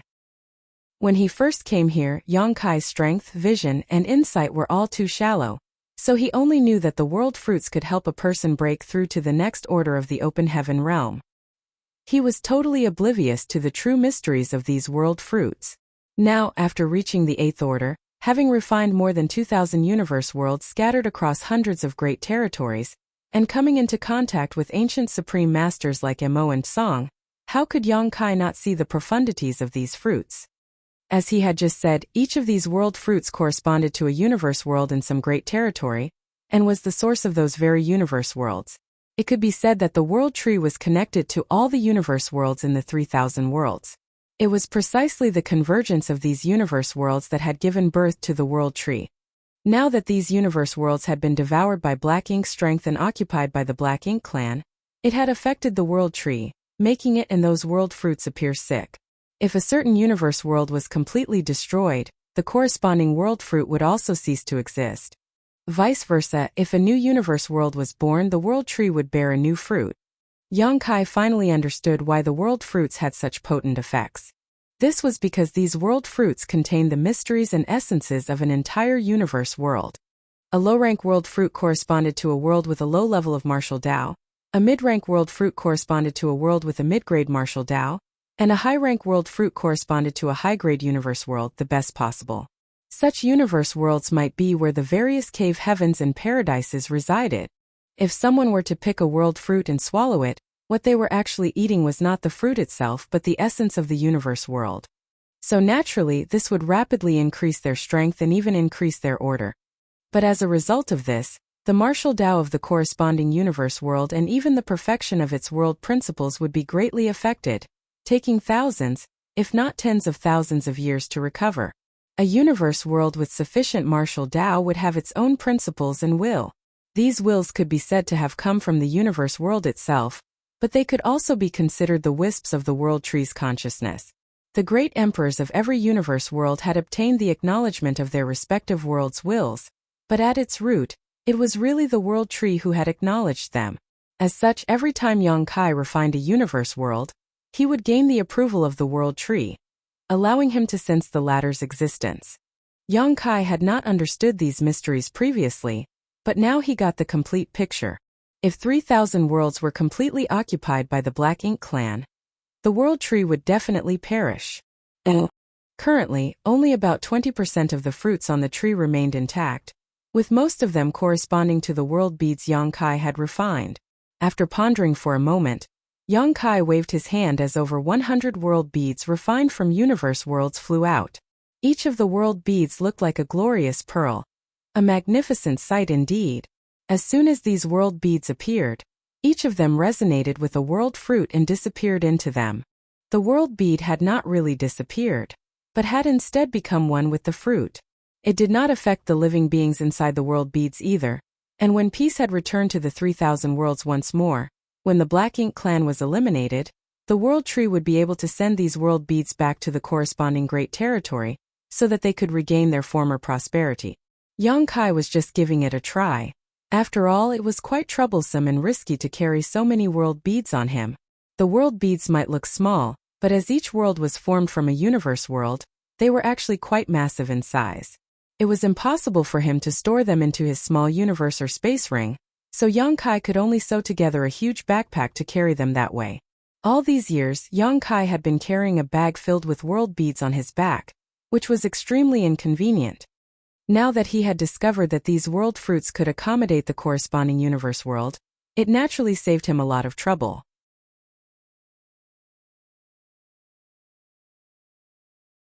Martial Peak, Chapter 5497. A scourge lasts 1,000 years. After some time, Yang Kai had finally tossed all 2,000 or so world beads to the World Tree for safekeeping. What surprised Yang Kai was that after obtaining these 2,000 or so world beads, the World Tree's condition seemed to have improved a little, but he was not sure, it might have just been his imagination. On top of that, Yang Kai was also concerned about the still intact world fruits on the World Tree. The world fruits corresponding to the universe worlds he had refined were intact because they were saved and not corroded by black ink strength, but in addition to those world fruits, there were several dozen more that were still completely healthy. These fruits were not showing any features similar to the other ruined fruits. Neither were they emanating any black ink strength. Yang Kai even had a special connection with one of these fruits, feeling very close to it. This feeling greatly surprised him. It was just a world fruit, so how could he feel close to it? After examining it for a moment though, Yang Kai raised his brow and asked, "Is this the world fruit of the star boundary?" He was a great emperor recognized by the star boundary's will, so the world fruit corresponding to the star boundary naturally gave him a different feeling from the rest. This world fruit was a mid-rank world fruit. In other words, if one ate it, it could allow a cultivator in the third order to the fifth order open heaven realm to advance an order, and allow them to have better future prospects by increasing their innate limit. But correspondingly, the star boundary would have to pay a huge price. Perhaps its martial Tao level would be greatly affected and its world principles would be damaged. Yang Kai's heart clenched as he recalled the low-rank world fruits and mid-rank world fruits he had obtained. Back then, he had obtained more than a dozen or so fruits from the old tree, causing harm to some universe worlds. As if the world tree sensed his thoughts, it swayed again. Although the world tree did not speak or transmit anything via divine sense, Yang Kai could clearly tell what it wanted to say. The corresponding universe worlds of the world fruits he had taken back then didn't have any highly sentient life forms on them, so his actions didn't cause much harm overall. At most, it would have delayed the development and evolution of those universe worlds by a few thousand years. Knowing this, Yang Kai felt less guilty. But very soon he had another feeling. By using this world fruit corresponding to the star boundary as a beacon, he might be able to create a passage to the star boundary and return to it. Yang Kai's heart skipped a beat as he hurriedly checked the other world fruits that were still intact. After checking them with his divine sense, he discovered that his guess was right on mark. He could indeed open a void corridor with the help of these world fruits and arrive directly at the universe worlds corresponding to these fruits. He could even tell which great territory these universe worlds were located in by observing the void around them through this link. Yang Kai's expression changed as he couldn't help but ask, "Old tree, could this place be considered a transit point for 3,000 worlds?" The world tree's body swayed again as if saying it was a given. This was not surprising though. The world tree was the physical manifestation of all the universe worlds in 3,000 worlds, with each of its fruits corresponding to a universe world. It was closely connected to all the great territories and universe worlds in this way. It was no wonder that the great ancient ruins boundary was so ethereal, and why the rolling fog through which one could enter the great ancient ruins boundary was able to appear in any great territory. Because theoretically speaking, one could enter the great ancient ruins boundary through any universe world, depending on whether this old tree was willing to let them in or not.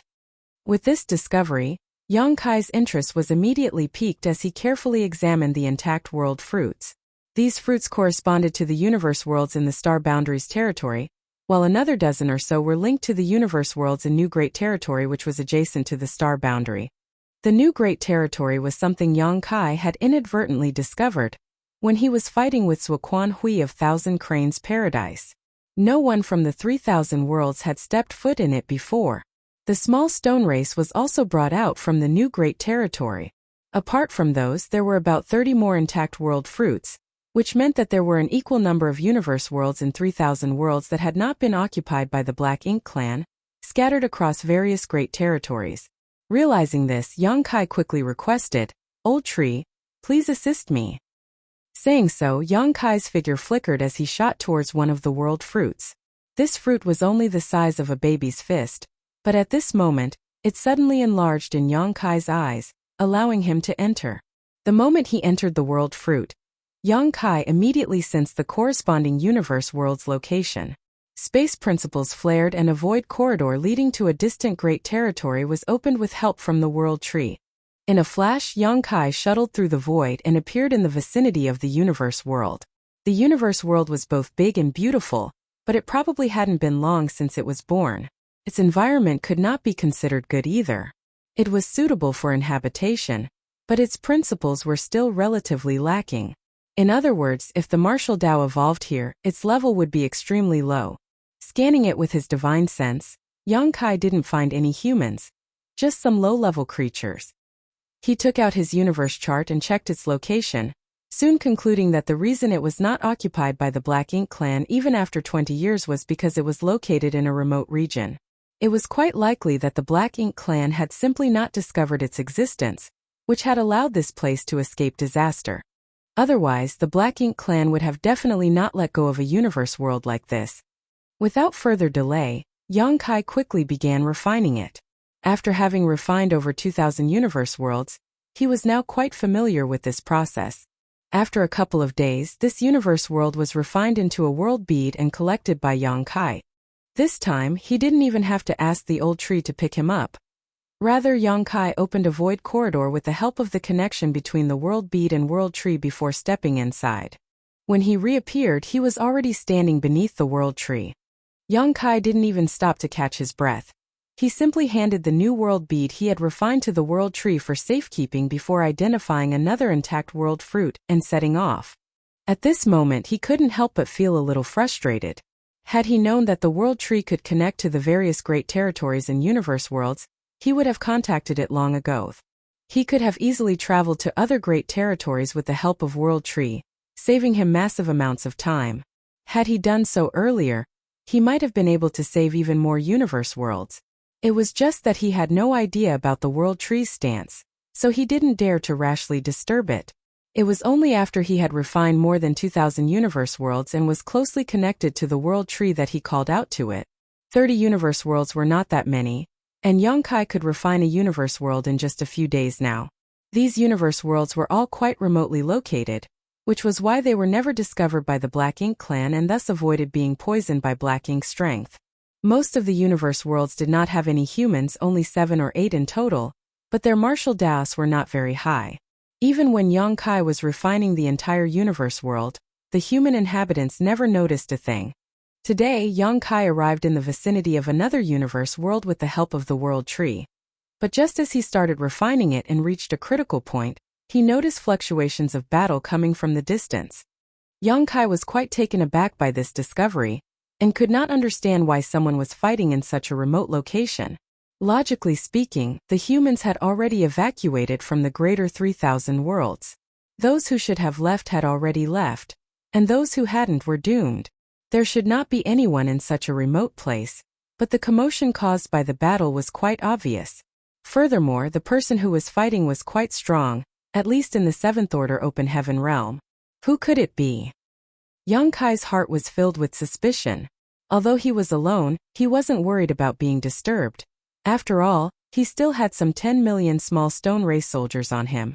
If any enemy was to come here, even if he could not divert his attention, Yang Kai could just summon a small stone race army to protect himself.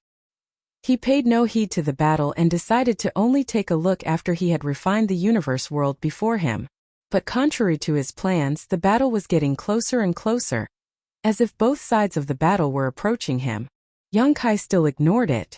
The other party's approach shouldn't be intentional, but it was still good news for him. The only ones who could be fighting at this time would be humans and Black Ink clansmen. If they were to approach him, He might be able to provide some assistance to the human side. About half an hour later, the sounds of the battle really grew closer, and now, a strange look appeared on Yang Kai's face because he felt a familiar aura. Yang Kai was immediately overjoyed. What a coincidence! I was planning to look for him after finishing with this business, but who would have thought that I would run into him here? As the old saying goes, a good man does not live long, but a scourge lasts 1,000 years. Guess that makes this bastard immortal. The next moment, Yang Kai sent a message to the other party via divine sense. The human who was fighting with the Black Ink clan was momentarily taken aback, but was soon overjoyed and quickly started approaching Yang Kai's position. From the distance he saw Yang Kai using some kind of strange technique, causing the universe world in front of him to twist and distort like a reflection in the water, which greatly surprised him. What are you doing? Yang Kai snapped back. Why do you care? What are you doing here? It was none other than Wu Kuang, his entire body covered in blood, cutting quite a sorry figure. Wu Kuang broke into carefree laughter after hearing Yang Kai's question and replied, I'm currently being pursued by a team of Black Ink clansmen. He was acting smug, as if being chased around was something to boast about. Yang Kai also admired his shamelessness before glancing behind Wu Kuang and frowning slightly. Is there a territory lord? Wu Kuang was a 7th Order Open Heaven Realm Master, and had mastered the heaven-devouring battle law. It was a simple matter for him to deal with ordinary feudal lords. Since he was being pursued and in such a sorry state, obviously, a territory lord must have taken action. Wu Kuang secretly circulated his strength, preparing to flee at any moment. If you can't fight, then it's better to run away. Otherwise, there will be no one to even collect your corpse. He could also tell that Yang Kai was currently doing something important, and got worried that he wouldn't be able to help. Yang Kai smiled proudly. It's just a territory lord. Don't worry and take a rest. Just wait and watch how I take care of him. Just a territory lord? Wu Kuang was beside himself in shock, unable to believe that such arrogant words were coming from Yang Kai's mouth. He then scanned Yang Kai with his divine sense before his expression changed greatly. You've reached the 8th Order Open Heaven Realm.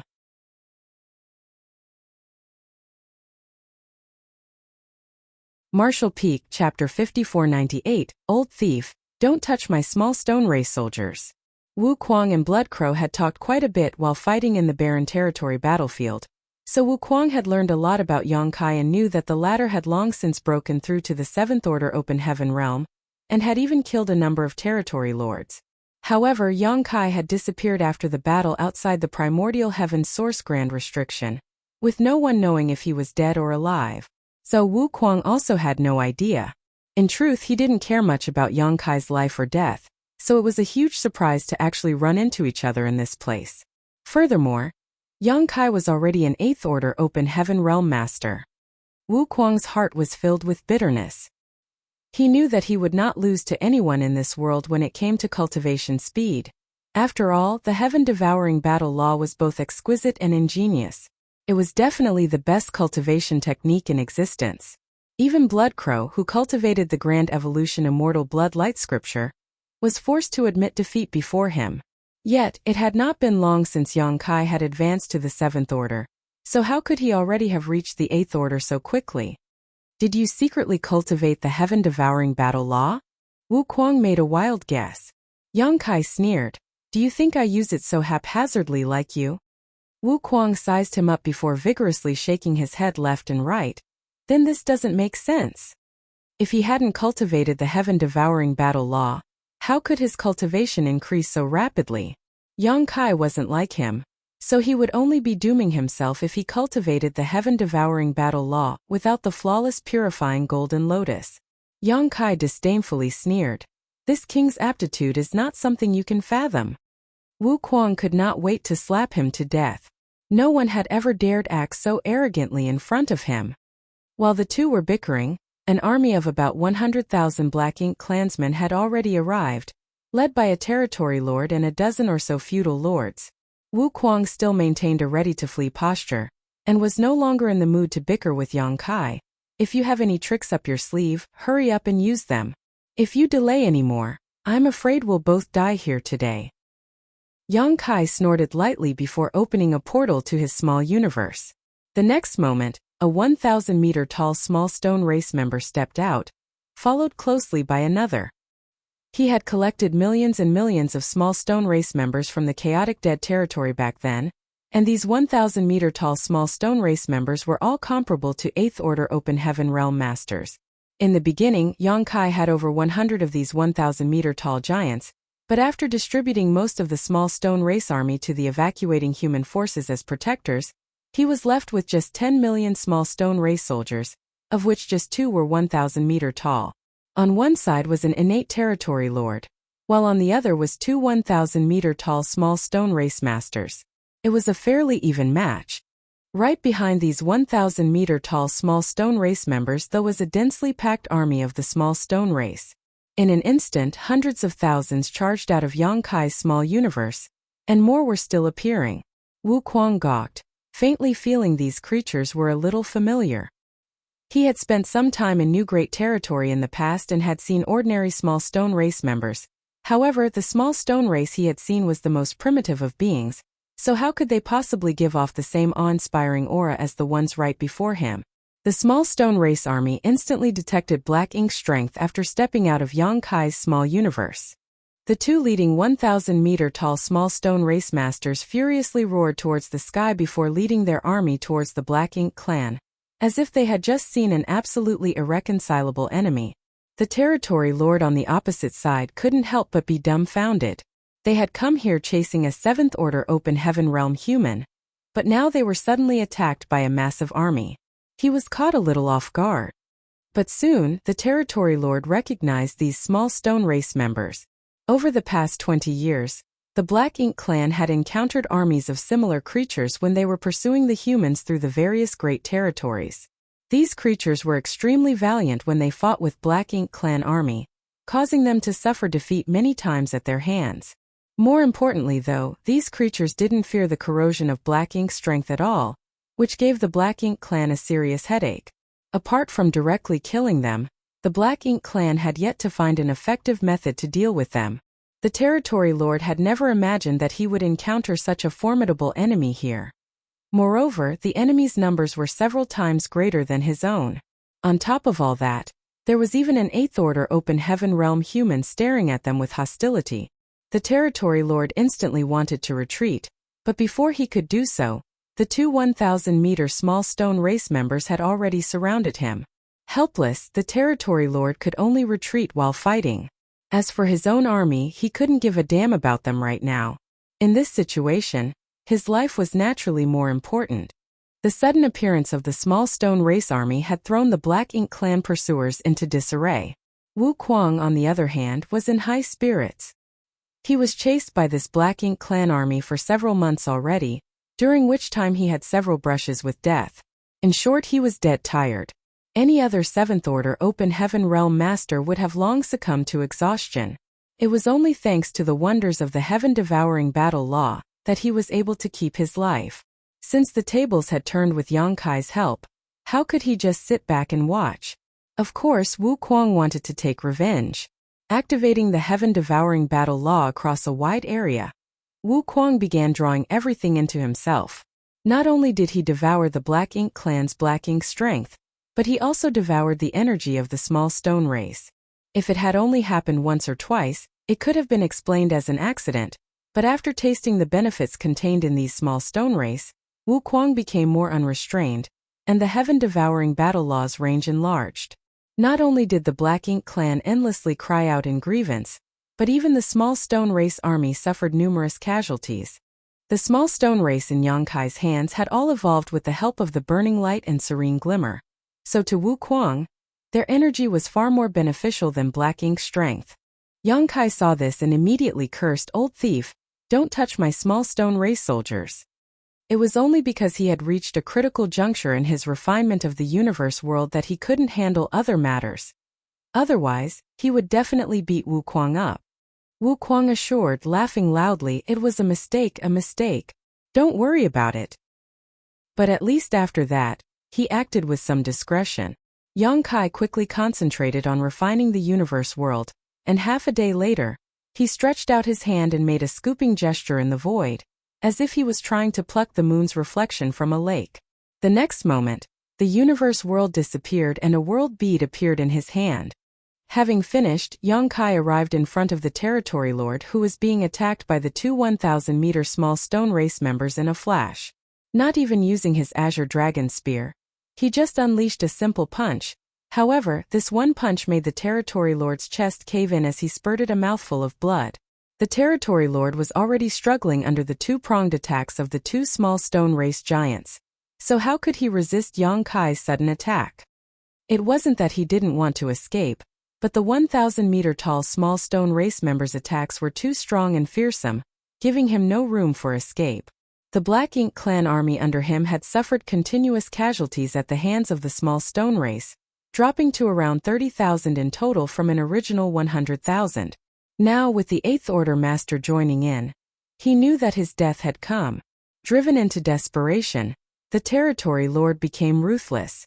His Black Ink strength started madly surging, making it look like he was prepared to die as long as he could drag them down with him. Be that as it may, how could Yongkai allow him to do as he wished? Utilizing numerous Dao strengths one after another, Yongkai beat the territory lord dizzy. Coupled with the cooperation of the two small stone race masters, the territory lord was completely powerless to do anything. In the time it takes to boil a cup of tea, the territory lord was blown to pieces by Yongkai's fists, spurting black blood everywhere. Wu Kuang, who saw everything from a distance, had his brow twitching visibly. When Yongkai had scoffed at it being just a territory lord, he thought that this brat had become a braggart. Even if Yongkai was an Eighth Order Open Heaven Realm Master, he would have had his hands full against a territory lord. By the looks of it, this brat's strength was simply abnormal. Although he was assisted by two small stone race members, Yongkai's strength was the key. Wu Kuang was still secretly absorbing some of the small stone race members' energy, but after witnessing Yongkai's strength, he didn't dare act presumptuously anymore, lest he be beaten black and blue. He was someone who had been famous for tens of thousands of years before Yongkai was born, so being taught a lesson by a junior like him would have made him lose all face. Without the support of the territory lord, the remaining Black Ink clan army found it even harder to resist the encirclement of the small stone race army. Yongkai did not make any further moves, whereas the two 1,000-meter tall small stone race members fought their way into the encirclement, wiping out all of the Black Ink clan soldiers in less than half an hour. Only then did Yongkai activate the Great Sun Mark and collect this Great Sun small stone race army to prevent them from running about. After having dealt with this, Yongkai turned to Wu Kuang and asked, "Why are you here?" Oh. When he was in the Shattered Heaven, Yongkai had asked a pair of Heavenly River Palace disciples about Wu Kuang's whereabouts, but they could only tell him the latter had disappeared some years ago. The Shattered Heaven Master should have already been evacuated back to the star boundary. However, Yongkai hadn't expected to encounter Wu Kuang here either. Wu Kuang casually replied, "After the human race army in the barren territory retreated, this king decided to wander off alone." As far as others were concerned, retreating to the star boundary with the army was the safest option, but to Wu Kuang, this was a good opportunity to apply his talents. When he was in the Shattered Heaven, he had still restrained himself a little. After all, the heaven-devouring battle law was not a glorious cultivation technique.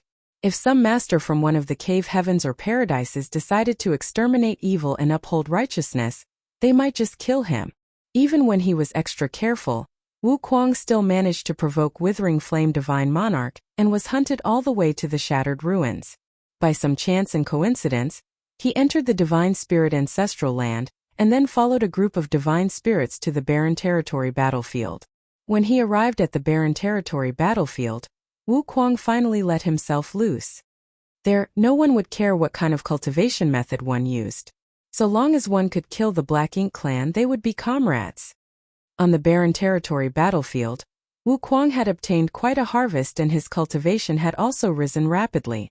Unfortunately, the good days didn't last long. The Black Ink clan broke through the boundary wall leading to Wind Mist territory, forcing the human race army to retreat. Wu Kuang couldn't be bothered to move with the others, so he found an excuse to leave. When he was fighting together with the other humans, Wu Kuang always had to worry about accidentally injuring his allies, But now that he was alone and surrounded by enemies, he had completely let himself go.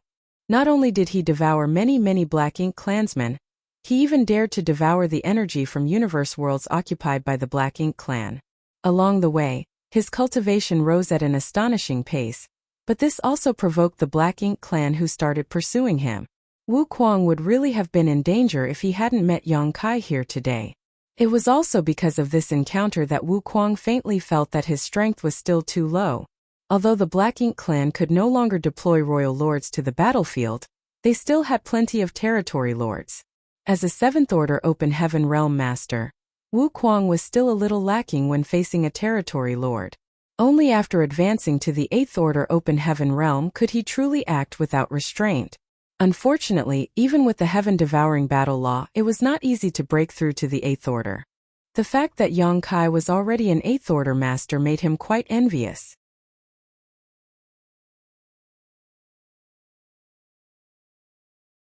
Martial Peak, Chapter 5499, The Secrets Behind the Clone's Feedback. How could Yang Kai have known what Wu Kuang had gone through all these years? He only thought that Wu Kuang had been hiding in the Shattered Heaven all this while, so he was extremely surprised when he heard all about Wu Kuang's experience. You went to the barren territory battlefield. Wu Kuang proudly declared. This king has obtained outstanding military merits. I'm also famous in your great evolution army. Seeing his smug look, Yang Kai found it funny and proposed, waving off, let's talk later. Come with me. Yang Kai had many things he wanted to ask Wu Kuang, and he also needed Wu Kuang's cooperation in a plan he had in mind, but he did not forget there were still many intact universe worlds waiting for him to refine. Having said that, he reached out to grab Wu Kuang. Wu Kuang hesitated a little, but chose to go along with him. Since the day he became famous, he had become the target of everyone's hatred. He had long developed a lone wolf persona, but if there was anyone in this world he was willing to believe, then it would probably be Yang Kai. In the past, it was Yang Kai who secretly brought him to the Shattered Heaven. Otherwise, he would have remained hidden in the new Great Territory all this time. After all, myriad demons' heavens pay when Xian had died at his hands. Space principles started fluctuating and Wu Kuang felt as if the entire world had flipped upside down. By the time he came to his senses, he found himself standing in an inexplicable place. Yang Kai ordered, you stay here and recuperate, I'll talk to you later. Yang Kai turned around and vanished in the blink of an eye. Wu Kuang didn't find this strange at all. Yang Kai was proficient in the Tao of space, and now that his cultivation was an order higher than Wu Kuang's, it was indeed difficult for Wu Kuang to catch his movements.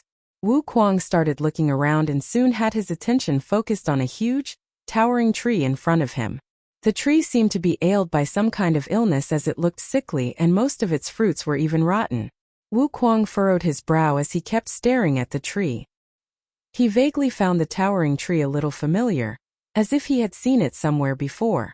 Oddly enough, he even got the feeling that there was some kind of bad blood between them.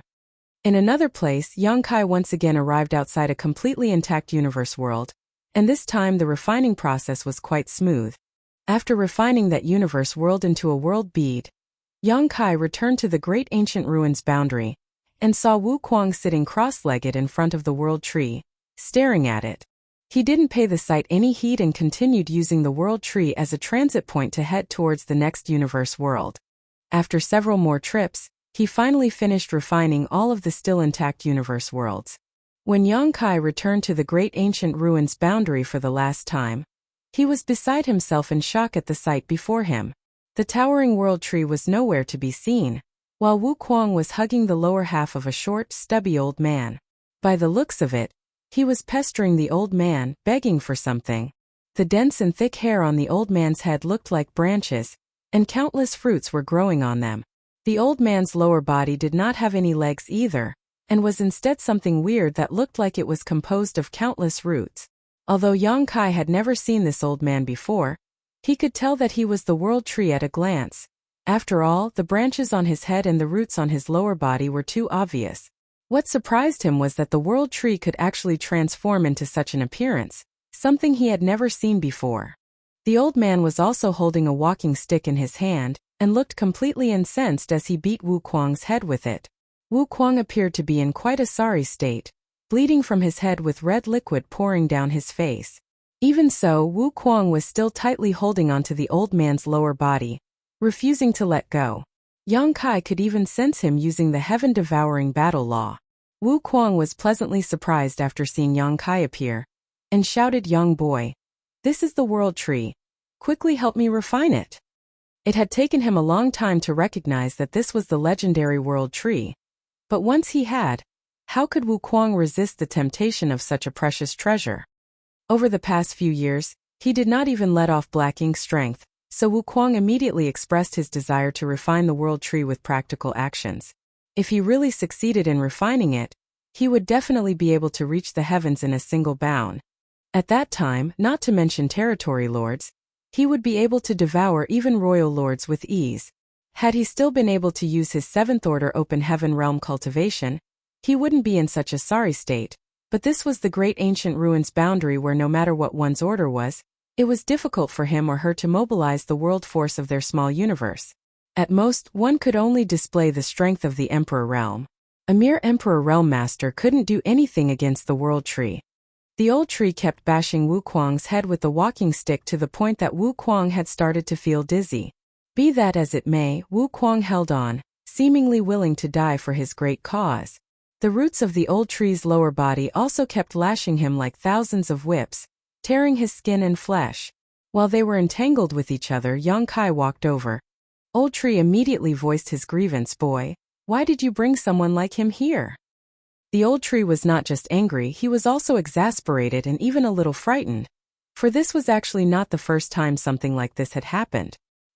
He had faced a similar situation a very long time ago.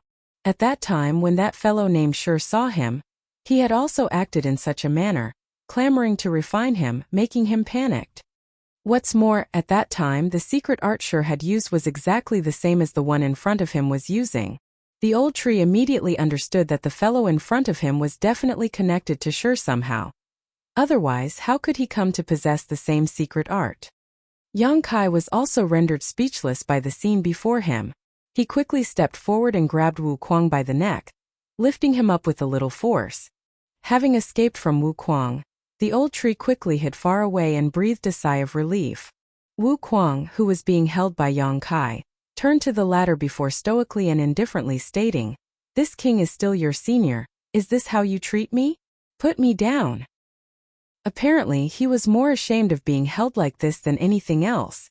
Yang Kai put him down and warned him in a distressed voice, "Stop messing around." Wu Kuang adjusted his clothes as if nothing had happened, but the bruises and bloodstains on his face made him look miserable still. "Why aren't you restricted by this place?" Wu Kuang asked curiously. His cultivation had been suppressed to the Emperor Realm, but clearly, Yang Kai had not been suppressed and was still able to display the strength of the 8th Order Open Heaven Realm. Otherwise, it would have been impossible for him to pick him up like a chicken. Yang Kai explained, "I have refined many universe worlds and obtained the old tree's approval, so naturally I am not restricted here." Wu Kuang was absorbed in his thoughts after this revelation. Yang Kai then looked at the old tree and asked, clicking his tongue in surprise, "You can even take human form? Since you could assume human form, what was the point of shaking your trunk to communicate with me?" The old tree replied, "This old master has lived for so long, it would be stranger if I was not able to transform like this. Anyways, why did you bring him here? Quickly take him away." Although Wu Kuang's cultivation was locked at the Emperor Realm, the old tree didn't feel safe with him. Yang Kai agreed, "I'll be leaving immediately, but before I leave, old tree, I have a presumptuous request." Old tree looked at him vigilantly. "Tell me." Yang Kai bowed to him before stating, "The Black Ink clan has invaded the 3,000 worlds on a large scale. We humans had no choice but to retreat to the star boundary. Many 9th Order Open Heaven Realm Masters sacrificed their lives on the barren territory battlefield in order to buy time for our younger generations. This junior sincerely asks Old Tree to take pity on us and bestow upon us some of your clones to nurture our human race's talents." Judging by the old tree's expression, it appeared as if he had expected this request. As soon as Yang Kai spoke about a request, he had already guessed what it would be. After pondering for a moment, he asked, "How many do you want?" Yang Kai pondered about it for a moment. When he saw Wu Kuang secretly gesturing to him, he immediately stated, "Not much, 100 roots should be enough." Wu Kuang gasped, secretly shocked by Yang Kai's unreasonable demand, for he had clearly gestured for 10. The old tree chuckled as a kind look appeared on his face. "Boy, you're quite interesting. How can 100 roots be not much? Why don't you just let him refine this old master instead?" Wu Kuang immediately took a step forward, expressing that he was ready at any moment. It was just that the old man was not inviting him. Yang Kai tentatively asked, "Then 90? Old tree stated angrily, "Do you know that every time this old master cuts off one of his roots, it will severely damage my foundation? This old master's body is related to the universe worlds of the entire 3,000 worlds. If this old master's foundation is greatly damaged, that damage is distributed back to the universe worlds, damaging all of them as well. Moreover, you don't understand the secret behind the feedback of my clones at all. If you understood its intricacies, you wouldn't have made such ridiculous demands." Yang Kai had really never thought about the feedback of the World Tree clone. He only knew that the World Tree clone was extremely beneficial to the living beings below the open heaven realm, but he had never thought about the reason behind it. After hearing the old tree say so much though, he realized that there was some great secret behind it. He thus humbly requested, "Please enlighten me, old tree." The old tree looked at him deeply before answering, "The reason why this old master's clones are able to nourish a universe world is not because of its own abilities, but because all my clones are closely related to this old master. My clones draw energy from other universe worlds through this old master's body to nourish that particular world. Still, this extraction will affect the development of all other universe worlds as well." Realization suddenly dawned upon Yang Kai. Does old tree mean that the reason the star boundary is so prosperous now is that it extracts good fortune and energy from other universe worlds to nourish itself? Old tree nodded his affirmation. Exactly. This was the first time Yang Kai had heard of such a thing, but since it was mentioned by the World Tree himself, it was obviously not a lie. And after he gave it another thought, Yang Kai found this answer quite reasonable. If that's the case, doesn't it mean that having more clones isn't the better choice? Yang Kai immediately realized that the benefits of these clones did not lie in themselves. The nourishment provided by these clones did not actually come from them, but rather was the energy extracted from other universe worlds. This extraction could not be without limitations under the premise that it did not damage the development of other universe worlds. If there was only one clone, this kind of feedback would be extremely powerful, but if there were two clones, the feedback energy would also be divided into two. The more of them there were, the less the feedback there would be. After all, the total number of universe worlds in 3,000 worlds was fixed. No wonder Old Tree had said that if he understood the mysteries behind it, he wouldn't have made such a ridiculous request. If the benefits of the clones were because of the energy extracted from the other universe worlds, then having too many clones would be useless. Yang Kai suddenly thought of something and asked, "What about the clone in a cultivator's small universe?" The old tree replied, "Naturally, the same is true for it too. Your small universe also has one of my clones. Previously it was difficult for you to detect it, but now that you've refined so many universe worlds, if you calmly sense it, you'll definitely be able to see through it."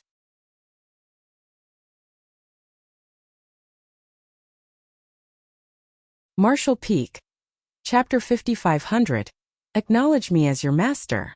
Yang Kai didn't place much importance on these concerns before, but he quickly performed a deeper investigation and realized that, just as the old tree had said, the World Tree clone in his small universe drew its nourishment from somewhere else, and the direction it drew nourishment from had a lot to do with the universe worlds he refined. So that's how it is. The nourishment from the clone feedback was not created out of thin air, but from the strength of many universe worlds. The prosperity of the star boundary was also due to the power drawn from other universe worlds. But, Old Tree, now that most of the universe worlds have been conquered by the Black Ink clan, why don't I feel a reduction in the incoming nourishment?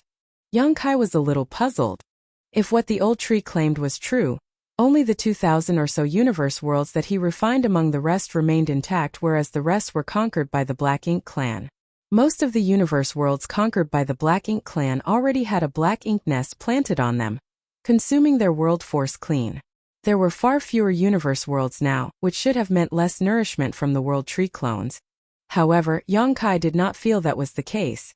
Instead, the nourishment from the World Tree clone in his small universe remained the same as it was previously, and it was most likely the same for the star boundary. Old Tree replied, if you only need to nourish one world, input from only a few universe worlds is required, somewhere between 100 to 200. The universe worlds you saved far exceed that number. Understanding this, Yongkai rejoiced. If he hadn't saved all these universe worlds throughout these years, the nourishment from the World Tree clones would have vanished altogether after the Black Ink clan had taken control of every universe world. By that time, the star boundary would no longer deserve its title as an open heaven realm cradle, and even the clone in Yongkai's clone in his small universe might lose its power. Yongkai couldn't help but feel a little frightened. Fortunately, he had been working hard to refine universe worlds these past 20 years, which led to this unexpected benefit. Wu Kuang secretly asked Yongkai, how many universe worlds did you save throughout the years? Around 2,000, he simply replied. After some silent calculation, Wu Kuang said again, if that's the case, it shouldn't be a problem to have another 15 World Tree clones. According to the World Tree, it only required 100 to 200 universe worlds to share their power to nourish a universe world. So if there were more than 2,000 left, it shouldn't be a problem to have 15 more World Tree clones. Realizing that, he hurriedly told Yongkai, hey brat, I want one. Who in the open heaven realm wouldn't crave the mystical effects of a World Tree clone? Though Wu Kuang was proficient in the heaven-devouring battle law, and his cultivation had advanced rapidly and without problems throughout the years, he could sense some instabilities in his foundation. If he managed to acquire a World Tree clone to protect and sustain his small universe, all those potential problems would be solved. It was precisely because of this consideration that after recognizing the World Tree, Wu Kuang anxiously wanted to refine it. However, due to him being relatively weaker than the other, he was beaten back by Old Tree. Unfortunately, Yongkai realized something and shook his head. I'm afraid there won't be that many. With a nod of approval for Yongkai, the Old Tree remarked, indeed. Wu Kuang might be unclear about it, but Yongkai and Old Tree knew clearly that though it only required 100 to 200 universe worlds to nourish a World Tree clone's world, there was an issue. There were currently 2 active clones out there, one in the star boundary and one in Yongkai's small universe.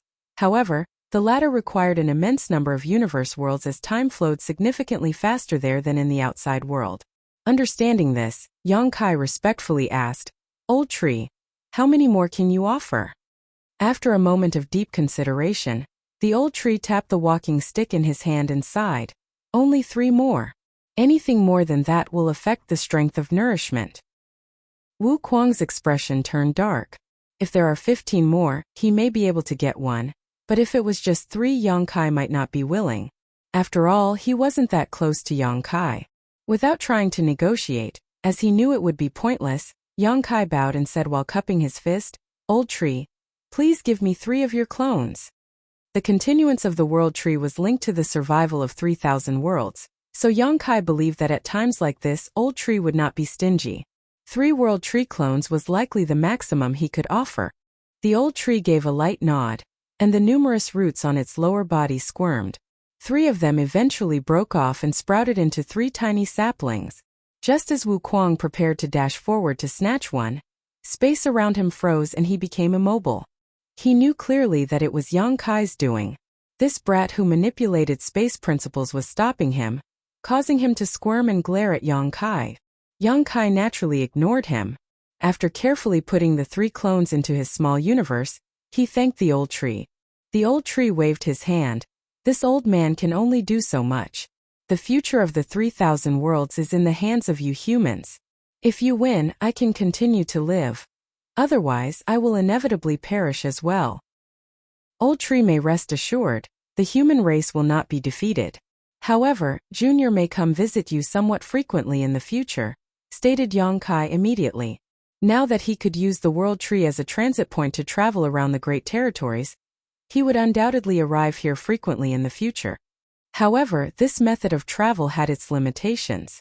After using the World Tree to travel back and forth many times, Yongkai realized that, though this approach enabled him to connect to the World Tree at any moment and arrive at the Grand Ancient Ruins boundary, He had to connect to a universe world of a particular great territory if he wished to travel from the Grand Ancient Ruins boundary to that great territory, as he needed to make use its world will. The reason he could travel across almost every great territory currently was even though most of the universe worlds were occupied by the Black Ink clan, the universe world's wills had yet to completely vanish. As long as the universe world still had some semblance of will, it indicated that the world tree was still linked to it. But after some time, it would become difficult for Yang Kai to do this. Even right now, he couldn't go to the Black Ink battlefield because the universe worlds on the Black Ink battlefield had been dead for many, many years, with their wills all having been destroyed long ago. The old tree nodded lightly, and without delay, his figure shook and his body returned to its majestic towering tree form again. Most of the fruits on the tree were sick and rotting, a worrying sight. By the way, old tree, this junior wants to bring out all the divine spirits here since they have strong combat abilities. Yang Kai made such a request. There were no other sentient living beings in the Grand Ancient Ruins boundary, except for the divine spirits. These divine spirits' strength were restricted by the Grand Ancient Ruins boundary as well, so they weren't very powerful. Even once they departed from here, it would take many years before they completely familiarized themselves with the outside world's principles and slowly restored their true strength. This was the case with Zhu Juoyin back then. She had power equivalent to an 8th Order Open Heaven Realm Master, yet when she first left the Grand Ancient Ruins boundary, she could at most display power similar to a 7th Order Master. After that, it took decades to slowly return to her peak. There were quite a number of divine spirits in the Grand Ancient Ruins boundary, with Yang Kai having seen dozens of them back when he first came here. There were also a number who he had not met. Every single divine spirit here was like another high-rank Open Heaven Realm Master, so bringing them along would be of great help now that the human race was in a vulnerable state. Additionally, these divine spirits had always wanted to escape from the Grand Ancient Ruins boundary, so Yang Kai thought that they would also be willing to leave with him. Old Tree replied, "If you wish, this old master has no objection. But do keep in mind that the ancestors of these divine spirits have histories of wicked deeds that put the 3,000 worlds in jeopardy. The current generation is innocent of those crimes, but you should be careful." Yang Kai now understood why there were so many divine spirits gathered here. It was because these divine spirits' ancestors had done something to threaten the stability of the 3,000 worlds. Therefore, the old tree imprisoned them here. However, he was not a merciless jailer and gave a chance for these divine spirits to escape this prison. Each time the Grand Ancient Ruins boundary opened, the divine spirits could select a bearer from among the humans that were swept inside to engage in the spirit-seizing war, and the bearer that won would be able to leave the Grand Ancient Ruins boundary with the divine spirit that chose them. Back then, Zhu Juoyin had chosen Yang Kai. Otherwise, she would not have been able to escape the Grand Ancient Ruins boundary. To the human race, the Grand Ancient Ruins boundary was a sealed world that they yearned to enter, but to the native divine spirits, it was a prison. Many divine spirits never got the chance to leave this place and simply passed away here. After all, the opening of the Grand Ancient Ruins boundary was too rare. This junior will tame them well. Saying so, he flashed and disappeared into thin air. Wu Kuang, who was still left frozen in place, cursed Yang Kai furiously. The next moment, a branch from the old tree flicked over and knocked Wu Kuang to the ground, causing the latter to explode in rage. He had never suffered such humiliation in his entire life of cultivation, not even in the brutal battle with other great emperors in the Shattered Star Sea. In a certain mountain valley, a divine spirit resembling an ox with a height of about 3,000 meters was sleeping soundly. It looked exactly like a mountain as it lay there, with white smoke puffing from its nostrils as it snored. In the Grand Ancient Ruins boundary, the divine spirits remained essentially inactive because there were no other sentient beings besides them on usual days. It was not until the opening of the Grand Ancient Ruins boundary that humans would flood in, making the atmosphere slightly livelier. While this divine spirit was sleeping soundly, a voice sounded next to his ears, "Zhu Jian, recognize me as your master, and I shall bring you along to leave the Grand Ancient Ruins boundary. Are you willing?" The next moment, Zhu Jian awoke, and as he opened his eyes he saw a human figure. He briefly felt lost for a moment before bursting with excitement. A human? Does that mean that the Grand Ancient Ruins boundary opened? Every opening of the Grand Ancient Ruins boundary was an extremely rare opportunity for the divine spirits who were trapped here. The remaining divine spirits had been jealous of Zhu Jiuyin for many years, ever since she escaped from here last time. Now that an unfamiliar human had arrived and was standing right in front of him, Zhu Jian believed that his chance had finally come. Rising slowly and purposefully releasing the pressure of a divine spirit, Zhu Jian looked down onto the tiny human and laughed sarcastically. "You want me to accept you as my master? Are you dreaming? Have you ever heard any divine spirit acknowledging any other as their master?" Yang Kai thought for a while before shaking his head. No. The divine spirits had always been arrogant beings. How could it lower their heads for a mere human?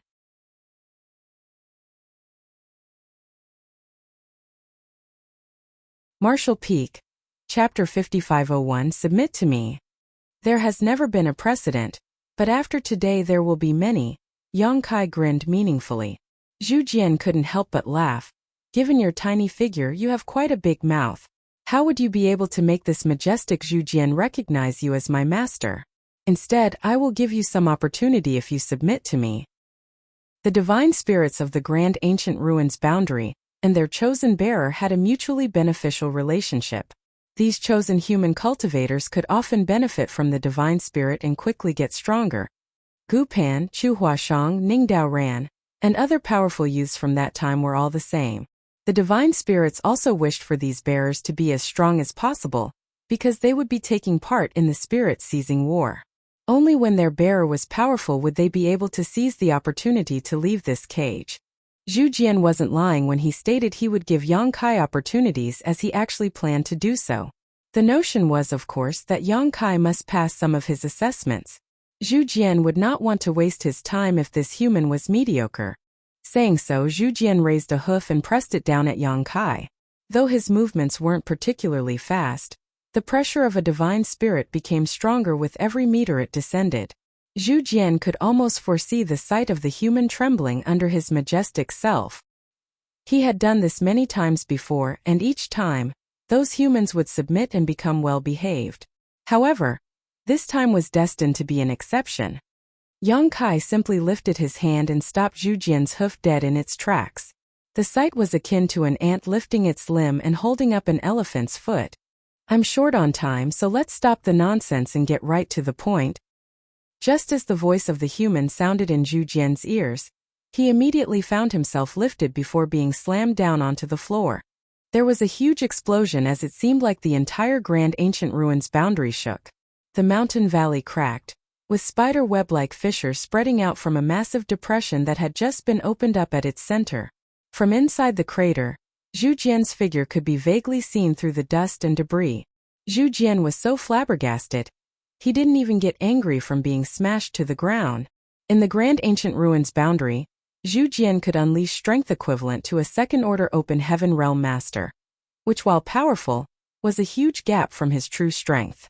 Still, how could Yang Kai toy with him like this when all humans who arrived here were no stronger than Emperor Realm Masters? Hong hong hong. More bangs and explosions sounded one after another as in a flash, Zhu Jian's rising wrath transformed into terror. He became dizzy as a result of being repeatedly thrown around and smashed into the ground. He had never before, since his birth, come across a situation that made him feel this helpless. Only after 100 times did Yang Kai release him. Zhu Jian lay limp on the ground, twitching all over as if all the bones in his body had been dislocated. His eyes filled with fear and uncertainty. "Acknowledge me as your master, and I will take you out," repeated Yang Kai as he stood on the bridge of Zhu Jian's nose and stared straight into his eyes. As if just waking from this nightmare, Zhu Jian roared in fright. "You're not suppressed by the Grand Ancient Ruins boundary?" Yang Kai's might was clearly not that of the Emperor realm, but of the Open Heaven realm. Despite never having witnessed the true strength of a human Open Heaven realm master, Zhu Jian could instantly identify that the human in front of him was someone in the high-rank Open Heaven realm. "Stop talking nonsense and recognize me as your master already," Yang Kai urged impatiently. There were a lot of divine spirits in the Grand Ancient Ruins boundary, so he didn't want to waste time convincing each one of them. He only wanted to dispatch these divine spirits to the battlefield as swiftly as possible so that they could be of some use against the Black Ink clan. Despite how humiliated Zhu Jian felt, a divine spirit's pride was not something that could be dampened so easily. As for submitting to an inferior, that was impossible. Thus he roared in your dreams. This Zhu Jian will not submit so easily. Yang Kai nodded lightly, then complimented him. Seems your backbone is quite sturdy. Immediately Yang Kai lifted his hand, and the 3,000-meter-tall Zhu Jian floated up into the air. Zhu Jian frantically struggled, but it was of no use as there seemed to be an invisible set of shackles which kept him in place. The next moment, Yang Kai raised a flame from his free hand, within which a three-legged exotic bird cawed. Throwing the golden crow's true fire in his hand towards Zhu Jian, it soon exploded and burned furiously, enveloping the whole beast. Then Yang Kai took out a massive knife from somewhere as he swept his gaze back and forth across Zhu Jian's juicy, meaty body. By now Zhu Jian was panicking. The golden crow's true fire made him suffer excruciating pain, but that was still barely bearable. After all, he was a mature divine spirit whose power was just being suppressed by the grand ancient ruin's boundary. It was an imposed weakness, which did not affect how intrepid his body was. Though the golden crow's true fire was indeed impressive, flames of this intensity could not burn him to death. However, looking at the giant knife and seeing Yang Kai's behavior, it was obvious that he was going to grill him up and eat him. What are you doing? Zhu Jian shouted in panic. Yang Kai took out an equally giant honing steel from who knows where and grinned menacingly as he said, I've been told about the taste of a certain powerful black ox whose flavor was supposed to be quite exquisite. I've always wanted to try such meat, but in the end, wasn't able to get my hands on some. You look quite similar to that black ox which should be able to fulfill my wish. What's more, a divine spirit should be more appetizing than an ordinary black ox. You wouldn't dare. Zhu Jian roared angrily. I wouldn't.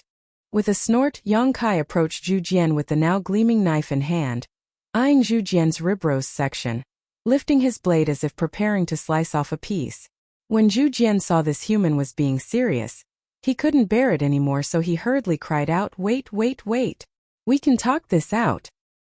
Yang Kai's knife rested on his flank as he said, If you want to say something, speak quickly before it's too late. Zhu Jian was agitated. I'll leave you with all I've collected during my life. I own many treasures that are very helpful for humans to cultivate with.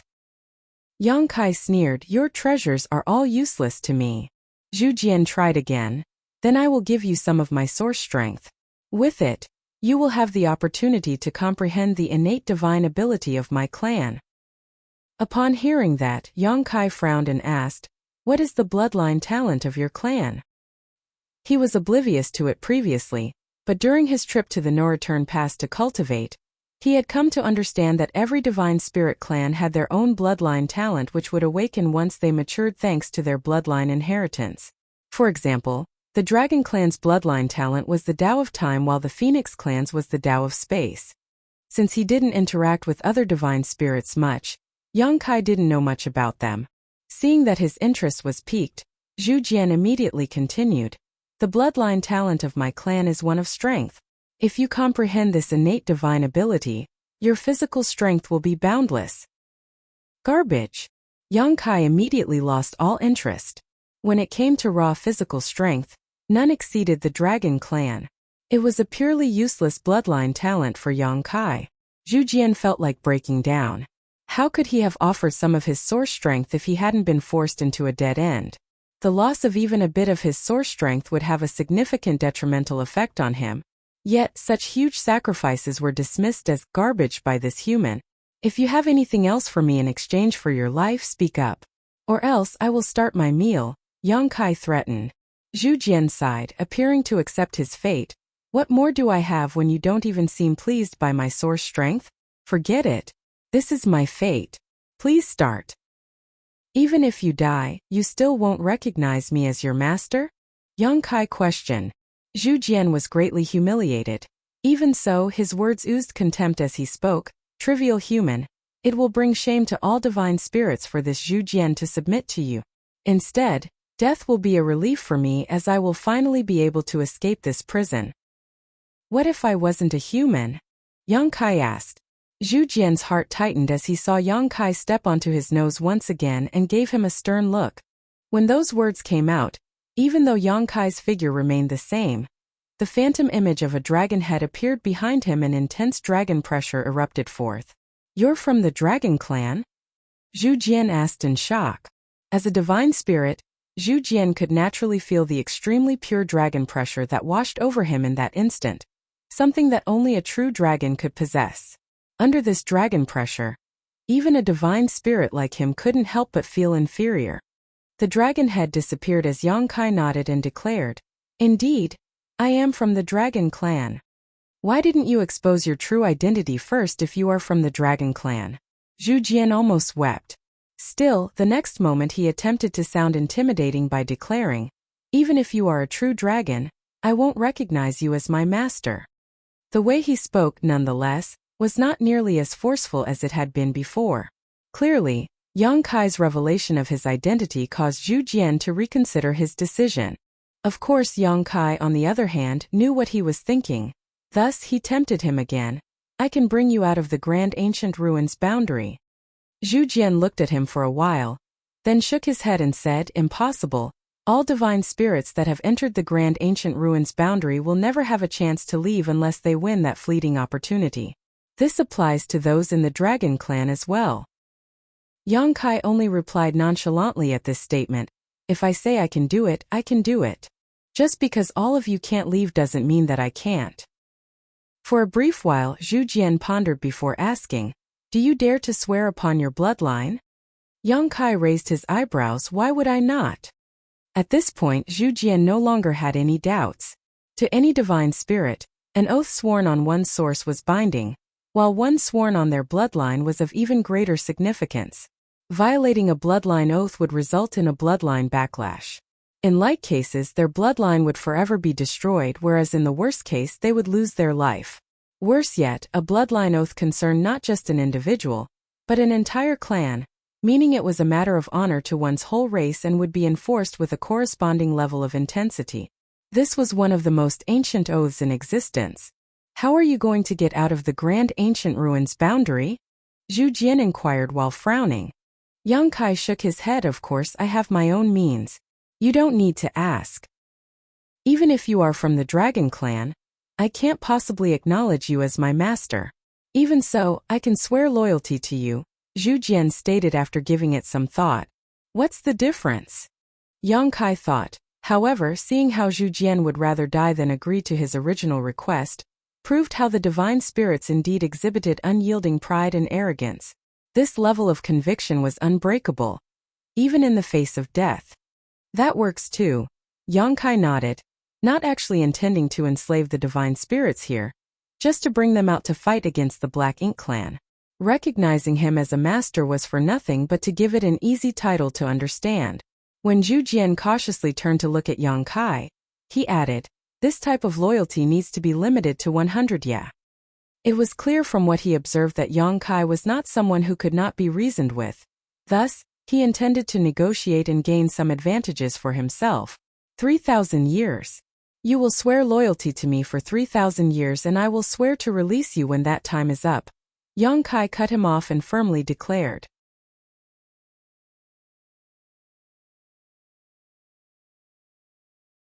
Martial Peak. Chapter 5502. Gifts blind the eyes. Zhu Jian seemed to be unwilling.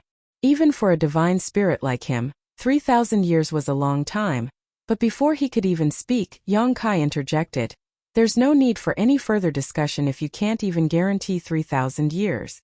When Zhu Jian saw there was no space for negotiation, he sighed dejectedly and said, "Good, 3,000 years."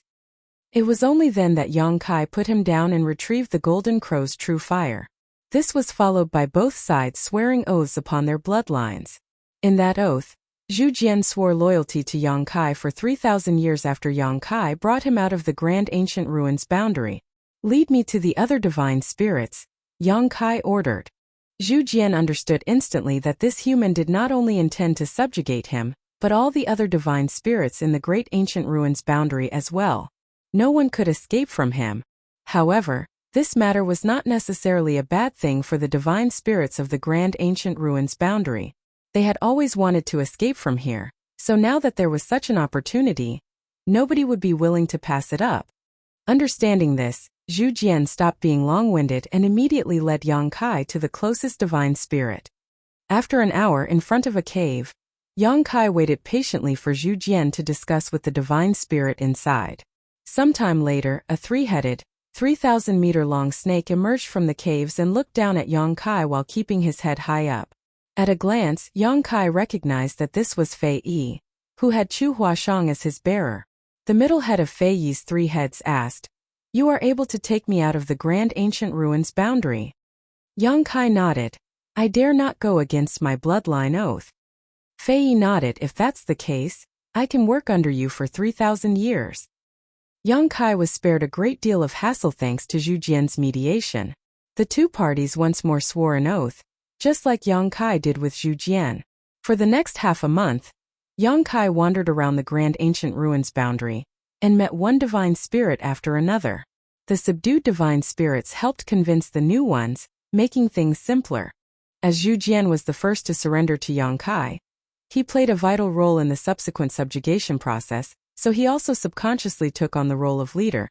When Yang Kai returned to the old tree again, there were over 100 divine spirits of various shapes and sizes following him.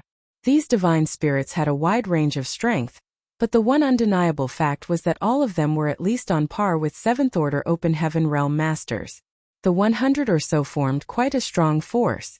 On the other hand, Wu Kuang remained immobile and stuck in place. He was so furious after seeing Yang Kai's return that his nose puffed smoke. If he were able to speak, he would have cursed Yang Kai to death. In front of the world tree, Yang Kai bowed. "Old tree, I want to send them to the star boundary through you." On the trunk of the world tree, old tree's face emerged. "Help yourself." Yang Kai nodded and connected to the world fruit on the world tree that corresponded to the star boundary. Then, he manipulated space principles which prompted a void corridor to appear in the next instant. He turned to look at the numerous divine spirits following behind and declared, "You can enter the 3,000 worlds from here.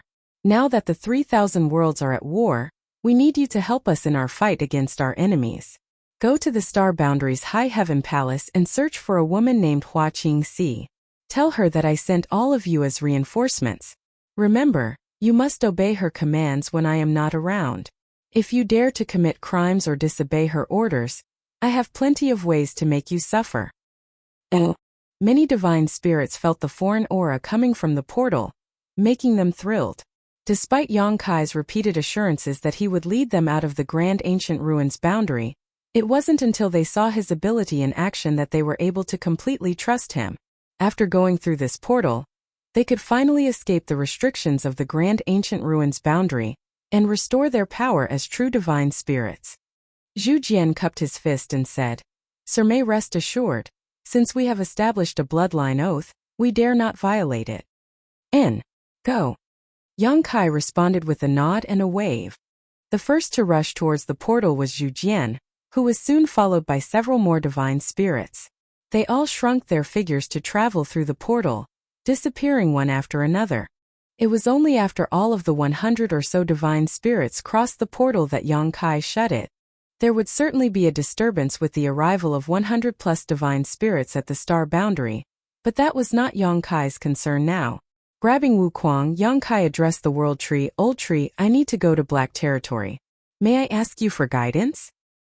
Each fruit on the world tree represented a universe world which still had its grand Tao intact. These universe worlds were scattered throughout the Great Territories, but there were none in Black Territory. This was because the entire Black Territory was a dead territory with no universe worlds remaining. Yang Kai couldn't enter the Black Ink battlefield or Black Territory directly, so the next best option was to travel to the Great Territory adjacent to Black Territory and enter from there. Yang Kai could only consult the old tree, because he was unsure which world fruit corresponded to the relevant universe world closest to Black Territory. Given that the world fruits were grown on the world tree, it would know better than anyone which world fruit corresponded to which universe world. After hearing what Yang Kai had said, the old tree said nothing, but one of its fruits immediately lit up. Yang Kai understood what this meant. As he looked up, he saw a black, almost withered fruit emanating black ink strength from within. Such fruits were not uncommon and represented universe worlds that had been corroded by the Black Ink clan, quickly losing their world force and grand Tao. This was not the worst-case scenario, but it also wasn't a good situation. After a few years, the sickly fruits would ultimately become completely black, and in the end they would eventually wither and fall off. Take care, old tree. Yang Kai offered his thanks and headed towards the world fruit while carrying Wu Kuang. The small world fruit got bigger in front of their eyes and transformed into a universe world. When Yang Kai and Wu Kuang recovered, they had already arrived on the outskirts of the universe world. Looking from afar, a black ink nest was ravenously absorbing the remnants of its world force. Furthermore, dense black ink strength enveloped this whole universe world. Yang Kai sighed even though he had encountered numerous situations like this throughout the years. This universe world was on the brink of falling. There was no longer a need to refine a universe world that was filled with black ink strength like this one. All the living beings here had already been transformed into black ink disciples, becoming servants of the Black Ink clan. Of course, Yang Kai could destroy the entire universe world, but that meant killing all the transformed Black Ink disciples as well. There were hundreds of millions of them, so how could Yang Kai be merciless enough to slaughter them? At this moment, Wu Kuang finally managed to break free from Yang Kai's grasp and erupted into a fit of rage, roaring, "You brat! I will remember this and never let you off." But, with a single sentence, Yang Kai tamed his enormous rage. "I'll give you a world tree clone."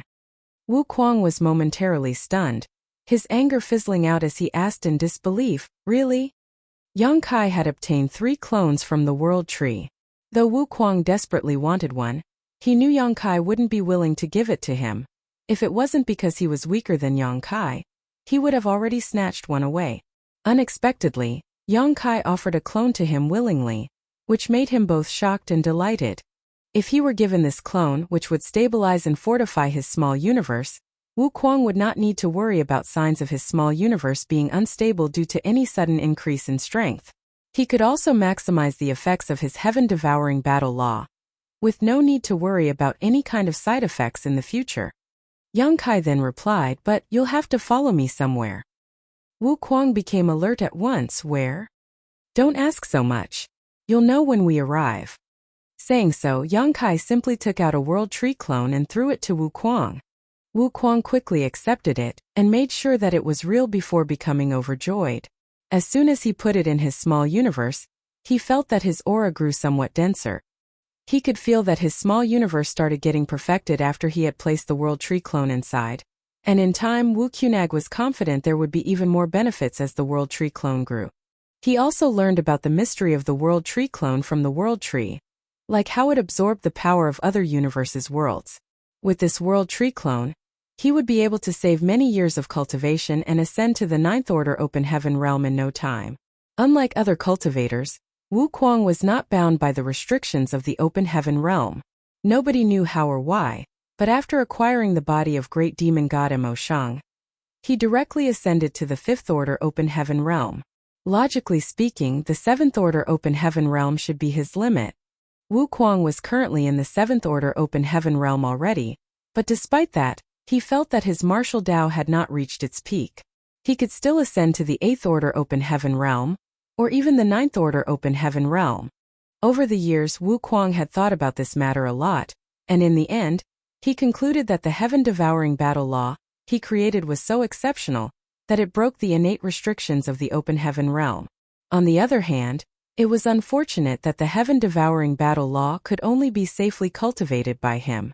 If it was someone else, he or she would first notice rapid advancement during the early stages of cultivation, but as they continued to cultivate, the backlash would grow.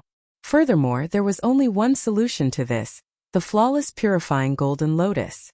However, there was only one such lotus in existence. Having obtained a world tree clone, Wu Kuang squinted at Yang Kai. "Aren't you afraid that I'll run away?" To which Yang Kai returned a sneer, "You can try." Wu Kuang's expression instantly darkened. Although he was in the 7th order, Yang Kai was already in the 8th order. On top of that, this man was proficient in the Tao of space. In the face of someone superior in both cultivation and speed, Wu Kuang had no confidence he would be able to escape under his watch. He immediately surrendered. Gifts blind the eyes. Now that I received a world tree clone from you, I shall follow you wherever you go. Yang Kai gave him a long, thoughtful look. How carefree of you to say that. I hope you won't regret this in the future. Although Yang Kai had no intention to destroy the universe world in front of them, he did not intend to leave the black ink nest in this universe world alone. As he extended his palm and slammed it down, the few thousand meters tall black ink nest was crushed into dust. This caused the black ink clansmen in the universe world to panic, wondering which human race master had come.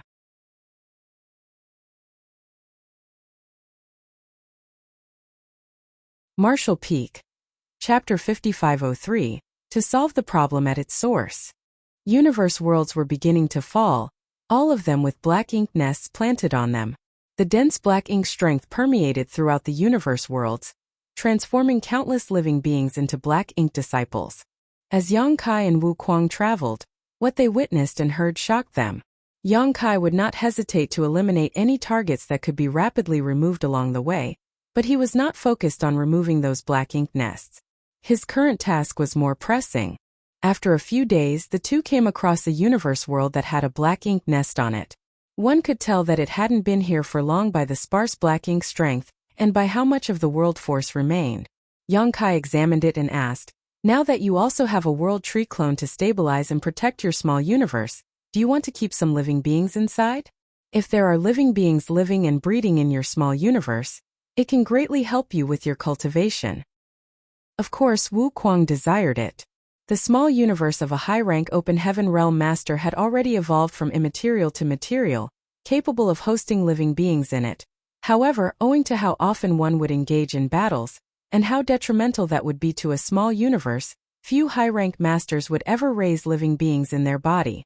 With a world tree clone or one of the 4 universe pillars to stabilize their small universe, though, such an option became viable.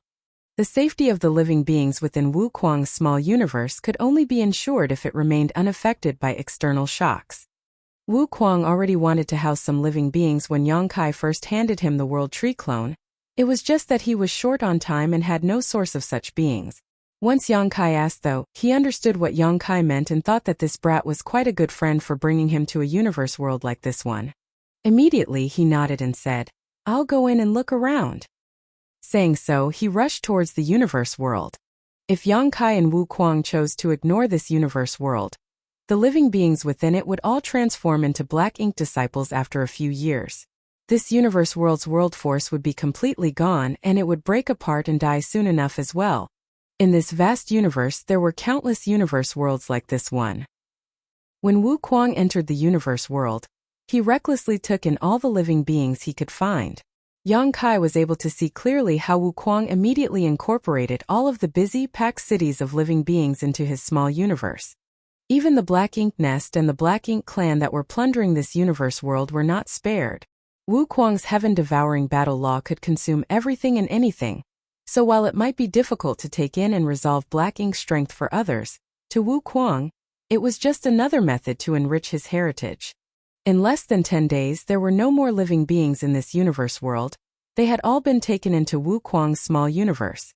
Yang Kai couldn't help but feel surprised. Even though this universe world was fairly small, and it had recently been attacked by the Black Ink Clan, there were still 1 billion living beings inside. Being able to take in all those people as a mere 7th-order open heaven realm master demonstrated that Wu Kuang's small universe was far from average.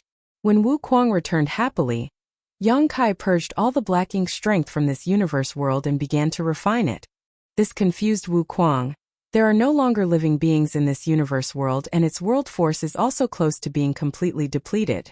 It can't be saved, so why bother? I have my reasons, Yang Kai replied. Without wanting to bother him, Wu Kuang simply sat cross-legged beside him and began to sort the living beings in his small universe. Now that he had collected over 1 billion of them, he had to properly settle them in and provide what they needed to survive, otherwise it would be a waste to have taken them in. Thus they both worked in silence. 2 days later, Yang Kai refined the universe world into a world bead. The only difference from the others that he previously refined was that this one was empty and devoid of any living beings, and had barely any vitality. After informing Wu Kuang, they continued traveling. Through this adjacent Great Territory, Yang Kai led Wu Kuang into Black Territory. As expected, there was no trace of the Black Ink clan here. This Great Territory simply contained an empty void, so the Black Ink clan would certainly not be interested in it. The two arrived at the center of Black Territory after a few days where the void corridor connecting to the Black Ink battlefield was located. Previously, Yang Kai used this void corridor to return to the 3,000 worlds from the Black Ink battlefield. He never imagined that a few years later, he would have to return to the Black Ink battlefield from here. He felt as if fate was playing with him.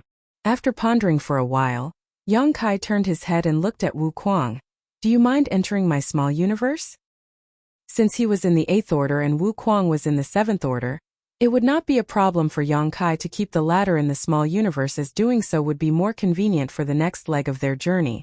After all, traveling through the void corridor involved many dangers. If Wu Kuang needed to be taken care of on top of that, it would be more burdensome for him. Wu Kuang frowned. Why? Under normal circumstances, cultivators of higher orders would not allow strangers into their small universe, unless they had complete faith in one another, because if the detained person caused disturbances in their small universe, it was very likely that they would also go through serious issues. Those of lower order were also apprehensive about entering another small universe, as doing so basically gave the other party control over their life. Even though he knew that Yang Kai would not harm him, Wu Kuang couldn't help but ask.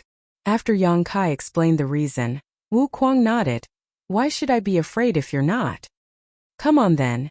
Yang Kai opened up his small universe, and Wu Kuang plunged into it without hesitation. Without Wu Kuang to burden him, Yang Kai manipulated space principles and reopened the void corridor that he previously shut, flashing into it. As he traveled forward, Yang Kai closed the path behind him. This void corridor was an unknown route leading to the Black Ink battlefield, so Yang Kai definitely did not want it to be revealed so easily, as it might come in handy one day. After some time, Yang Kai eventually made his way through the void corridor, and returned to the Black Ink battlefield once again. He then released Wu Kuang from his small universe as soon as possible and gave him a stern look. Bastard! How shameless can you be? Yang Kai's rage was, however, understandable considering that Wu Kuang activated his heaven-devouring battle law while being in his small universe and devoured some of his heritage while they were traveling through the void corridor. This was simply unacceptable. Though Yang Kai quickly overpowered and sealed him, Wu Kuang still got a taste. Faced with Yang Kai's scolding, Wu Kuang simply chuckled and asked, "Where are we going now?" Yang Kai only glared at him in response. Indeed, old ginger is spicier. Shamelessness has already seeped into his bones. If it wasn't for his value, I would definitely beat him up without mercy. Originally, he had intended for Wu Kuang to stay in his small universe indefinitely, making it easier for him to travel. However, as a result of what just happened, Yang Kai was no longer confident about keeping this menace. Luckily, Wu Kuang hadn't consumed much of his heritage, or he wouldn't have let him off that easily. After calming his frustration for a time, Yang Kai grumbled, "Come with me." The pair traveled in silence. Only a few days later, Wu Kuang suddenly realized, this is the Black Ink battlefield. Despite never having been to the Black Ink battlefield, he knew a little about it because he used to be a member of the Great Evolution Army in the Barren Territory. There, he hung out with Bloodcrow, so he knew that the human race were defeated on the Black Ink battlefield and were forced to retreat to the Barren Territory. The void was pin-drop silent here, and the universe worlds they saw along the journey were all dead, some with traces of mining. Wu Kuang, who was not a fool, recognized this as the Black Ink battlefield right away. And this is the Black Ink battlefield. Yang Kai nodded. Wu Kuang grew excited at once. We're taking the fight to the enemy. There was obviously something big waiting for them, or Yang Kai wouldn't bring him to the Black Ink battlefield for no reason and even give him a World Tree clone as a token of his appreciation. Wu Kuang believed that all royal lords were completely wiped out, and that the two Black Ink giant spirit gods were restrained. Thus, the strongest Black Ink clansmen around were the territory lords. As Wu Kuang had previously witnessed how strong Yang Kai was, effortlessly able to kill a territory lord, he misunderstood and thought Yang Kai had brought him here to raise chaos behind enemy lines. This was precisely what he wanted.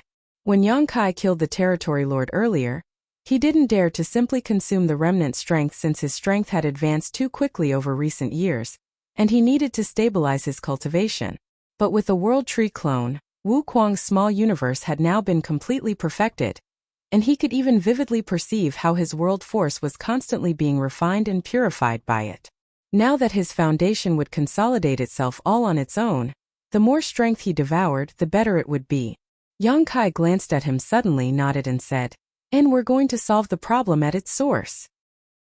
He didn't want to explain himself, but secretly hoped that Wu Kuang would not despise him too much, as what they were about to face might cost him his life.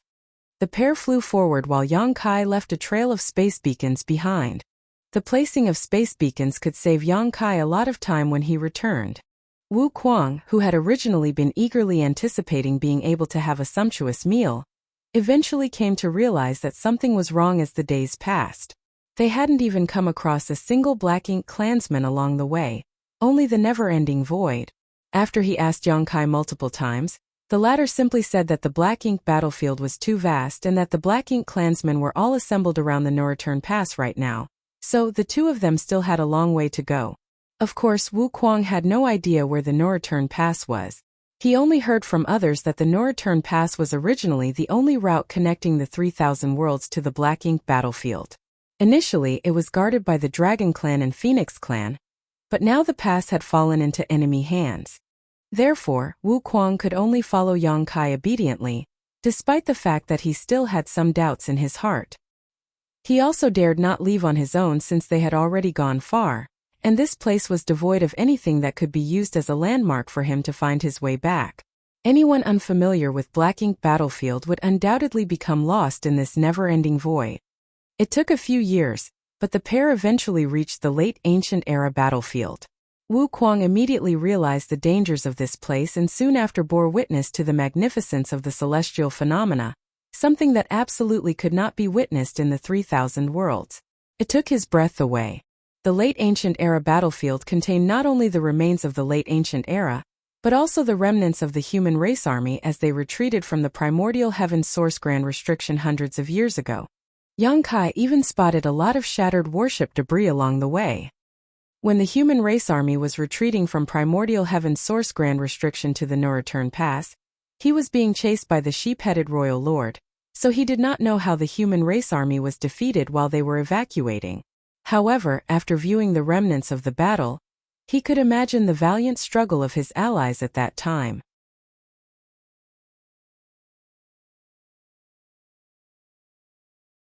Marshall Peak, Chapter 5504. Still not awake? Oh! Years passed before the two finally crossed that late ancient era battlefield. Wu Kuang could no longer stand it. "Brat, what are you planning? We've been traveling for almost 10 years. Are you certain this is where the No Return Pass is?" Over the last 10 years, the World Tree clone in his small universe had grown significantly, and the living beings he had taken in had gradually settled in, but they had yet to encounter a single Black Ink clansman, which made Wu Kuang lose patience. When Yang Kai knew that lying was no longer an option, he said, "We're not heading to the No Return Pass." Wu Kuang exclaimed in rage, "You lied to me?" Yang Kai ignored him and continued, "From chaos, heaven and earth first split apart, and the first primordial light was born alongside the primordial darkness." Yang Kai began to speak of the many secrets he heard from Tsang back then. Since Wu Kuang had lived longer than him yet never heard about any of this before, he was quickly fascinated and set aside his anger. The divine spirits of the primordial era, monster race of the early ancient era, the human race of the late ancient era. The change of dominance of these races represented the change of each era. Though Yang Kai explained it nonchalantly, Wu Kuang felt as if he personally experienced the unfolding of the events during that time and finally understood the origins of Mo. After Yang Kai finished speaking, Wu Kuang pondered for a long time and asked, "As you said, if we want to completely eradicate the Black Ink clan, we need to find the primordial light." "Indeed." Wu Kuang frowned. "How do we find that thing?" "I already have some clues, but you shouldn't be concerned about this." "I'm too lazy to care anyways," Wu Kuang thought. "Wu Kuang, is the heaven-devouring battle law really a secret art created by you?" Yang Kai questioned afterwards. Wu Kuang snorted. Of course it was created by this king. In this world, is there anyone else who can use this secret art? Yang Kai shook his head in response. The star boundary is located in a remote corner of the 3,000 worlds where the martial Tao is still quite underdeveloped. No matter how gifted you are, without having been in contact with the outside world, how would you be able to create such a magnificent secret art like the heaven-devouring battle law? Have you ever wondered why this secret art can assist you to quickly enhance your cultivation even up to this day? 1,000 years ago, the strongest masters in the star boundary were the great emperors. It would still be reasonable if the heaven-devouring battle law was only useful up to that level, as it would still remain within the scope of what the star boundary's martial Tao allowed. However, this secret act was still helping Wu Kuang climb through the open heaven realm, which should be impossible. Wu Kuang frowned this time, but instead of speaking aggressively, he just asked, "What are you trying to say?" "I don't think you personally created this secret art. It may be regarded as your creation in a certain sense, but it may not be created by you in this life." Wu Kuang was stunned and looked at Yang Kai with a menacing gleam in his eyes, but that was ignored by Yang Kai. Only after a long time did Wu Kuang calm his thoughts. After all, Yang Kai revealed his biggest secret in one go, which utterly shocked him. Then Wu Kuang nodded. "Yes, the heaven-devouring battle law may not have been created by me.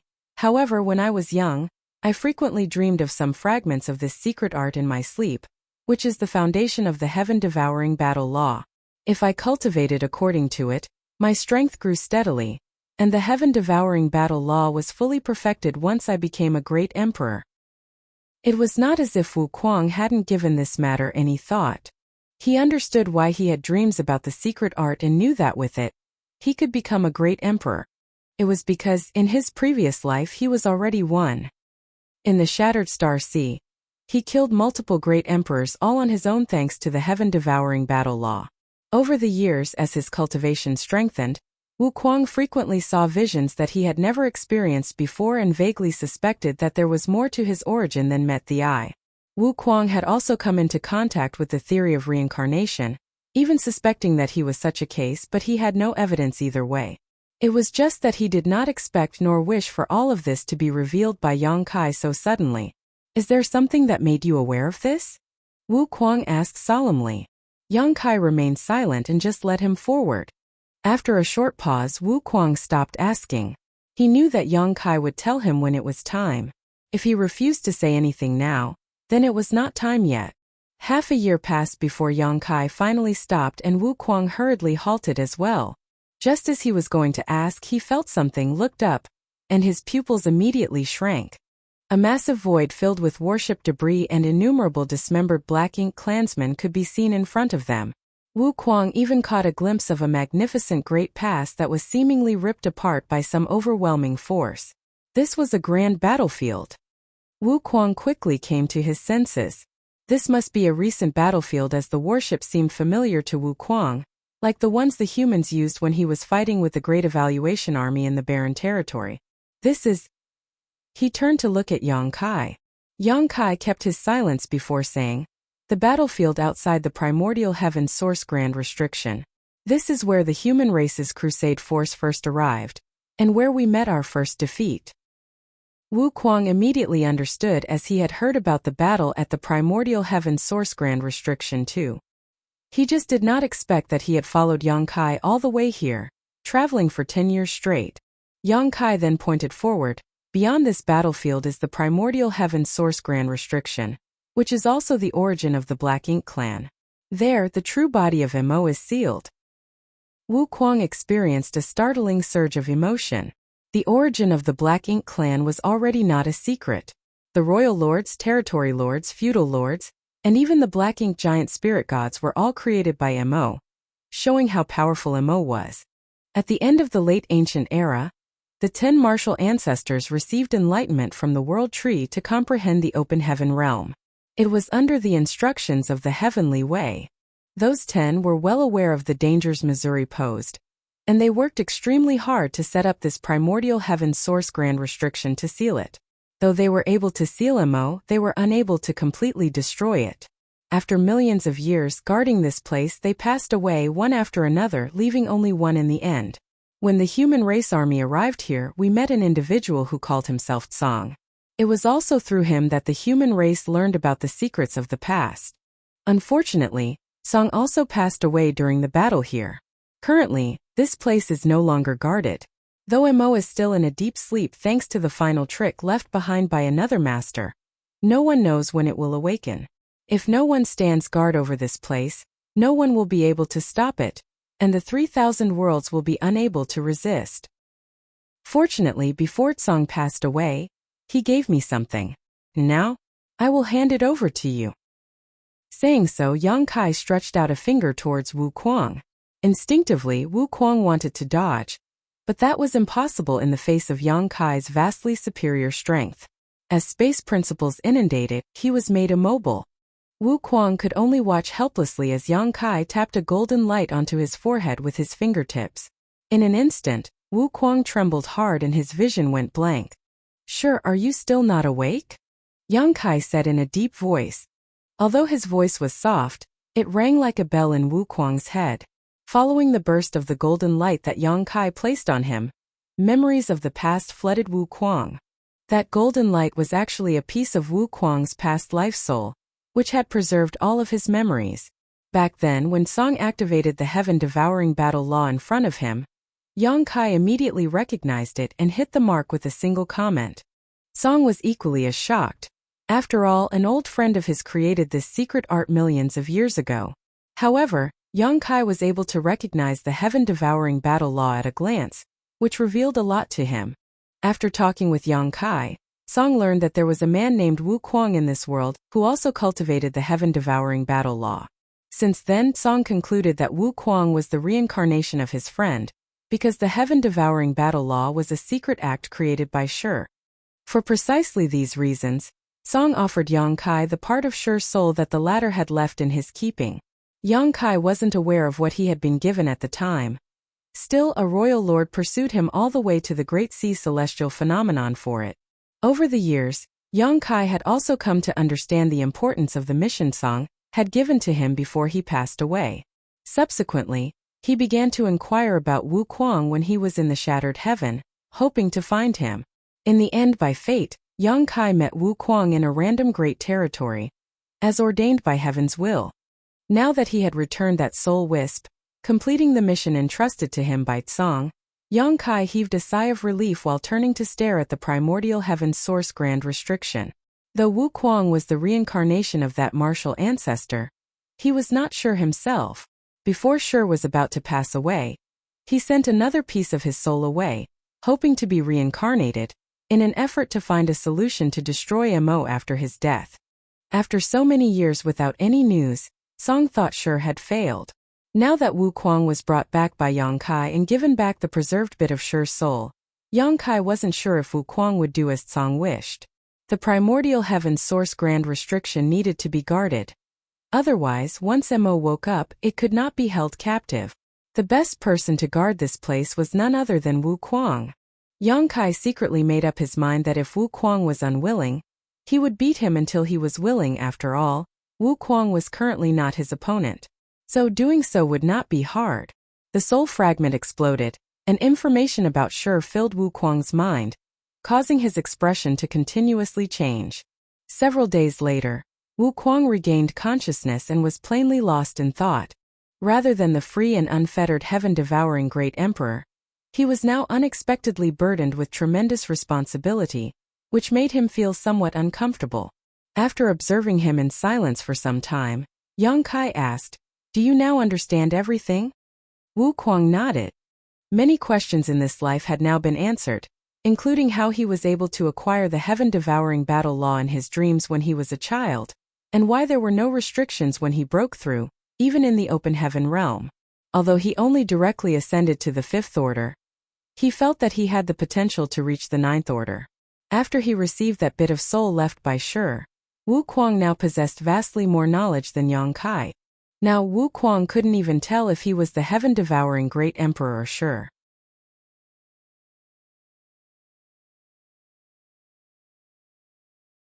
Martial Peak Chapter 5505 Creation Realm.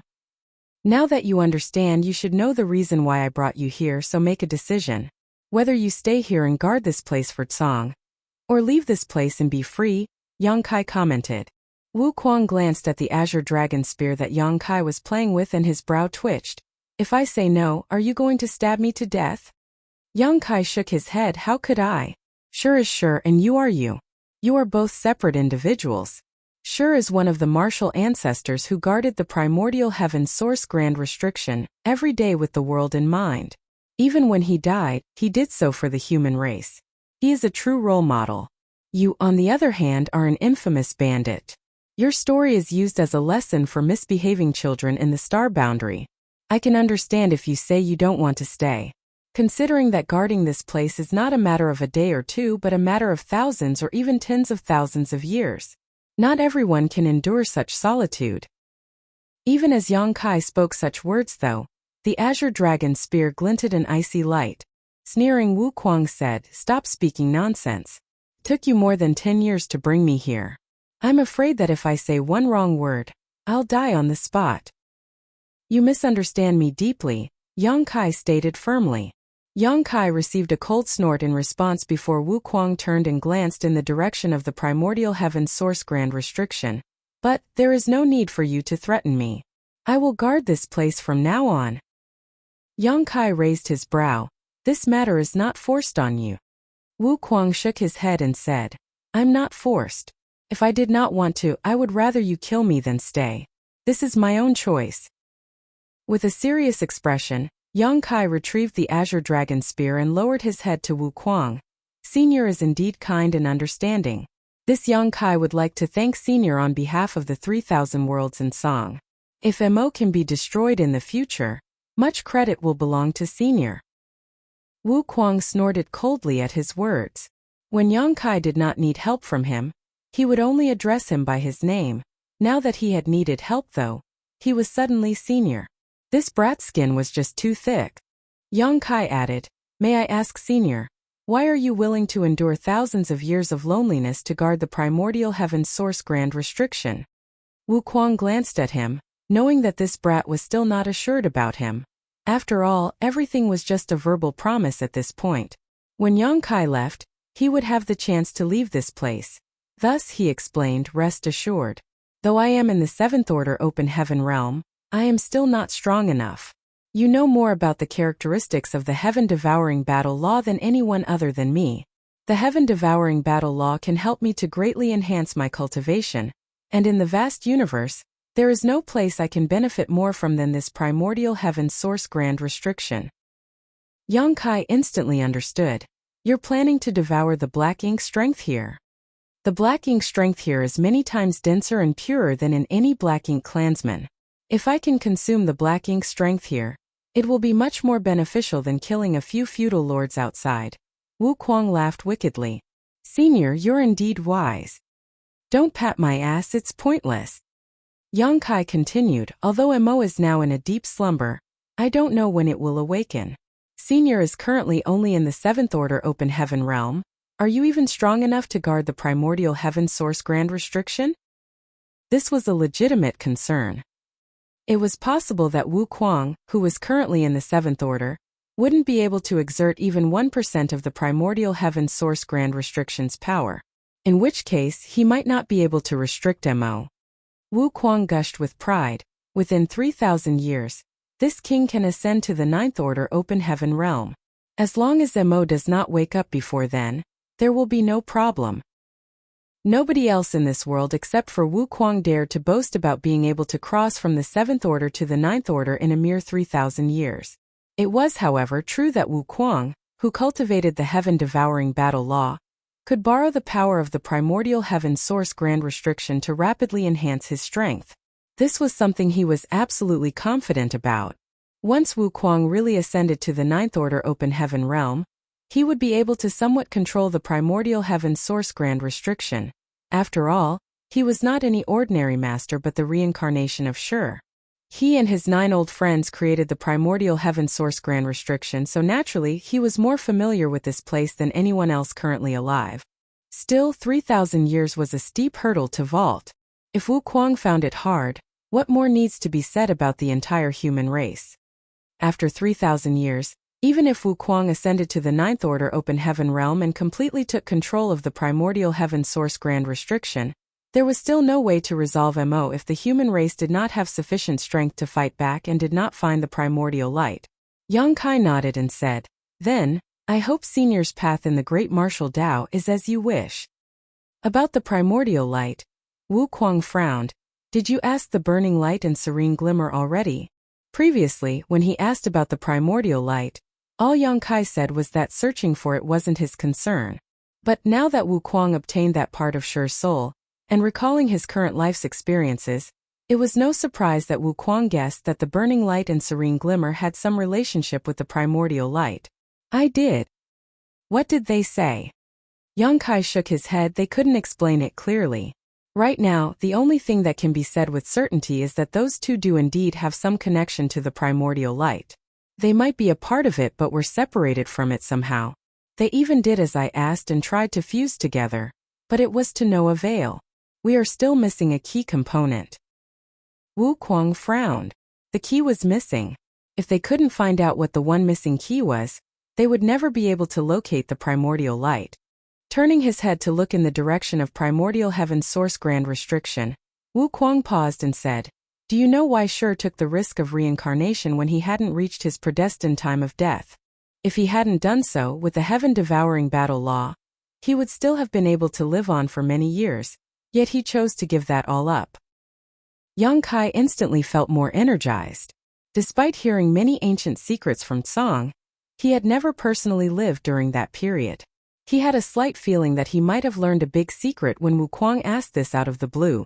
Immediately, he replied seriously, "Senior, please enlighten me." To eliminate MO, finding the primordial light is one way.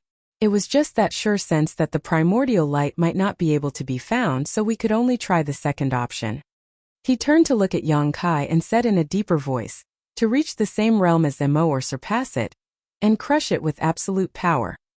Yang Kai was shocked. What realm is MO in? MO possesses the power of creation, so it is in the creation realm.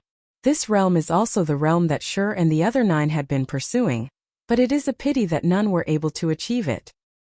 A little distracted, Yang Kai muttered, "The creation realm."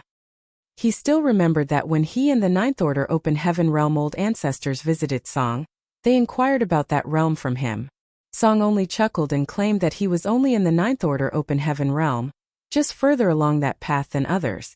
At that time, Yang Kai vaguely guessed that there might be a higher realm above the Ninth Order Open Heaven realm. His guess was now confirmed by Wu Kuang. There was indeed a realm above the Ninth Order realm, which was the creation realm.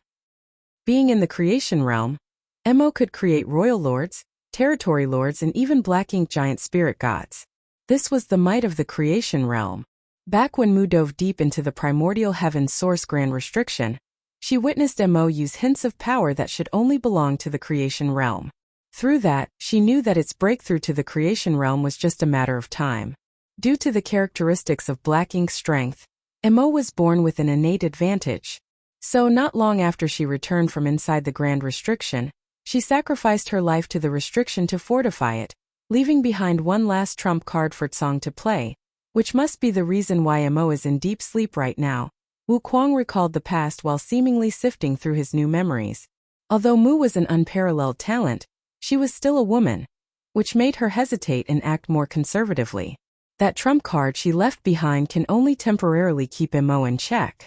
It is unable to resolve the issue entirely. Compared to her, Shi chose another approach. To reincarnate? Yang Kai slightly lifted his brow.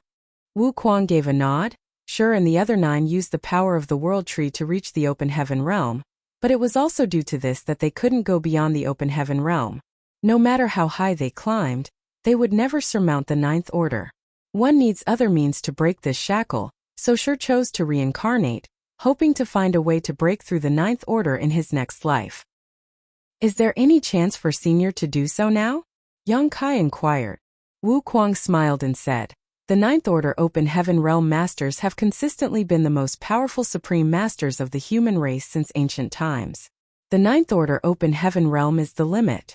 Not to mention, I'm only in the Seventh Order Open Heaven Realm at the moment, making such a breakthrough even more challenging." After hesitating for a moment, he continued, "Maybe I will discover more when I reach the ninth order open heaven realm, but for now my cultivation is just too low." Yang Kai was aware that this situation could not be rushed, but finding a way to surpass the ninth order open heaven realm was indeed another option. The creation realm. Yang Kai couldn't help but yearn for it. Then again, he remembered that the eighth order was his limit in this life. To want to break through to the ninth order open heaven realm was already close to impossible, not to mention reaching the creation realm. Wu Kuang seemed to have noticed what was going on in his mind, so he turned and asked, "You have already reached your limit as an eighth order open heaven realm master. Stop thinking about other nonsense." With a trace of Shi's soul, Wu Kuang gained quite a bit of a senior demeanor. Yang Kai only smiled in response, "There's always hope." The universe furnace? Wu Kuang sneered, "Innate open heaven pills from the universe furnace can indeed help you break through that barrier. But the universe furnace is the most mysterious entity in the universe. Nobody knows when it will appear. Let's say it does appear one day. Do you think you'll have a place among all the eighth order open heaven realm masters from all the cave heavens and paradises?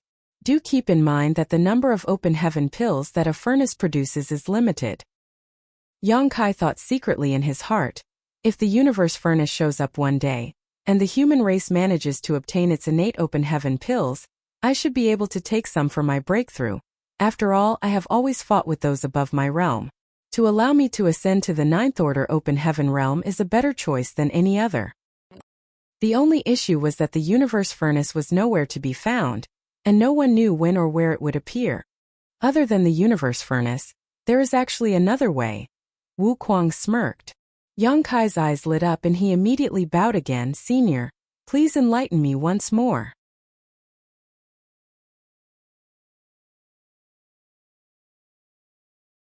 Martial Peak.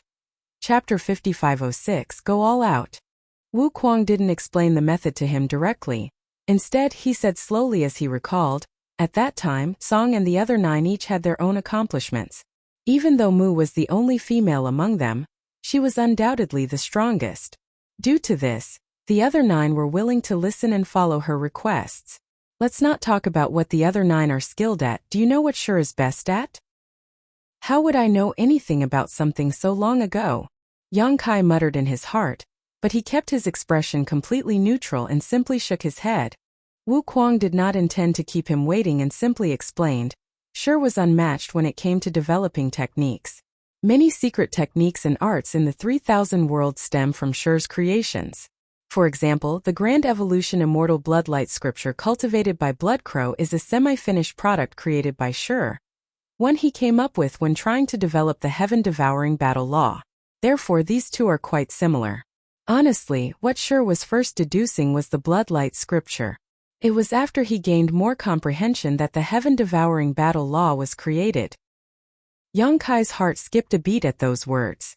The Grand Evolution Immortal Bloodlight scripture was a magnificent secret art, one that could refine the blood essence of others for its user to quickly enhance their cultivation.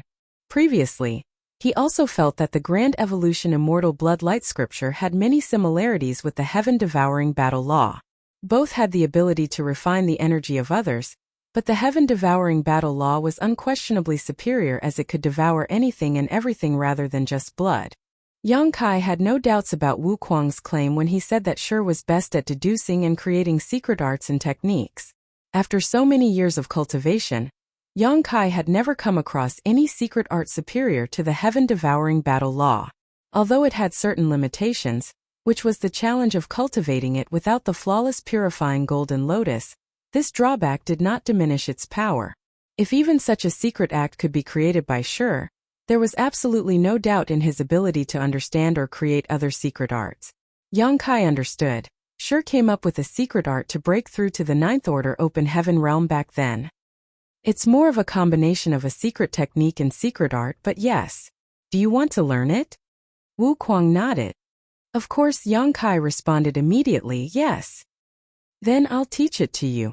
Saying so, Wu Kuang stretched out a finger and lightly touched his forehead, just like Yang Kai did before. Yang Kai did not resist. When Wu Kuang's finger met his forehead, an abstruse secret art instantly appeared in his mind and Wu Kuang's voice rang in his ears. This secret art was inspired by the primordial heaven source grand restriction itself. Although it is considered complete, nobody has ever cultivated it to this day, so I'm not sure if it can be successfully used, but if you choose this path, you will have to take responsibility for yourself. Don't hold me accountable if something goes wrong.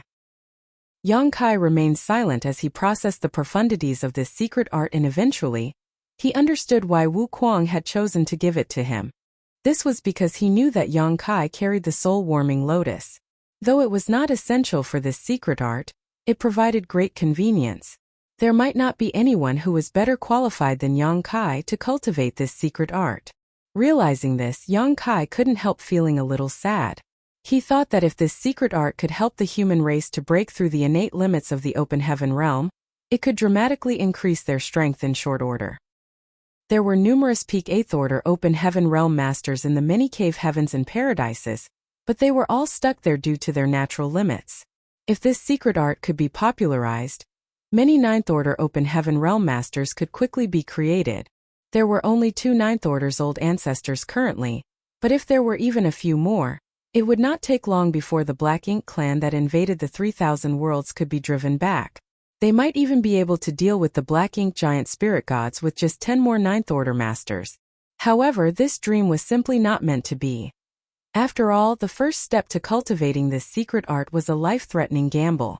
Without the protection of the soul-warming lotus, the risk of simply dying right from the start was extremely high. Even so, Yang Kai again bowed his head. "Many thanks, Senior, for enlightening me."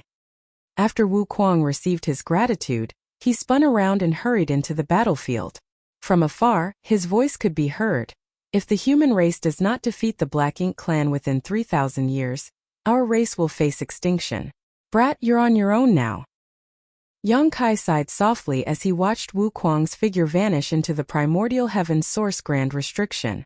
Although 3,000 years seemed like a long time, when compared to how long it took for a cultivator to fully mature, it was incredibly short. Nobody could predict what would occur 3,000 years from now, so the only thing the humans could do now was to strive to grow stronger.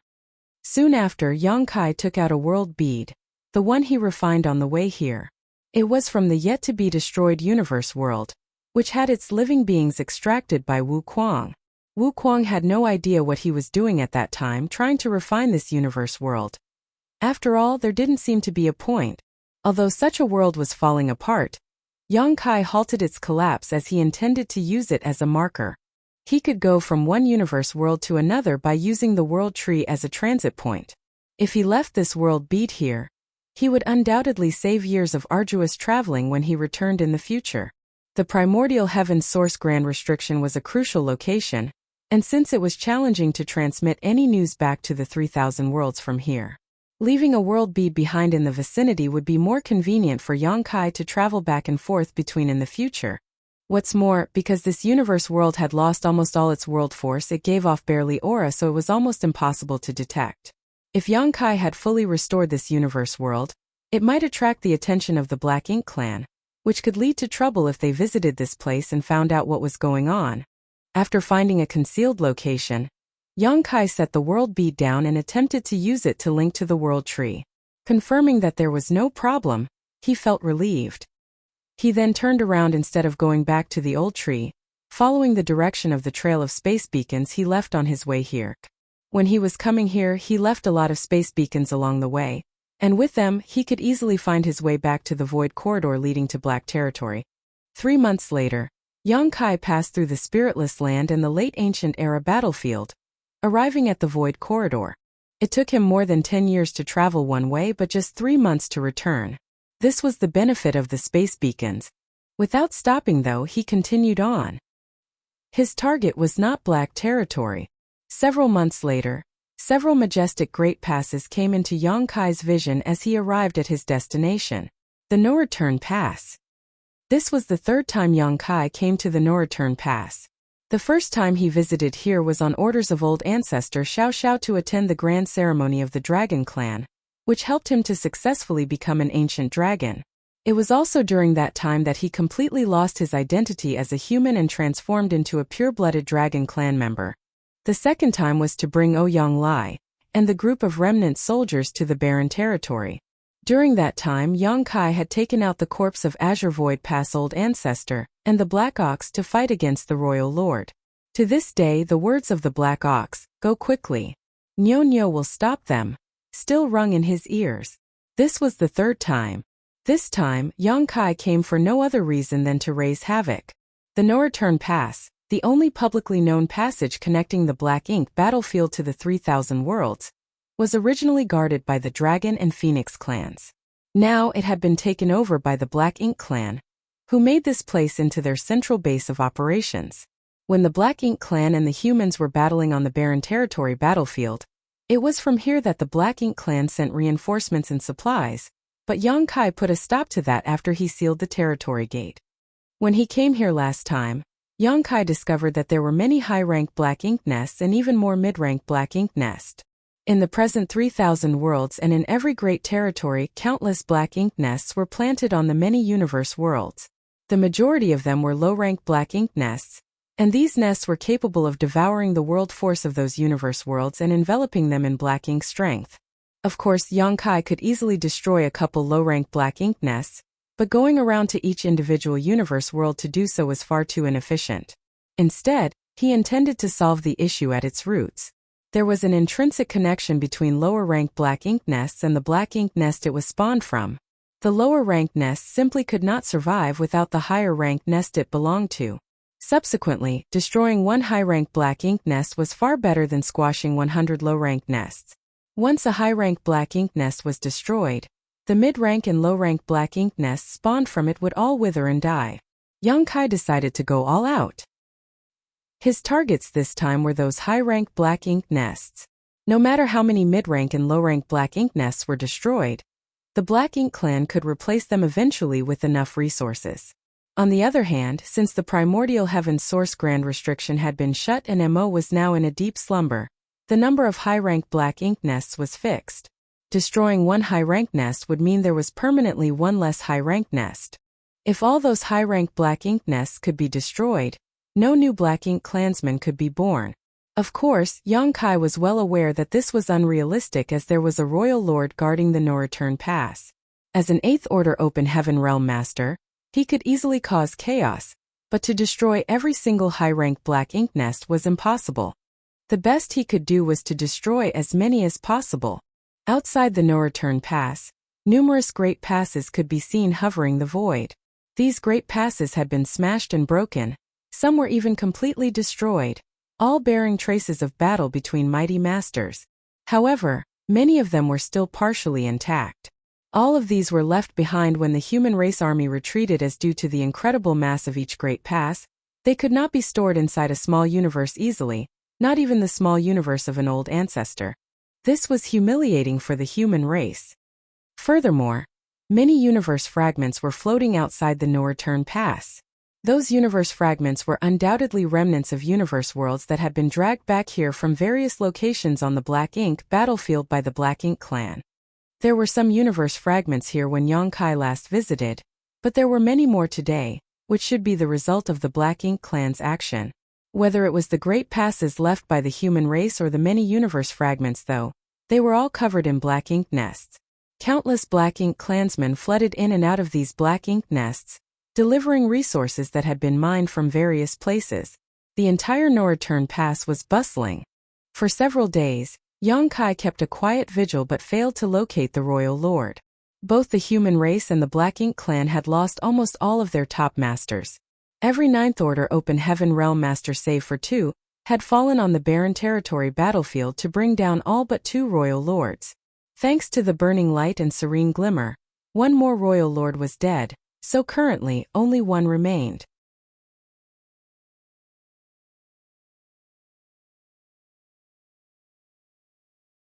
Marshall Peak, Chapter 5507 Destroying Black Ink Nests. Although Yong-kai did not find any trace of the last remaining royal lord, he was certain that he was in the No Return Pass.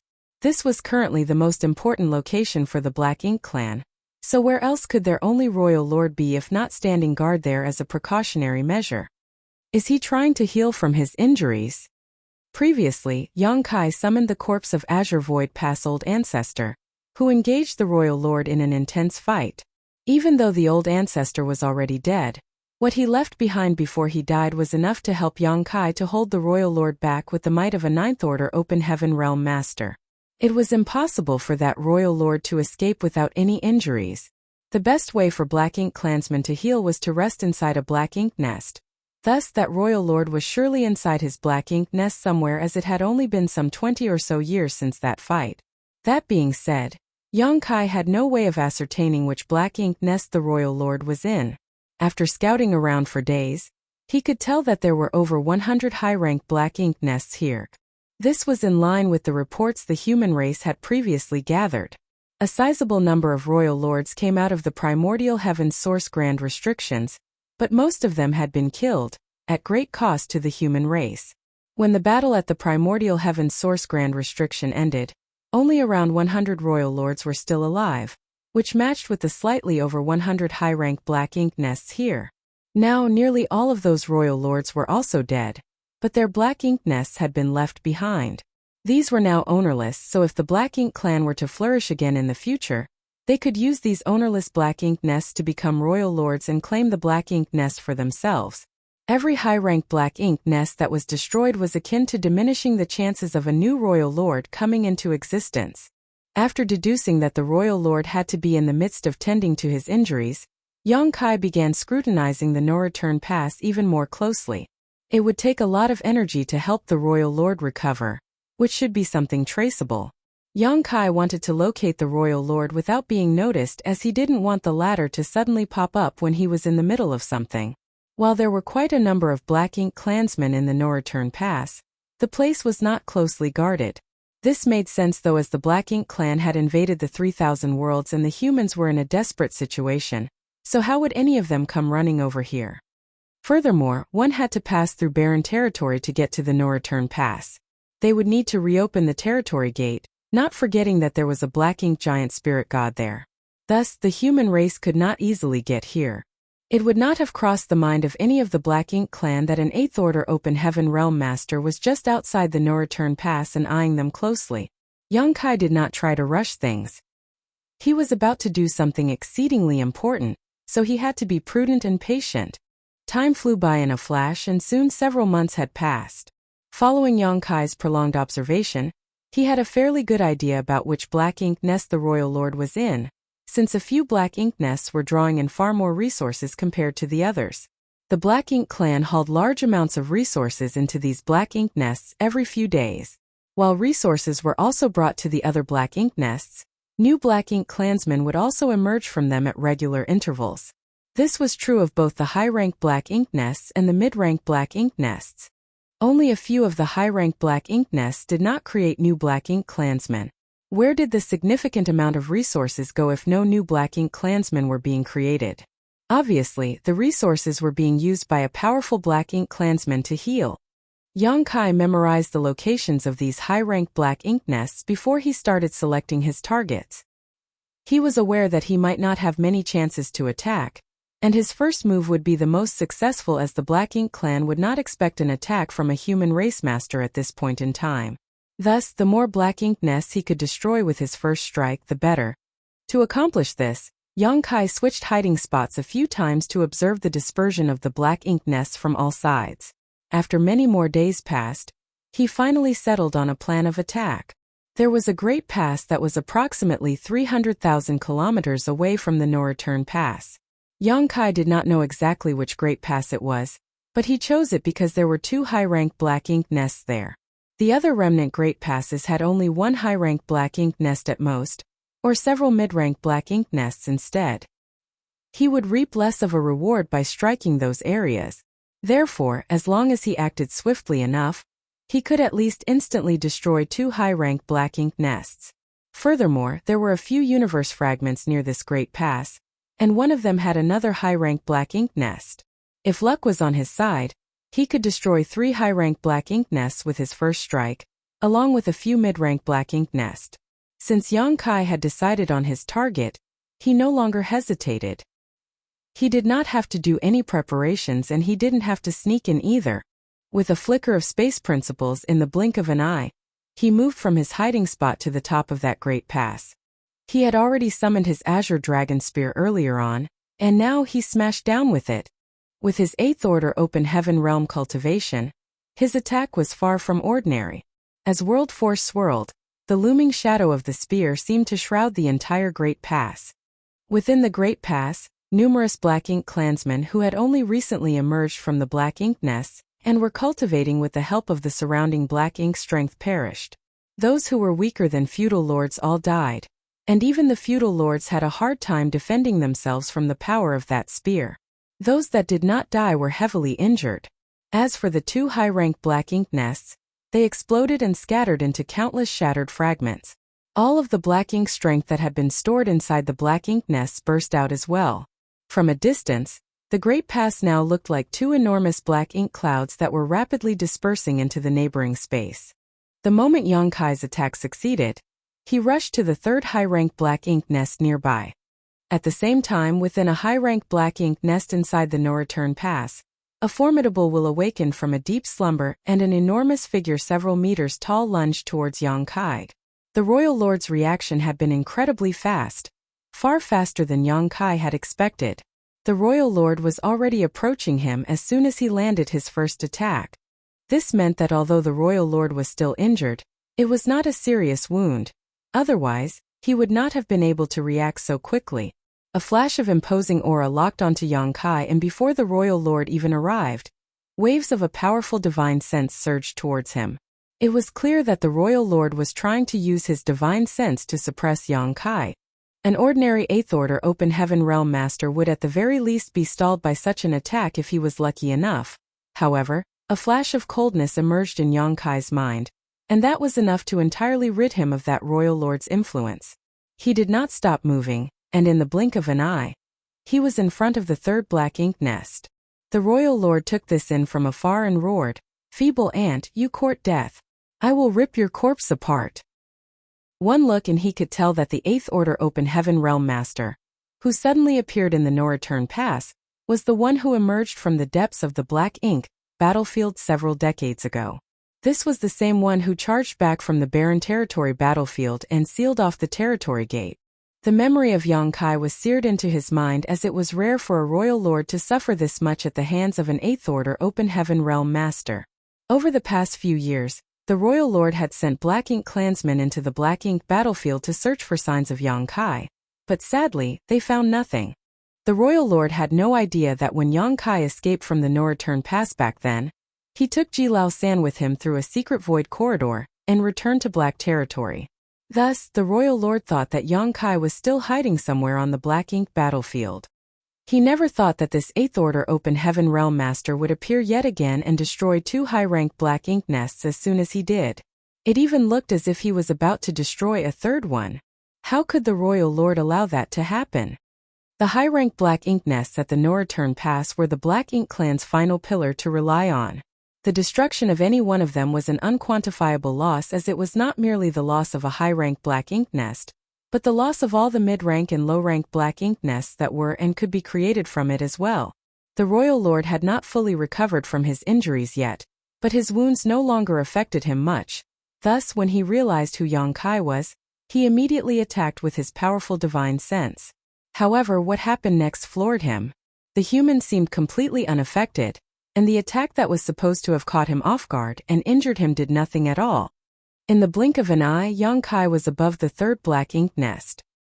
He was about to attack, when a Black Ink clansman with a slender, pole-like figure appeared from the Black Ink nest. From his aura, it was clear that he was a territory lord. However, in contrast to a healthy territory lord, this pole-like territory lord's aura was noticeably weak. Yonkai could even see the wounds on his body that had been left by Dao strength. Yonkai immediately realized that this territory lord was injured and had been recovering inside the Black Ink nest. Territory lords also had to remain dormant inside Black Ink nests when they tended to their injuries, but it would not be easy for them to occupy a high-rank Black Ink nest. However, there were a lot of high-rank Black Ink nests in the No-Return Pass that were ownerless, so naturally this territory lord could enter one. While the pole-like territory lord was not fully recovered, he was still an innate territory lord, and that was enough to pose some challenge to Yonkai. All he had to do was delay Yonkai for a short while, and the royal lord would be able to come over to deal with the rest. It was evident that the pole-like territory lord knew this as well. Therefore, as soon as he appeared, he lunged straight at Yang Kai. More than one hand was reaching out to Yang Kai. In fact, over a dozen hands were flying towards him. 9 hands grew out on each of the 2 sides of the territory lord's body. The 18 hands seemed to envelope all the surrounding space, like a kind of cage. Faced with this assault, Yang Kai did not retreat and instead charged forward with a flash of coldness in his eyes, unleashing a soul-rending thorn. Yang Kai had long since gotten used to the pain of his soul being torn apart, so his expression did not even twitch as he thrust out his spear. The pole-like territory lord never expected Yang Kai to fight this fervently and launch such a powerful attack right from the start. He was caught off guard and his soul trembled violently as a needle seemed to pierce right through it. Immediately, he was struck by agony. He was heavily injured in the first place and did not have much strength left in him, so now that he was hit by a soul-rending thorn, he lost all ability to fight back. Yang Kai followed his spear and brushed past the territory lord before sending a thrust right into the high-rank black ink nest in front of him, a great sun exploding into existence at the point of the spear. After striking this blow, Yang Kai shot into the distance without even sparing a moment to look behind him. The royal lord was about to arrive, and if Yang Kai did not leave now, he might not be able to. Furthermore, he sensed numerous other strong auras awakening in the no-return pass. Without a doubt, the Black Ink clansmen who had been recuperating inside the Black Ink nests must have been awakened as well. Not too far behind Yang Kai, the pole-like territory lord's head separated from his body and flew upwards as black blood spewed out from his neck. Once again, the royal lord's divine sense surged forward, and at the same time, a ferocious palm slammed into Yang Kai from behind, causing him to stumble as he spat out mouthfuls of blood. However, he used the force from this attack to flee even further away.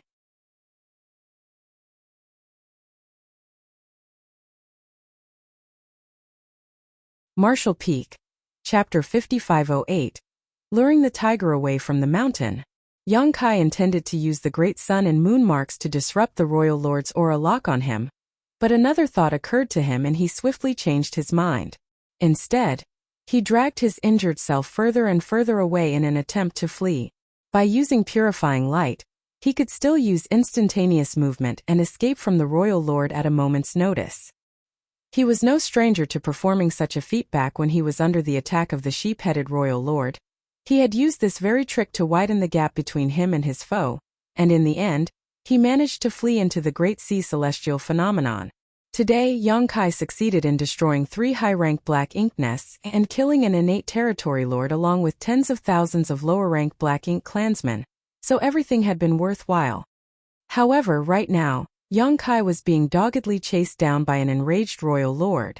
Once the royal lord charged out of the no-return pass, dozens of innate territory lords followed closely behind. These territory lords were mostly injured in some way and had retreated from the 3,000 worlds, planning to rely on the many Black Ink nests at the no-return pass to recuperate. Unfortunately, these territory lords were slower than the royal lord, and it was only an hour later that they all lost sight of the royal lord and Yang Kai. They had no choice but to return at that moment. Meanwhile, Yang Kai wanted nothing more than to gripe about his situation. It was not his first time being hunted down by a royal lord, but at this moment, he had to avoid using purifying light unless absolutely necessary, which meant that he could not shake off his enemy. The distance between them kept getting smaller, and the royal lord continued to launch attack after attack from behind. Each attack was powerful enough to shake the void around them, causing Yang Kai's body to toss and turn like a rag as more and more injuries piled up. Thankfully, Yang Kai had thick skin and a tough hide, so he could withstand quite a beating. With the blessing of his dragon vein, these long-range attacks were not enough to cause a fatal injury. Otherwise, he would not have been able to hold out this long. In between the attacks, the royal lord did not stop sending wave after wave of divine sense at Yang Kai to make things even more difficult for the latter. However, with the soul-warming lotus protecting his soul, even attacks from a royal lord's divine sense were ineffective against Yang Kai. And so, Yang Kai bided his time. He was waiting for the royal lord to lose all patience and utilize his royal lord's secret technique. Yang Kai did not know for certain whether or not his opponent would resort to the Royal Lord's secret technique, as this was not something he could control, so what he was doing right now was gambling. What he needed to do now was to keep taunting his opponent and enrage the latter. The Royal Lord's secret technique was a fatal move against any human below the Ninth Order. On the barren territory battlefield, a Royal Lord had used this exact move to turn Luin and 2 other 8th Order Open Heaven Realm Masters into Black Ink disciples. Although that Royal Lord was severely weakened after using the secret technique and was quickly slaughtered, the Black Ink clan gained 3 8th Order Black Ink disciples as a result, which then allowed them to revive the Black Ink giant spirit god in the Divine Spirit ancestral land and establish a connection between the barren territory and Wind Mist territory. It could be said that the Royal Lord's use of his Royal Lord secret technique was one of the most crucial pieces of the puzzle that led to the Black Ink clan's subsequent invasion of the 3,000 worlds. The Royal Lord who had been killed was a heroic martyr for the Black Ink clan. In this particular situation, Yang Kai did not have to go to any lengths to do anything else. All he had to do was focus on escaping. He had destroyed 3 high-rank Black Ink nests and killed an innate territory lord. So the Royal Lord who was trying to hunt him down was hellbent on killing him. If Yang Kai could drag this out long enough, there was a decent chance that the Royal Lord would resort to the Royal Lord's secret technique. Once the Royal Lord did that, then it would be Yang Kai's opportunity to strike back. During the fight outside the Great Sea Celestial Phenomenon, the sheep-headed Royal Lord had used his Royal Lord's secret technique, which heavily weakened his foundation, and that was how Yang Kai managed to use the Sun and Moon Divine Wheel to land a devastating blow on the former before eventually killing him. It was partly luck that led to Yang Kai's successful killing of that Royal Lord, as Yang Kai himself did not know exactly how he managed to do it. Yang Kai was not fully confident that he would be able to repeat that feat, but if this Royal Lord did use his Royal Lord's secret technique, then even if Yang Kai failed to kill him, he would still be able to turn it into an equal fight with both sides suffering injuries. Even in that sort of a lose-lose situation, Yang Kai had the upper hand as he had his dragon vein and the essence of the immortal tree. Thus, his restorative abilities were far superior. The Royal Lord, on the other hand, would have to fall into a deep slumber inside a Black Ink nest for a long time to recover from grievous wounds. During such a time, Yang Kai could accomplish a lot in the No Return Pass. These were the calculations he made that led to Yang Kai deciding against using purifying light to block the Royal Lord's aura before fully escaping. Since he wanted to provoke his opponent, he had to let his opponent see a glimmer of hope yet fail at every turn. This was an incredibly risky choice, as one false move and Yang Kai might truly end up dying. Still, he was willing to make this bet. The 2 figures, one the hunter and the other the hunted, traveled further and further away from the No Return Pass, headed towards the depths of the Black Ink battlefield. Even after half a day of chasing, the Royal Lord still did not show any signs of using his Royal Lord's secret technique. Perhaps in his eyes, it would not be worth it to take such a huge risk just to hunt down a single 8th Order Open Heaven Realm Master. Alas, Yang Kai could not hold out any longer. Yang Kai could not completely lose his opponent via conventional methods, as he was not as powerful either. Anyone would fail to hold out for long when being chased down like this. Upon seeing that his opponent was nearly as close to him as he could safely allow, Yang Kai knew that he might not be able to escape if he did not act now. Thus, he used purifying light and enveloped himself. Instantly, the aura from the Royal Lord which had locked onto him was broken off. With a flash of white light and space principles, Yang Kai's figure disappeared. The Royal Lord was stunned by this turn of events, never having expected that an 8th Order Open Heaven Realm Master would have such a mysterious trick up his sleeve. This explained why the human dared to launch an attack on the No Return Pass. It was clear that this tactic of his was his trump card. However, from the looks of it, the Royal Lord deduced that this technique could not be easily used. Otherwise, the human would not have avoided using it until now. The Royal Lord was fairly quick to react. Even though it was his first time encountering such an occurrence, just as Yang Kai's figure disappeared, a powerful wave of divine sense surged out and detected the lingering space principles where Yang Kai had disappeared towards. Following that, the Royal Lord sensed Yang Kai's aura in that direction. He was just about to give chase when even that aura suddenly disappeared. Yang Kai was only in the 7th Order when he had been chased down by that sheep-headed Royal Lord, and his mastery of the Tao of space was not as high as it was now. Thus, even when he used purifying light, He could only widen the gap between him and his enemy without being able to completely escape from their perception. Things were different now, though. Yang Kai was in the 8th order and was more than 10 times stronger than he used to be. Cultivating within the Great Sea celestial phenomenon had made him even more proficient in the Tao of space. Now he no longer had to play any sort of games with a royal lord who was hunting him down. If one use of instantaneous movement was not enough for him to get his opponent off his tail, then he would do it twice. If twice was not enough, then thrice. Based on how strong Yang Kai was now, as long as he was not struck down in a single blow, or trapped with a heaven-sealing earth-locking array, then not even a royal lord could do anything to him. This was the reason why he had the gall to cause trouble in the no-return pass. The royal lord's divine sense no longer detected any sign of Yang Kai, and he had no idea how to find him again in this expansive void. He stood still for a moment before his expression changed. He turned back towards the no-return pass before clenching his jaw and growling, "Shit!" The several-meter-high figure instantly turned into a black streak of light as the royal lord shot back towards the no-return pass. He just realized that he might have fallen for what the humans would call a strategy of luring the tiger away from the mountain. His opponent's trump card was not something that could not easily be used. Instead, that human had intentionally not used it to lure him away from the no-return pass. The royal lord assumed that the human had a dragon clan companion.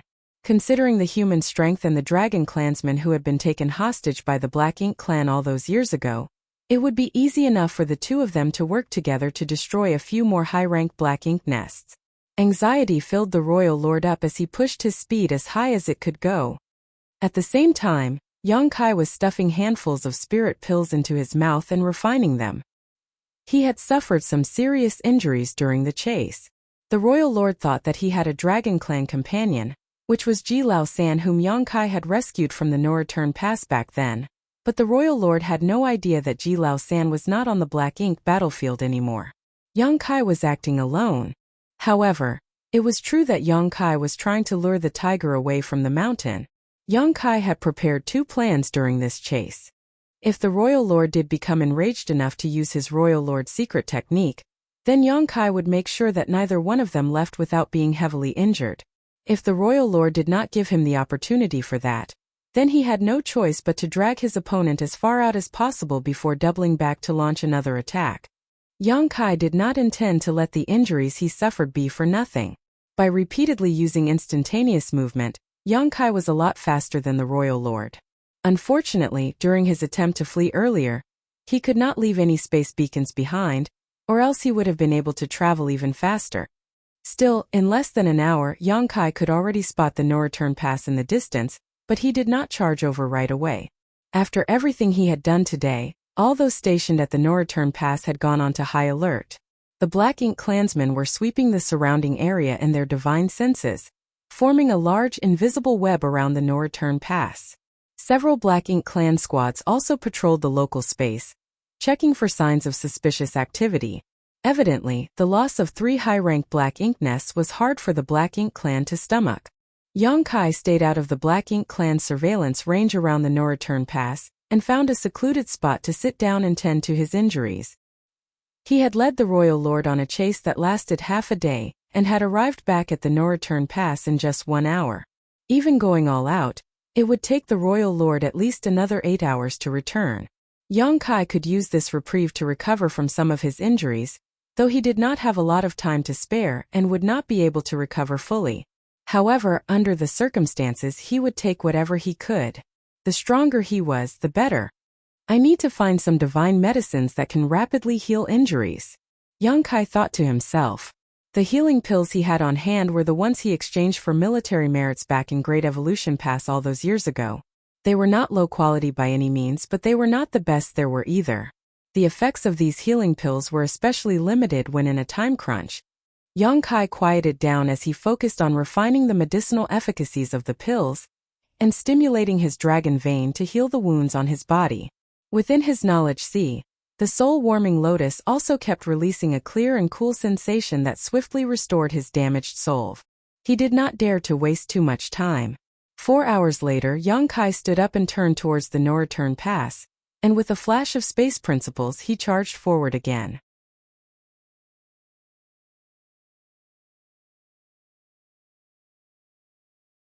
Marshall Peak, Chapter 5509, Wheeling Around to Strike Again.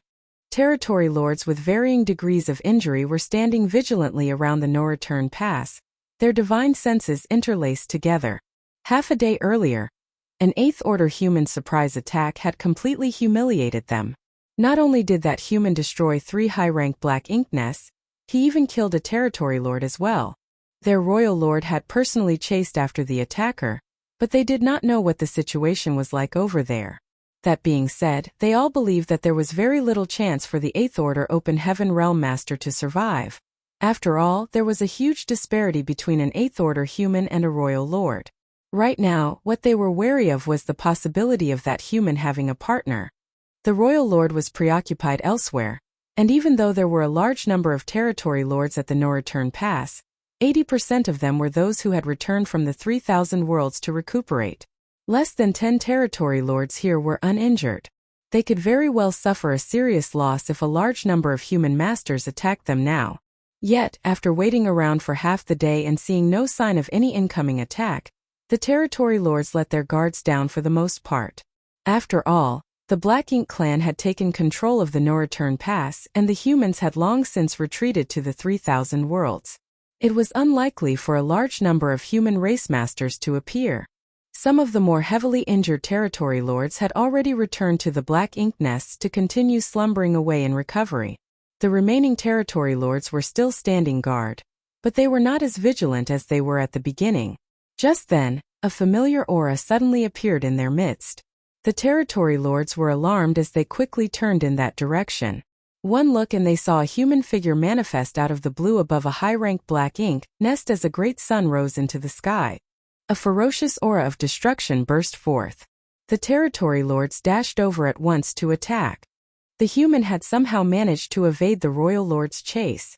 Not only did he not die, but he even wheeled around to attack once more and destroy yet another high-rank black ink nest.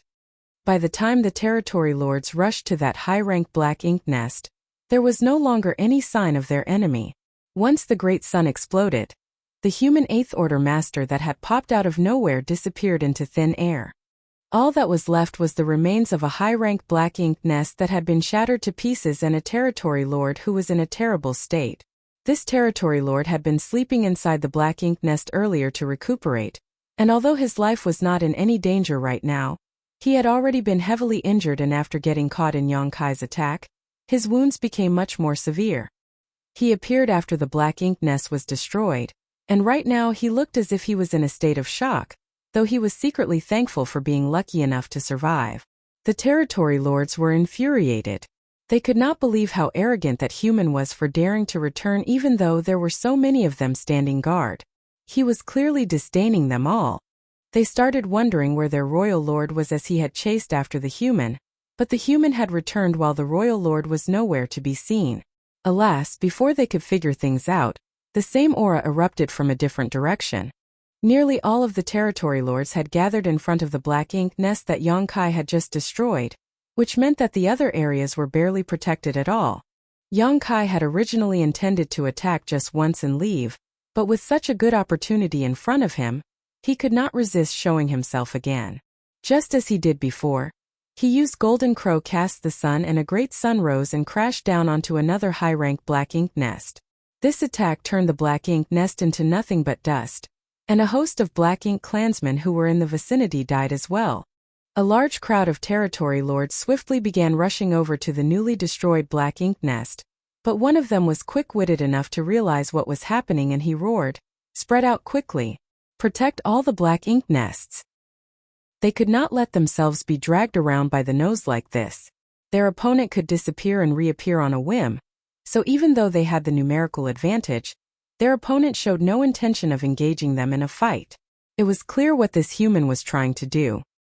He wanted to destroy all the high-rank black ink nest. Thanks to this warning, the territory lords quickly realized what was going on and immediately separated into different areas to guard all the high-rank black ink nests. Thus, Yonkai could not strike as easily as he did earlier. As long as a single territory lord kept him occupied long enough, more could rush over and join the fight. After destroying the second high-rank black ink nest, Yonkai wanted to back off and leave right away, But when he saw that the territory lords did not come after him and had, instead, scattered to guard the other high-rank black ink nests, he no longer felt rushed to escape. He simply remained standing where he was and observed them in silence. The territory lord who had spoken earlier noticed this, and his expression turned grim as well. This human was behaving far too arrogantly, and it was beyond what these territory lords could bear. His divine sense flickered as he communicated with those around him, and all at once, a number of territory lords rushed into action and charged towards Yang Kai. Half a day ago, they witnessed how Yang Kai appeared at the no-return pass and killed off a territory lord with just a single spear thrust, so they knew that this human was incredibly powerful. In a one-on-one fight, there was no guarantee that any of them could hold their ground against him. Furthermore, this human even managed to escape from a royal lord's pursuit, leaving the latter who knows where. They knew that Yang Kai was no ordinary 8th Order Open Heaven Realm Master. He had to be one of the strongest human masters in that realm. Thus, the territory lords were joining forces because they feared their opponent. When Yang Kai saw the group of territory lords rushing over, he secretly praised the territory lord who had taken charge for coming up with an appropriate strategy. If they simply grouped together without thinking things through, then the high-rank black ink nests at the no-return pass would be left unguarded and undoubtedly suffer unimaginable damage.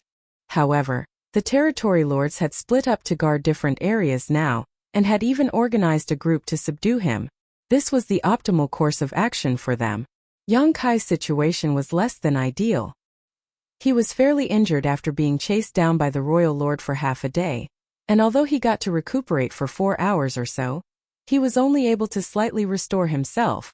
It would be hard for him to take on a single innate territory lord who was at full strength, let alone a group of them unless he used more soul-rending thorns. However, Yang Kai was not a reckless individual. Since he could not take these enemies on, he chose to avoid them instead. Yang Kai's eyes searched around before landing in a specific direction. It was the direction of the first black ink nest he destroyed when he appeared earlier. He raised his hand and summoned his azure dragon spear before smiling in that direction. While it was true that the high-rank black ink nest had already been destroyed, a severely injured territory lord remained there. This territory lord was the unlucky one who had been recuperating inside the black ink nest and ended up getting caught in Yang Kai's attack. His injuries, which had taken a turn for the better at first, had now worsened instead. Thus, he was currently in a rueful mood. All of a sudden, a piercing aura locked onto him from afar and the territory lord looked up, only to see Yang Kai flashing him a wicked grin. Damn it! The territory lord became alarmed. Naturally, he knew that he had become a target. He was now severely injured and could barely use half his strength. If this 8th Order Open Heaven Realm Master had set his eyes on him, then he had no way of fighting back, so his immediate thought was to request help from his fellow Black Ink clansmen. However, after looking around, he realized that the other territory lords who had gathered near him earlier had all scattered off to defend the various high-rank black ink nests, leaving him all alone. The territory lord was in anguish. He felt as if nothing had gone right for him ever since he walked out of the primordial heaven's source grand restriction.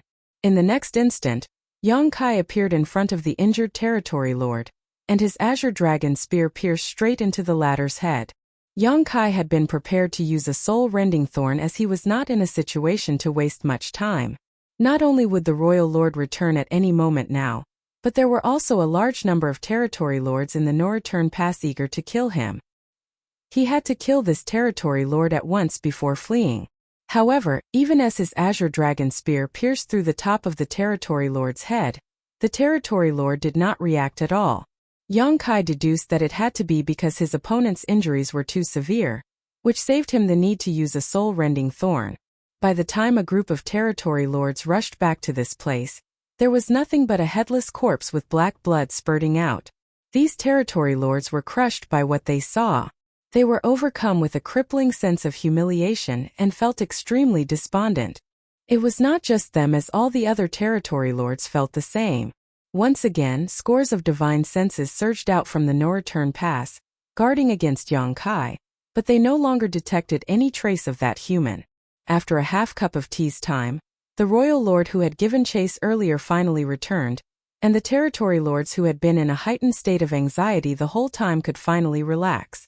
The royal lord naturally saw that something happened at the no-return pass, as it had not been in this state when he left.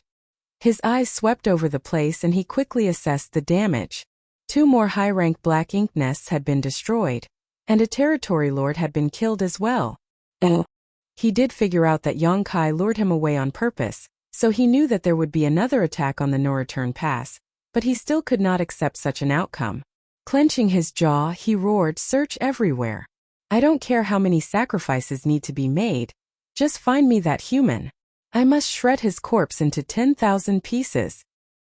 With the order given, Black Ink clan squads began charging out of the no-return pass, heading out in all directions towards the Black Ink battlefield. Even the majority of the territory lords were deployed as well. Most of the territory lords who were injured wanted to bemoan their fate. They retreated from the 3,000 worlds because they needed to recuperate here. Yet this was what they were faced with now. Not only did they not get to recover from their injuries, but they even had to risk their lives in a search for an 8th Order Open Heaven Realm Master. They would have just stayed behind in the 3,000 worlds if they had known that this would be the case. Still, seeing that even the Royal Lord was actively guarding the no-return pass instead of returning to his black ink nest to recover, none of them dared to voice their complaints and simply did as they were told. By now, Yongkai had already fled far away. He was aware that after everything he did, the no-return pass would become heavily guarded, and a great number of the Black Ink clansmen would come looking for him. He did not mind seizing this chance to kill off a few more Black Ink clansmen, but right now it was more important for him to tend to his injuries. Thus, he continued fleeing at full speed for half a month before he finally located a dead universe world deep within the Black Ink battlefield. He made his way into it and opened a temporary cave mansion for himself. After setting up a series of simple arrays to conceal his aura, Yongkai finally felt at ease enough to sit down. Even though Yongkai sorely wished to destroy every single one of the high-rank Black Ink nests, he knew that was not a very realistic thought, unless he could somehow become a 9th Order Open Heaven Realm Master. As someone only in the 8th Order, if he attacked one too many times, it was bound to backfire on him at some point and he would fail miserably at his goal. After all, if one walked by the river frequently enough, their shoes would eventually get wet. His first strike had been the most rewarding as the Black Ink clan had been taken by surprise. All in all, Yongkai had destroyed 5 high-rank Black Ink nests and killed 2 innate territory lords, so he was pretty satisfied with the results of his efforts. It would not be this easy for him to launch another attack. In fact, Yongkai could not even be certain whether or not he would have the chance to take action again. You're tuning into the Li Mei Sword of Destiny YouTube channel. We're so grateful for your support, and don't forget to subscribe to join us on this incredible journey through captivating stories. Your generosity through donations truly makes a world of difference, as it's the primary source of revenue that allows me to expand and enhance this channel for you. Thank you from the bottom of my heart for being a part of this adventure.